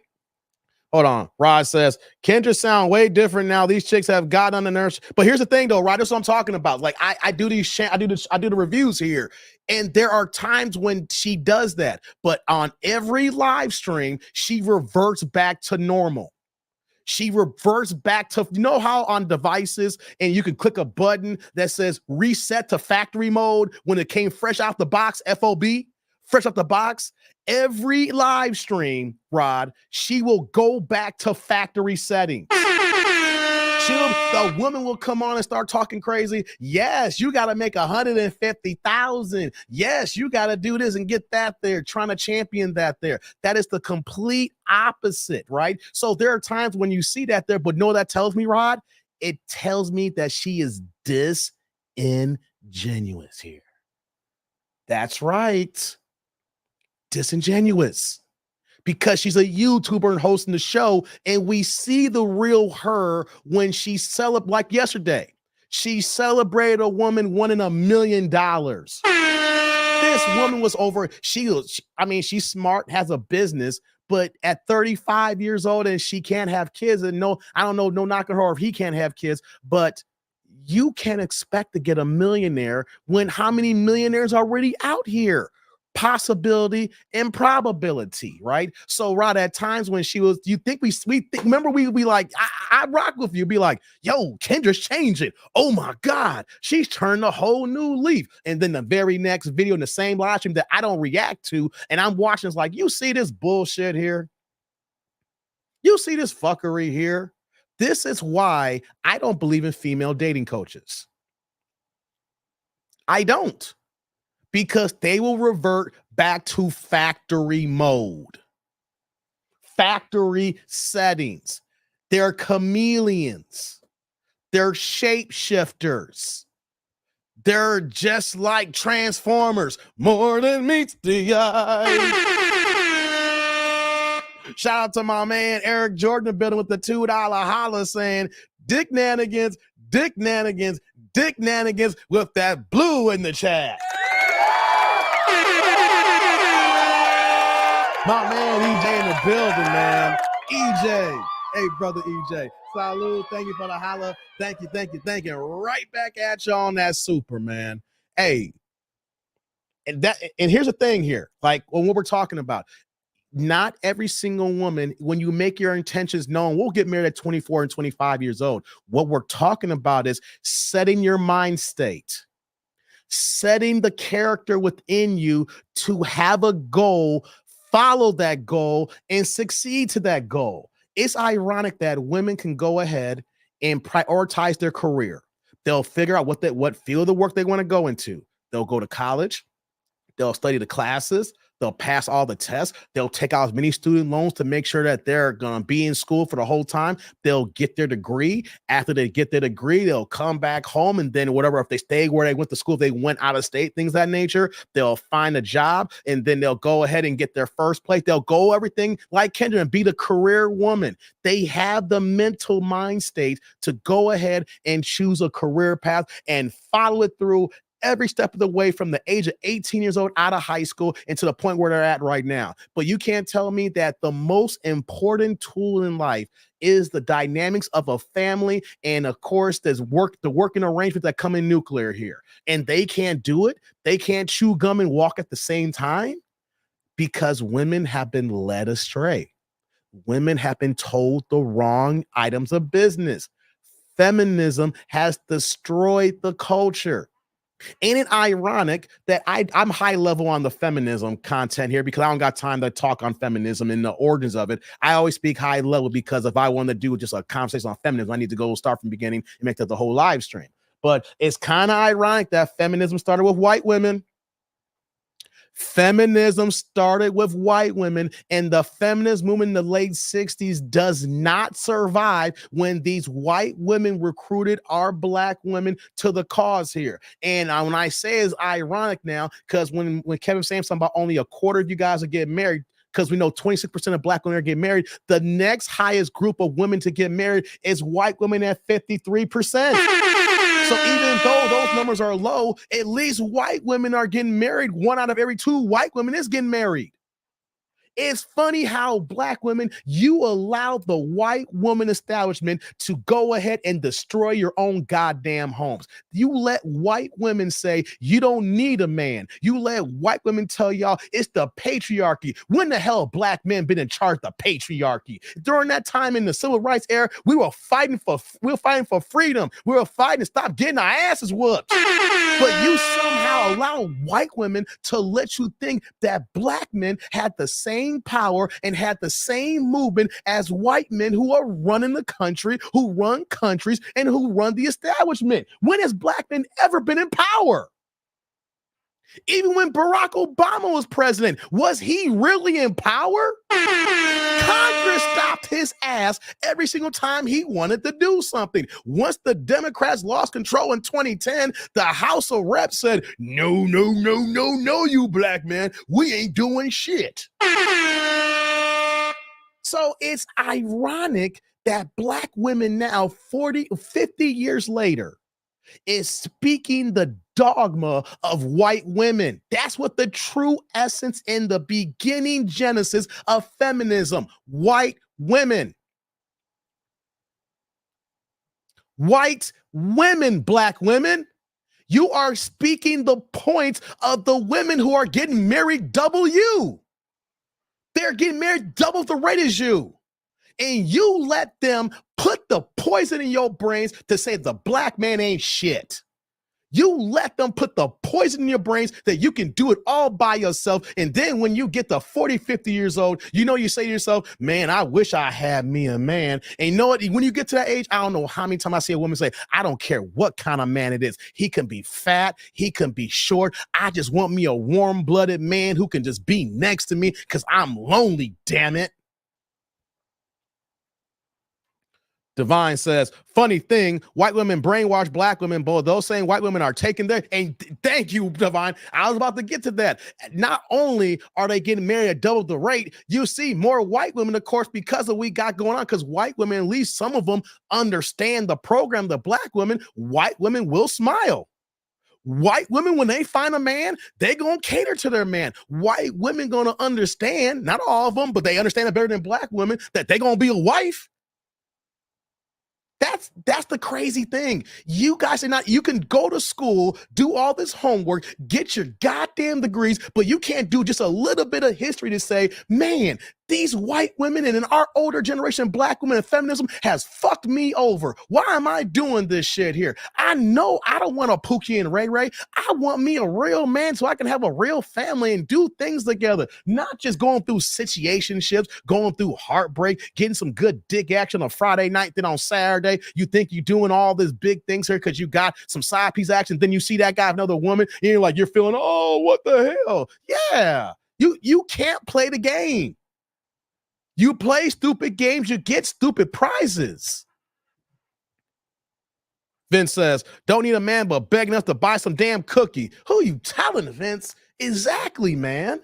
And this is not a racist commentary content here. This is the fact. Look at the beginning of the feminist movement. You think it started with black women? You think black women were leading the charge? If black women lead the charge, they would have gone nowhere in the first place. White women recruited you so that the cause didn't die, because white women knew that when you give the battery to a black woman, they're going to go through brick walls and go fight through anything. They found who could be our frontline soldiers. These white women find who can go out there like the Marines and go out there for the front lines and fight and do all of our goddamn dirty work for us. And at the same time, we get to disrupt the black household. At the same time, we get to destroy the nuclear black family. At the same time, we get to make these black women single, and then they're single baby mamas, and they're depressed and they're tired. We did everything in one fell swoop.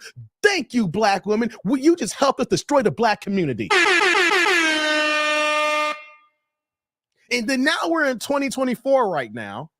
And then you guys are still looking at situations, I don't want to settle. And when then you say you want to settle, and then when you get to a certain age, you'll take anything. Ladies, look at your single aunts and talk to them real and see if they want a man in their life. Talk to your single aunties and ask the stories of how they threw away their magical Negroes. Talk to your single aunts who are baby mamas and they just talk shit about their baby daddies and things of that nature. And then when the kids get older and talk to the daddies and they find out how much of a banshee mama was. Why? Because you believe the speakings and teachings of the feminism movement that's been poisoning us from day one when it got started. And then you can't turn back the clock because you only get one life to live. You can't live to 40 and then have a switch. I'm gonna go back to 25 years old and do it over again. It doesn't work that way. It doesn't work. You allow feminism, you allow a lot of things that come into your lives here and they say, fuck it, I don't care. And then when it's too late, you're crying, woe is me. No, not woe is you. You made your bed. Now you gotta lie in it. Divine says, funny thing, white women have been brainwashed sisters, and the same white cis women are getting married to black men that sisters been calling dusties. Exactly. And that's very funny, Divine. You say that because when a black man gets that white woman, what do y'all say? They don't want us anyway. They'd rather have a white woman. No, we're sick and tired of your masculine ways. We want women. We don't want to date and marry a guy. We hang out with our partners when we need that male masculinity bonding, because that's how men operate. But when we're done with our fellas, we want to come to our women. We don't want to be with our fellas late all the time. We want the women. We want to love on y'all. We want to do the things men are natural givers. You find the right guy and you're the woman who's going to do right by your man. You're going to find out how that man is putty in your fucking hands. But because that you don't want to live right and don't want to look at the right options actually available to you, you think you know it all. How can you know it all when you ain't got nothing? Hey, shout out to Rachel Donaire. What's going on, Rachel? Shout out to Rachel. That's my peoples. I love it here. Shout out to Rachel with the orange in the chat. So a happy birthday. Get you some watermelon juice tequila. Hey, that sounds kind of good, Rachel. That sounds kind of good. Hey, Rachel. Salud. Thank you for the holla. Thank you. Right back at you on that birthday super. I'm happy. I hope you're having a good day, Rachel. By the way, I appreciate you coming through the live yesterday. That was a good conversation. Shout out to Rachel Donaire, part of the boxing community. You know what I'm saying? Thank you, Rachel. I appreciate that. Yeah. Oh, he says all for food stamps to Section 8. That too. I haven't got into that point there. We're talking about the career woman, but then we got the destitute of the women who mess up, become single mothers, and then they rely on daddy government to be in the household so that the man can be in there. Once you get on Section 8, once you get on aid, that man can't live in the house. And then once you get those resources, you tell yourself, you think that you're better than the man. No, you're not. You're allowing the government to take your family away from you. You're not better than the man because the government's cutting you a check, that you could do a $7 voucher and pay for a 3-bedroom townhouse, or that you got a car because you have to work part-time and you ain't got no major expenses because the government is paying for your home, it's paying for your food, it's paying for your child care. And then when you do work a part-time job, you can go get yourself a 2015 Dodge Challenger with a 25% interest rate.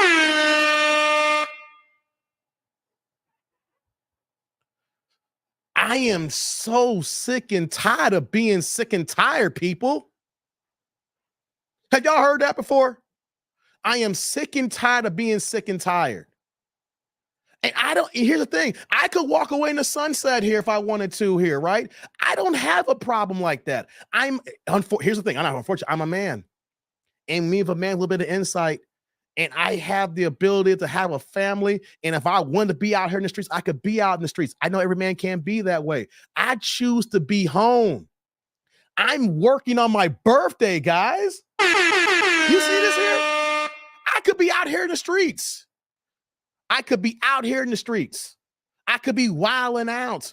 I'm trying to set an example. I'm not perfect, but you know what though? A guy who has options saying, you know what? I'd rather be home. I'd rather be working. I'm going to try to get this money. I want to talk to the people who are like-minded with me as well. And we can encourage each other to do better and be better. I want to see my community win, but we can't win when you think you have all the answers and you're already losing. We can't win when women think they're better than men when you're on government assistance. We can't win when we got women who got hair colors the same as my goddamn turtleneck. That is so goddamn ghetto to have some Kool-Aid ass red hair. We can't win when you got a 3-year-old crying in the goddamn house. Baby daddy comes and you talking shit about him. Yeah, baby daddy might be a pookie, but you should still respect him because he's still the father of your child. That son is going to grow up one day, and you want your son to respect his father because that's going to help you discipline him, because if he don't respect his father, you think he's going to respect you as a mother and as a woman? Hell no.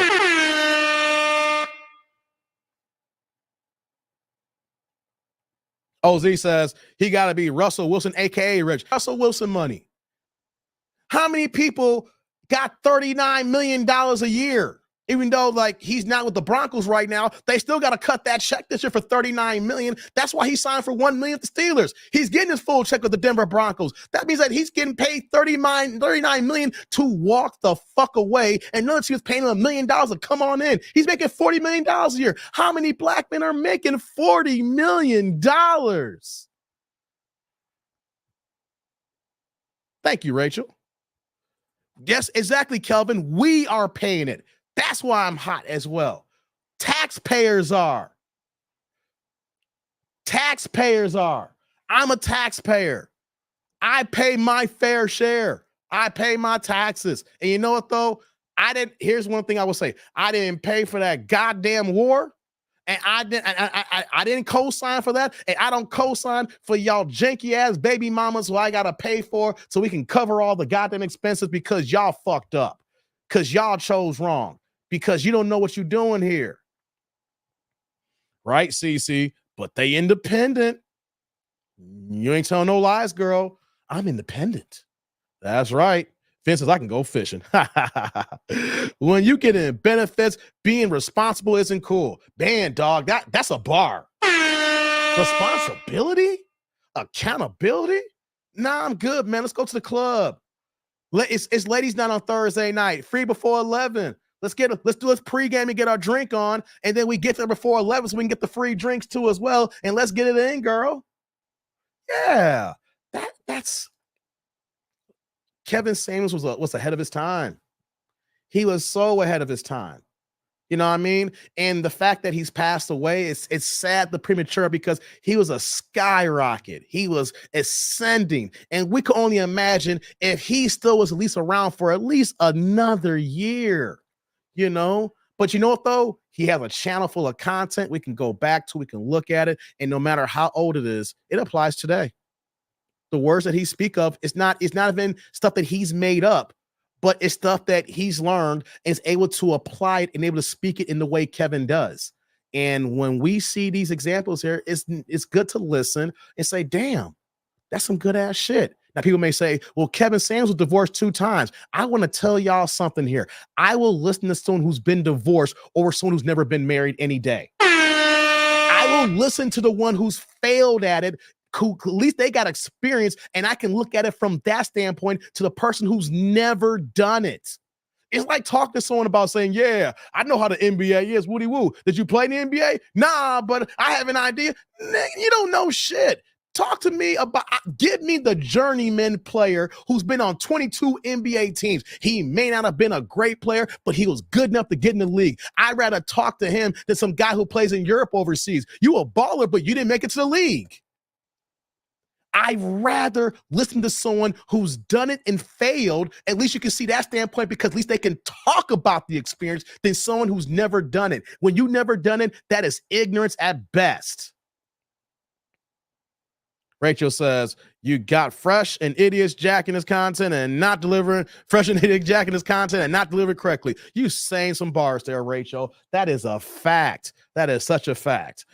Derek says, I've been rocking with you for 1 year, 4 months. My journey down these YouTube streets started with you. Happy birthday, Dave. Thank you, Derek. I appreciate you, man. You my guy, man. We joke around, go back and forth all the time, but you my guy, man. I respect you, and I got mad love for you, man. Thank you very much, man. No doubt. Jay says, happy birthday, happy birthday. I'm taking a little break for a minute. I can't be anywhere around Sheila. She knows why, but I hope y'all have a good night. Hey, man, leave Sheila alone, man. Sheila good people, man. Hey, y'all over here flirting with Sheila, man. I gotta protect Sheila from y'all, man. Sheila good. I told Sheila I was gonna get her married. I told Sheila I'm gonna get her a new man and I'm gonna get her married, right? So y'all gotta be careful when you talk to my girl Sheila, right? I'm very protective of Sheila, okay? I want to act like a big brother for Sheila, all right, Jay? Y'all gotta be careful with Sheila, man. She's gone through a lot, man. I'm protective of Sheila. That's my girl. All right, I'm gonna get her married again. You know what I'm saying? I'm gonna get her married, and then she gonna be good again, man. So don't worry about it, Jay. Don't worry about it, man. You ain't gotta take no break, man. You could ninja watch if that's the case. Hold on. It was supposed to be me. She wasn't single for a year. Hey, Jay, man, that's the way the cookie crumbles, man. That's the way the cookie crumbles, man. Don't worry about it, man. That's where the cookie crumbles, man. Don't trip, man. Mark says, happy birthday and don't flew anyone out, young man. Hey, man, thank you. No. Ain't no fly out, man. Ain't no fly out. Man, we have hit the exact 4-hour marker. Come on, man. Y'all know that I'm getting my swagger back. I'm getting my juices back. Y'all see the live streams and then you see me cooking for 3 or 4 hours. You know what that means, guys? We're going back to pre-2002 times, man. We going back to 2002 stats, man. I'm telling y'all, this is it. We getting back into it. Y'all thought when everything was happening to me and I was falling a little bit of hard times personally, I was going to get out of this YouTube game. No, we getting back into it. We are 4 hours. And what did Antoine Fisher said? I'm still standing. I'm still strong. Yeah, man, I'm having fun, man. Guys, 4 hours, man. I had no idea when I started this YouTube channel that I could live stream for 3 or 4 hours and it feel like nothing. Man, I'm having so much fun with you guys right now. What was I going to say here? Oh, I got a few orders of business before. Shout out to everybody who listened to me, man. I mean, we're about to close down shop 4 hours, man. Thank you very much, man. I want to say thank you for all the happy birthdays out here. Hey, Rachel, I want to ask you a question. Are you going to be out? Are you going to go to Canelo, Jaime Munguia, Cinco de Mayo weekend? I'm coming to Vegas Cinco de Mayo weekend, Rachel. I'm kind of curious if you're going to the fight or if you're going to be in the area. I'm coming to Vegas, Rachel. I'm coming back. I'm overdue. I haven't been to Vegas since Bud Crawford and Errol Spence. And actually, wait, why does StreamYard do this here? Okay. Maybe. Okay. Last time I was in Vegas for Bud Crawford and Errol Spence, and I didn't get a chance to meet you. I was with Drew Titan that night, right? And we went to the MGM Grand, and Drew went to y'all room and never came back down. You know what I'm saying? And I didn't know you guys yet, right? Like, so I wasn't trying to go up there and follow Drew around. That's not my get down. He's like, yo, Dave, I'm about to go hang out with Drew and I'm about to hang out with Rachel and Nonito. And I wasn't trying to tag along because I don't know you like that. Nonito had a hard fight that night. And he's like, who's this guy with the long dreadlocks? I don't know who the fuck this guy is. So I wasn't over here trying to ask Drew, let me go be with them and everything like that. So the reason why I'm asking is I'm going to be in Vegas. I'm going to fly in Thursday for that weekend. I think that Thursday is May 2nd, and I'm going to be there from Monday, May 6th. And I'm staying at the Mandalay Bay, so I'm literally going to be a hop, skipping away. If I take the Mandalay Bay tram, I'll be at the T-Mobile in less than like 3 minutes. You know, once you get over the tram, you walk into New York, and bam, you're in the T-Mobile area, as you know, Rachel. So if you're going to be if you're going to be around for Cinco de Mayo weekend, I'm just want to put that in the bug that I'm going to be in town. Like, I'm overdue. Rachel, I was actually supposed to be in Vegas for the Shakur Stevenson fight in November, but due to family stuff that happened to me, I had to cancel that trip and then go to the fight. So I'm overdue for Vegas. It's been July. You know what I'm saying? So I just wanted to find out if you're gonna be around.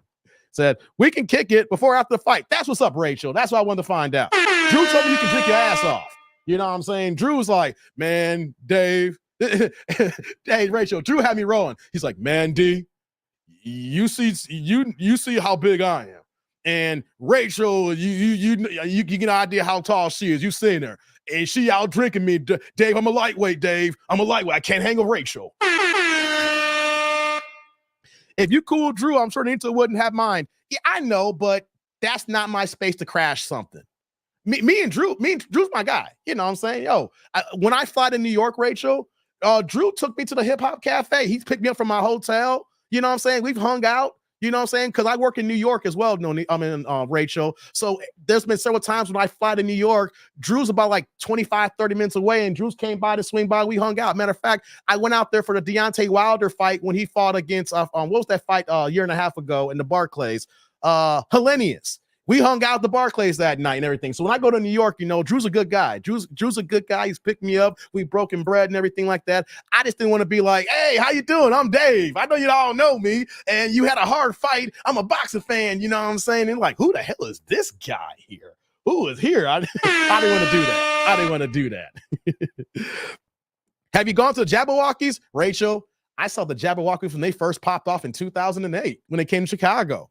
I haven't seen them in Vegas, but I know that before. I thought about going to see them at the MGM Grand, but I've seen them when they come to Chicago, but I have not seen them in Vegas, Rachel. So I have. Derek says that $100 chicken. Hey, Rachel.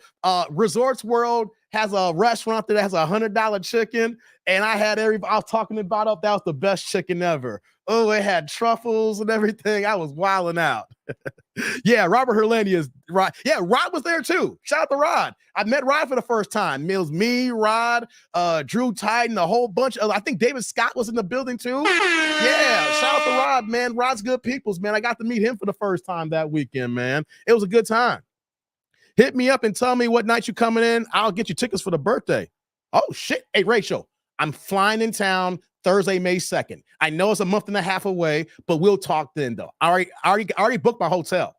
I'm already booked at the Mandalay Bay. I already have flight credit because when I canceled my flight in November, that's already ready to go. So it's all about me just booking the time that I'm gonna come in town. I'm probably gonna be flying in like Thursday around like the flight I looked in gets me into Vegas around 12:10 in the PM. I fly in early, then I fly out late Monday. So yeah, that's what's going on, Rachel. So we'll talk again. We'll talk again on this. I was kind of curious about that. If you're gonna be, I'm trying to find out who's gonna be. I'm not happy that he's fighting Jaime Munguia, but I'm a diehard boxing fan, and I love Vegas. And and if there's a possibility that Boots might be in the undercard, or the case may be, I'm hearing a lot of rumors who might be in the undercard, and I will go if the undercard's on point. You know what I mean? Shout out to my man Stevie D in the building with the $4.99 $5 holla dropping that green in the chat. What's going on, Stevie D? You my guy, man. What you got here? Dave, it's been a minute. Is a Vegas content creator meeting still is a thing this year? Hold on, man. First thing first, Stevie D. Salud. Thank you for the holla. I appreciate you. Thank you. Right back at you on that super. Here's the thing, Stevie D. Hey, Rachel, you may not remember this, but you was the live stream with Drew, and Drew was talking about his birthday for November. I was actually in the chat talking about rooms and stuff like that because we was talking about doing a meetup in November, the week before Thanksgiving. That's what Stevie D's talking about. So I got to get in contact with Drew Titan, and I got to get a hold of my boy Theo. Theo was actually here in the chat earlier. Theo just cracked 100,000 on YouTube today. Salute to my guy Theo. So the goal was to try to do a meetup with me, Drew, and Theo, the dude better, Mr. Do Better. Well, Moist Watkins talk about him, but Theo's my guy. So Stevie D, I gotta get back on the horn with Drew because I've been out of pocket on YouTube. Like I barely did any content in February. I was out of pocket in January of my brother's funeral and stuff like that. I still want to do that. I just got to get a hold of Drew. I get a hold of Theo and see if we can pull this off. It's March and we're talking about November. So we're looking at like 8 months. We can pull that off. I just got to get a hold of these guys and see if they want to do it. If they don't want to do it, here's what I will do. If for some reason that we get together and we can't do something together, I will figure out an unofficial meetup. I'll see if I can pull that off. Okay. We'll see what's going on here. I'm overdue, so I'm going to go in May. We'll see what happens in November because so the tentative is to have that a week before Thanksgiving because naturally, historically in Vegas, that is normally a very, very cheap weekend. The problem that we got now is that F1's in Vegas now, and so they're jacking the prices and they kind of do the construction things going on. So I need to look at the prices, but it's going to be different this year because F1 lost a lot of money, even though that they added Vegas. It's a several years contract. So I would assume that when they jacked up all the hotel prices, it should die down because a lot of businesses lost money. A lot of hotels who were not prime 4- or 5-star resorts and diamonds, they lost money. So I already saw like the ticket package have already been drastically dropped over 60%. So I'm going to get back to you, Stevie D. I do want to do it. It's just the fact that I was out of pocket and I wasn't thinking about no meals, not doing family stuff. You know what I mean? So I'm going to holler at Drew. I'm going to holler at Theo. And we'll see what we're going to do here, man. Appreciate the super. And I'm being honest with you on that. I do want to do the meetup. I didn't forget about it. Man, life sucks sometimes. Life happens, bro. You know what I mean? But you know what, though? We can't stop. You know, once we go through our things, we got to pick up ourselves. We got to keep moving and get going because if we stand still, we're going to perish in the background as well. So y'all see me how I'm moving here right now. I'm trying to get back to 2002 status, man, before I had got sick and before all these deaths that started coming around. I'm trying to get back to where we were and everything like that, be rocking and rolling. So thank you, Stevie D. I appreciate you and rock with you, man. Thank you, brother. Thank you. Rachel says, yeah, I had I saw, Drew told me BFTB was in the room with you. I saw that. And Drew was stumbling and somehow we were doing shot for shot. BFTB was doing push-ups on the railing. And I think Drew said he needed ice cream because his stomach was on fire. Yeah, hey, Rachel. Yeah, Drew showed me the pictures of him and BFTB and you and didn't know need. So Drew told me, because here's the thing happened, Rachel. The next day, Drew had some flight issues and flights were canceled in Vegas and everything like that. He was having some mad issues. So by Monday, Drew was hanging out with me at the Palazzo. I stayed at the Palazzo that weekend. And so Drew ended up hanging out with me because he had issues with his flight and then there was some hotel issues. So, hey, Drew, man, come kick it with me and everything like that. So Drew was hanging out with me at the Palazzo and everything like that. He was telling me how he was stubborn. He was like, yo, D, I can't fuck with Rachel, man. Hey, Rachel, you know how Drew is. Hey, yo, D, man, Rachel a pro when it comes to drinking. I can't fuck with her no more, man. You just don't know, D. You don't know. She a champ. I was like, man. Rachel says, I have MGM prop fam and friend discounts. So let me know. Nonito's bell. BDAY same as Drew. Oh, yeah, that's right. That's why we were talking about the meetup because it's November 16th, right? Nonito, November 16th. I mean, Rachel, no, November 16th because my nephew's birthday is November 17th. So that's right. November 16th, I believe, right? That's what's up. Okay. They still talking about doing a meetup. If y'all do it, I'll be there. For real, Rod, remember last time? I need to stop. I'm going to stop messing with Rod. I was getting mad at Rod. Like, how come he can't come to Vegas? And he's like, yo, Dave, come on, man. It's my wife's birthday. We going to the islands. I was like, man, dude, forget the islands. Forget your wife's birthday. And then Rod looked at me like I was crazy. Hey, man, I was like, nah, I'm just messing with you, Rod. I love messing with Rod, man. Rod's my guy, man. Okay, Rod, check this out here. I'm going to keep you in the loop too. I'm going to keep everybody in the loop here. We got to get this going here. If it doesn't happen with the three of us here, I'll see if I can do an unofficial thing. You know what I mean? We're going to figure this out here, man. We're going to figure this out. Shout out to Project Leroy with the $5 holla. Turn the chat green here. What you got for me, Leroy? Happy birthday, Dave. Oh, man. Thank you, brother. Thank you. I appreciate that, man. Thank you, Leroy. Hey, brother. Salud. Thank you for the holla. Thank you. Right back at you on that super. Oh, man, I appreciate you, Leroy. You my guy, man. You've been supporting me for a hot minute too, man. Thank you very much, man. I appreciate you, man. Thank you. So, I'm here in Vegas, so I'll check in. That's right, Stevie D. You are there. Okay. That's what's up, Stevie. You're already a resident. Okay, gotcha. Cool. My condolences to you and your family. Thanks, Stevie D. I appreciate that, man. Quick, come back. So did I missed anything? Quick, I've been here for 4 hours. What do you think? Quick, we over here doing 4.5 hours, man. What do you think you missed? Replay gang is in your future. The replay gang in the future. Yeah, I got a good memory, Rachel. November 16th. Yeah, I was actually in that chat when Drew had that live stream and we were talking about it and everything. So, we're going to have to talk offline, Rachel. We're going to talk offline. I'm definitely in town. All I got to do is book my flight. That's it. The hotel's already booked. Just let y'all know, I had booked after everything was going on. I was like, I booked my hotel like 2 months ago. I didn't know I was going to cancel. I got free cancellation to April 28th. I said, let me go ahead and book this so I can at least put on the books and stuff like that, right? So I'm going to be in town in May. It has to be another emergency for me not to make it. You know what I mean? So yeah, we're going to have to talk, Rachel. It'd be good to hang out. Honey Smile in the building. What's going on, honey? I ain't seen you in a minute. Hey, Dave. Hey, Tribe. Happy birthday to both goats. How you doing, Honey Smile? Hope you're doing good. I know there's been a lot going on with you as well in Florida. Hope you're doing well. Hope all's well with you and your family. Honey Smiles, rock with me. I know you have to take care of your business. I'm not going to, but I'm hoping all's well with you, honey. Honey's my peoples, man. Before everything was going on, she was on all the live streams and everything like that. I got nothing but love for Honey Smile, man. I'm glad you popped in every night. You popped in now. Salute to you, Honey Smile. Yeah. Dave, are you going to go live from Vegas? I will. Hey, Rachel. We're going to talk offline. When you see my suite, Rachel, at the Mandalay Bay, they're part of the MGM property. I'm going to bring my equipment here, and I'm going to live stream from my room. If you see my suite, Rachel, you and Nonito, whoever want to come through, I trust you. I'm giving you the open book. Y'all can come to my room.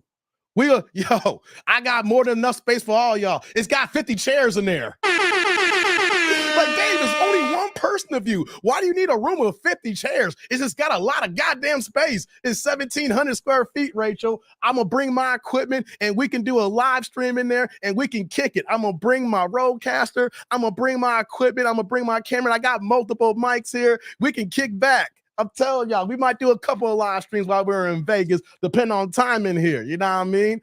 I'm telling you, we could do a live stream in Vegas here. If you see my room, I got a panoramic view of the motherfucking strip.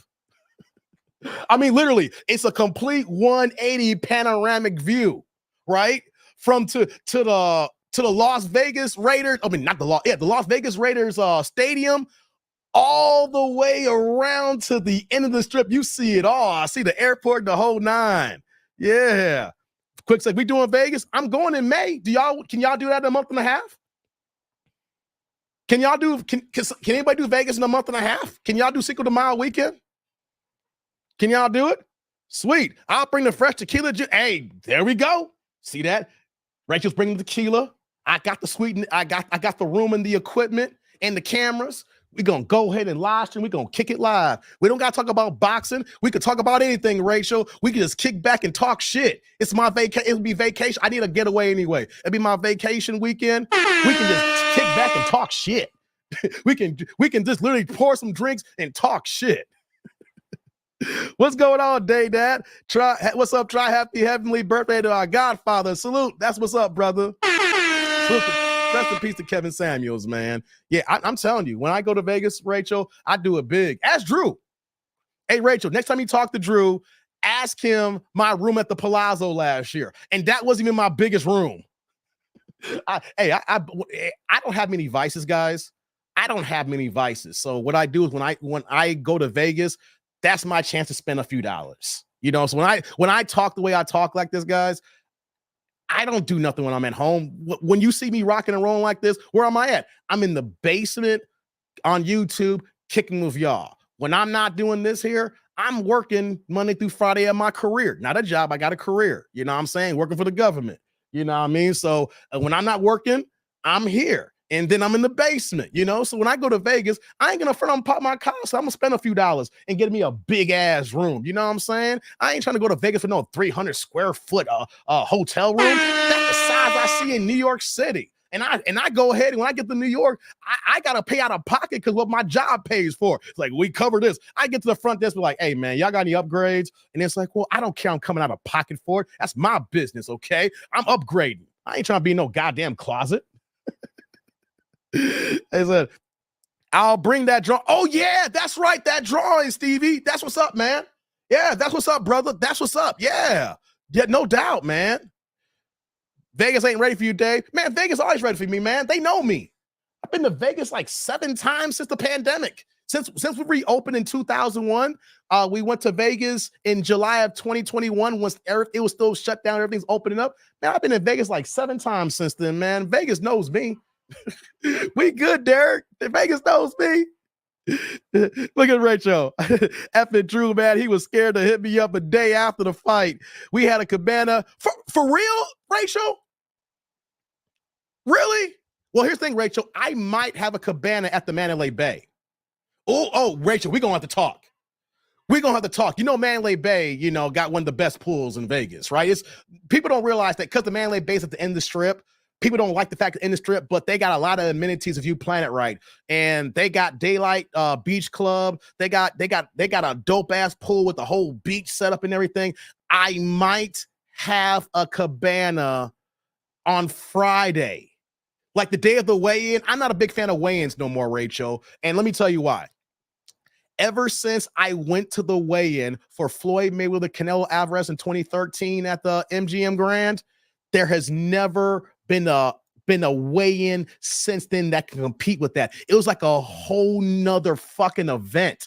It was literally like another 10,000 in the building for the goddamn weigh-in. You don't see weigh-ins like that no more. You had all of quote-unquote Golden Boy back then. You had top-ranked fighters saying, how the hell can I get on my top-ranked contract, the Rock of Golden Boy? And ever since that weigh-in, Rachel, no weigh-in has ever competed with that. And then I watched old videos of weigh-ins before that. That was a goddamn event. And I say to myself, I'm not going to more weigh-ins now because they're boring as sin when, you know, after that Floyd Canelo joint. So that Friday, I've been looking and planning on having a cabana at the pool. You know, cabanas can, you know, fit 6 to 10 people. Yo, we can really kick it, Rachel. Just let me know. Yeah.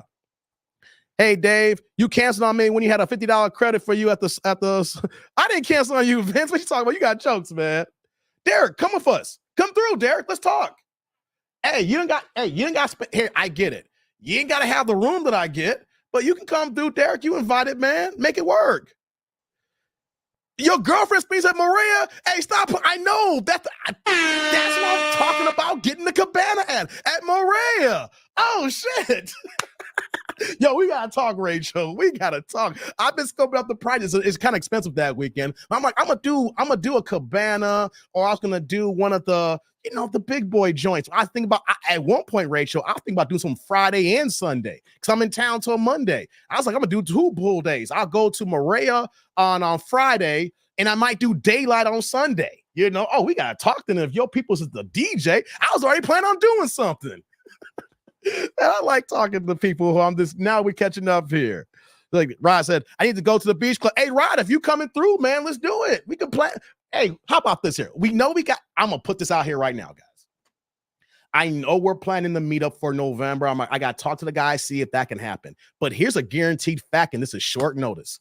I will be in Vegas Cinco de Mayo weekend. It is March 13th, so that means by Friday, technically we're in the middle of the month. That means you had a month and a half to say, can I go to Vegas? You don't got to be in town from Thursday to Monday. You make it flying on Friday late, and you got to leave out, you know, Monday or early, whatever the case may be. Maybe you can sneak out Thursday. You got to come back Sunday, whatever. Maybe you can do a Friday and Sunday, whatever the case may be. Hey, guys, if y'all can make it work, I got y'all. We're going to figure some things out, right? A month and a half. I know it's short notice, But hey, man, pool season, it's May. You know, even if you can't go to the fight's only gonna be like the main card, the pay-per-view card. It's gonna start around like 5:36 of Vegas time, and they're kicking everybody out to T-Mobile by 9 p.m. You know what I mean? So by 9 p.m., Saturday night's open. Even if you can't go to the fight, you could probably find a closed circuit that the MGM handles for like $100. And if you don't want to spend that, guys, we can just kick after 9 p.m. after the fight. I can't go in May. I already got a lot of travel booked between now and July. I just got back from LA. Oh, it's all good, Rod. We'll figure out November for you. It's all good, man. It's all good. Zick says topless pool. Okay, I guess my ass is going to Bay. Yeah, Mandalay Bay has multiple pools. They got their main beach area pool. I mean, like, it's got sand. It's got like a wave pool. They got a lazy river. The sucker's huge, man. It's a huge monstrosity of a pool site. So they got that. That's the all ages pool, right? Then they got Moorea Beach Club. That's the 21 and up, and tops are optional for the ladies, guys. Tops are optional for the ladies. So, yeah, so that's Moorea Beach Club. And then they got Daylight Beach Club. That's the hip-hop joint. That's what, because here's the thing, too, guys. The Lovers and Friends Tour is going to be that Saturday. And that's an all-day event. It's going to have Mary J. Blige, Usher, Christina Aguilera. I think you name any artist that you can think of that's performing. That's the biggest artist in the game. They're performing that Saturday at the Lovers and Friends Tour. Know what that means? That means that individual acts is going to be having their individual like solo gigs, maybe on Thursday night, Friday night, Saturday, Sunday. They're going to be performing at the beach clubs. You're going to see, I think Rick Ross is going to be in town. Like I said, Mary J. Blige, Aguilera, Usher, Black Eyed Peas. Man, I think Madonna might be there. I think I saw something like that. So guys, that week is going to be lit. It's gonna be off the chain, man. So yeah, we gonna do some things, guys. If y'all can pull it off, if not, we gotta figure out November. No doubt, man. Vince says, "Don't make me call Quick Tills on my sister." Hey, what's good for real? You killing me. Said, "Oh, that's easy, fam. I'm the queen in Vegas. I do not wait in line. My hooks are Moorea, Dre's, Tile, Web Republic, Mia Daylight, man, Ray Show. I mean, I don't have to look like that. I just go ahead and just pay I gotta pay the cost. You know what I mean? But Rachel, we gonna talk. We can have a good time. Yeah. I don't know if I'll go to the fight now. We can just plan some shit and just have a good ass time. We can live stream in the fucking room. We can talk shit. We can drink, all that stuff, man. It's vacation time. I'm glad I'm talking to y'all on my birthday, man. That's what's up. That's what's up, man. Hey guys, wait, what do y'all say? Last minute trip, Cinco de Mayo. Cinco de Mayo's on a Sunday, guys. May 5th is on a Sunday. Y'all think y'all can do it? Hey, and here's the thing that I thought about doing, but I'm gonna do something differently. You may think I'm superstitious. For Canelo Alvarez, he has 2 losses. Every time I've gone to town, and I stayed at the Venetian Palazzo Hotel and I attended the event, Canelo lost. So should I cancel my Mandalay Bay trip and then stay at the Palazzo or Venetian so Canelo can lose? You think I'm joking? I took my dad to Vegas for the first time in November 2013 for that Mayweather weekend, and we stayed there, and Canelo lost his first fight. Y'all know it. Floyd put on a master clinic. I was in town. See, 2022, that May 5th weekend was the weekend that Kevin Samuels passed away. That's why I like doing Cinco de Mayo, because it's right before the harder summer. And even though Vegas prices are expensive, it's one of the cheaper weekends before summer rates really kick in. And then you're going to get these astronomical prices. And, you're going to have to pay the cost to, do what you got to do in Vegas, right? So the 2 times that Canelo has lost, I have been in Vegas, I have attended the events, and I stayed at the Venetian Palazzo Hotel. That's the connection. The Venetian Palazzo Hotel. So I'm like, I love the Venetian and Palazzo, but I want to go do the suite here. But I want to see Canelo lose. I need to go ahead and stay. I need to go back to where it all started so I can get Canelo with another L. I need to stop, man. I need to stop. Time flies, man. It will, man. Shoot, man. I remember last year that I did this live stream. I was 43 years old. I remember I said, I'm gonna do, if I'm on YouTube, I'm gonna do a birthday live unless something crazy happens. And a year went by this fast here, man. So yeah, man, a month and a half is nothing. It's nothing. You know what I mean? That's what's up. That's what's going on. Yeah. So I think that's the game plan, guys. Let's do that. Let's do it.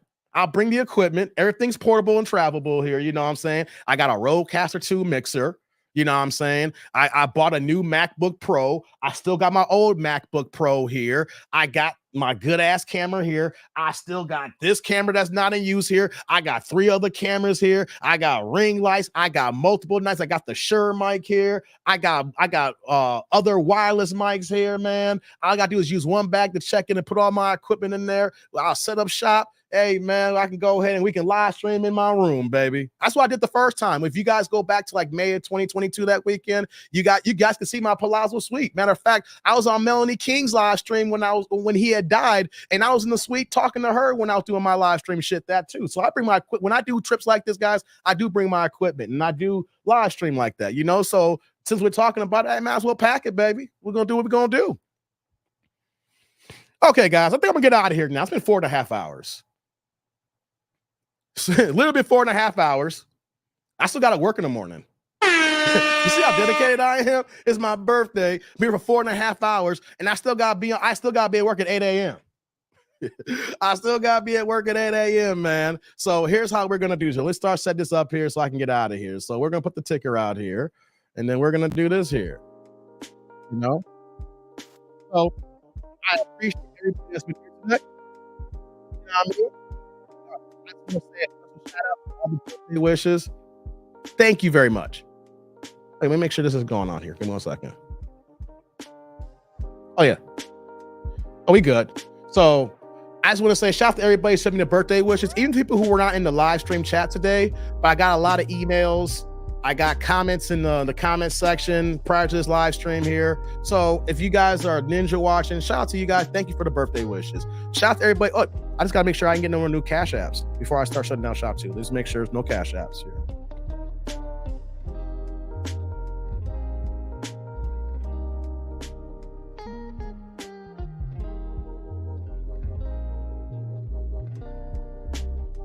Oh, okay.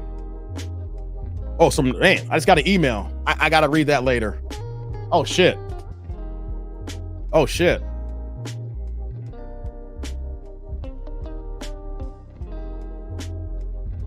Oh, shit. Okay. Sorry, I just got some bad news. Nothing like, it's something unrelated. So it'd be funny how you do a live show and things kick up here. So like I was saying here, thank you everybody for giving me the birthday wishes, right? It's much appreciated. I'm humbled by y'all rocking with me here, right? I'm here at 44 years old, man. I hope I get to 45, 46, 50, 55, 60. Anytime I hope y'all guys make it to that as well. So thank you for the birthday wishes. Thank you for the super chats, super thanks, super stickers. Thank you for the Cash App, the ticker down below. Thank you for the likes. Even if y'all can't drop no money, but y'all click that like button. I tell y'all, I get it. If y'all can't spend no dough, it's cool. Just hit the like button. If you're going to sit here and watch me, press the like button. You know what I'm saying? So I appreciate everybody doing that. I am humbled and honored to be able to live stream with y'all, and y'all give me a time out of your day, whether I'm an escape for you, or maybe I do give you some insight or wisdom, or you just think I'm funny or think I'm just a dumbass and you like watching me. You know, I appreciate you guys rocking with me here, man. Man, I love what I'm doing here. And so I just want to keep rocking. I want to keep doing what I'm doing. And so I want to keep growing, and I want to try to see that I can keep better in this YouTube game here. So thank you for everybody that rocks with me. There's not going to be no live stream tomorrow on Thursday, guys, because after I get done with work, your boy got to get his locks done. That's what happens. You got long ass hair. You got to get the retwist done. I ain't no earthy dude here that lets my hair go undone for like 4 or 5, 6 months. No, we get these locks done 3 to 5 weeks at a time. So after I get done at work, I got to go get my hair done, right? No live stream on Friday because I got to go to my uncle's funeral. I'm a pallbearer. You know, the family asked me to be a pallbearer. So I'm going to be rocking with my family on Friday. So we will see about the weekend live streams, guys. But here's the thing, though. If I'm going to do a live stream, I'm going to post it a day before. So if you guys see the channel, you see a live stream, it's going to happen the next day unless you've been checking my channel late. So I'm going to get out of here. We're going to sign out. I appreciate everybody here. We had a good ass time. Rest in peace to the GOAT, Kevin Samuels, the Godfather. man. I wish he was still here because he gave us some great content, but also he gave us great information too that we can actually use and rock with. You know what I mean? So, real talk. Thank you very much, guys. I know I could be loud and boisterous and I can talk fast, and you know, I say a lot of things that, you know, some people say it's just a character, just an act, but it's really me.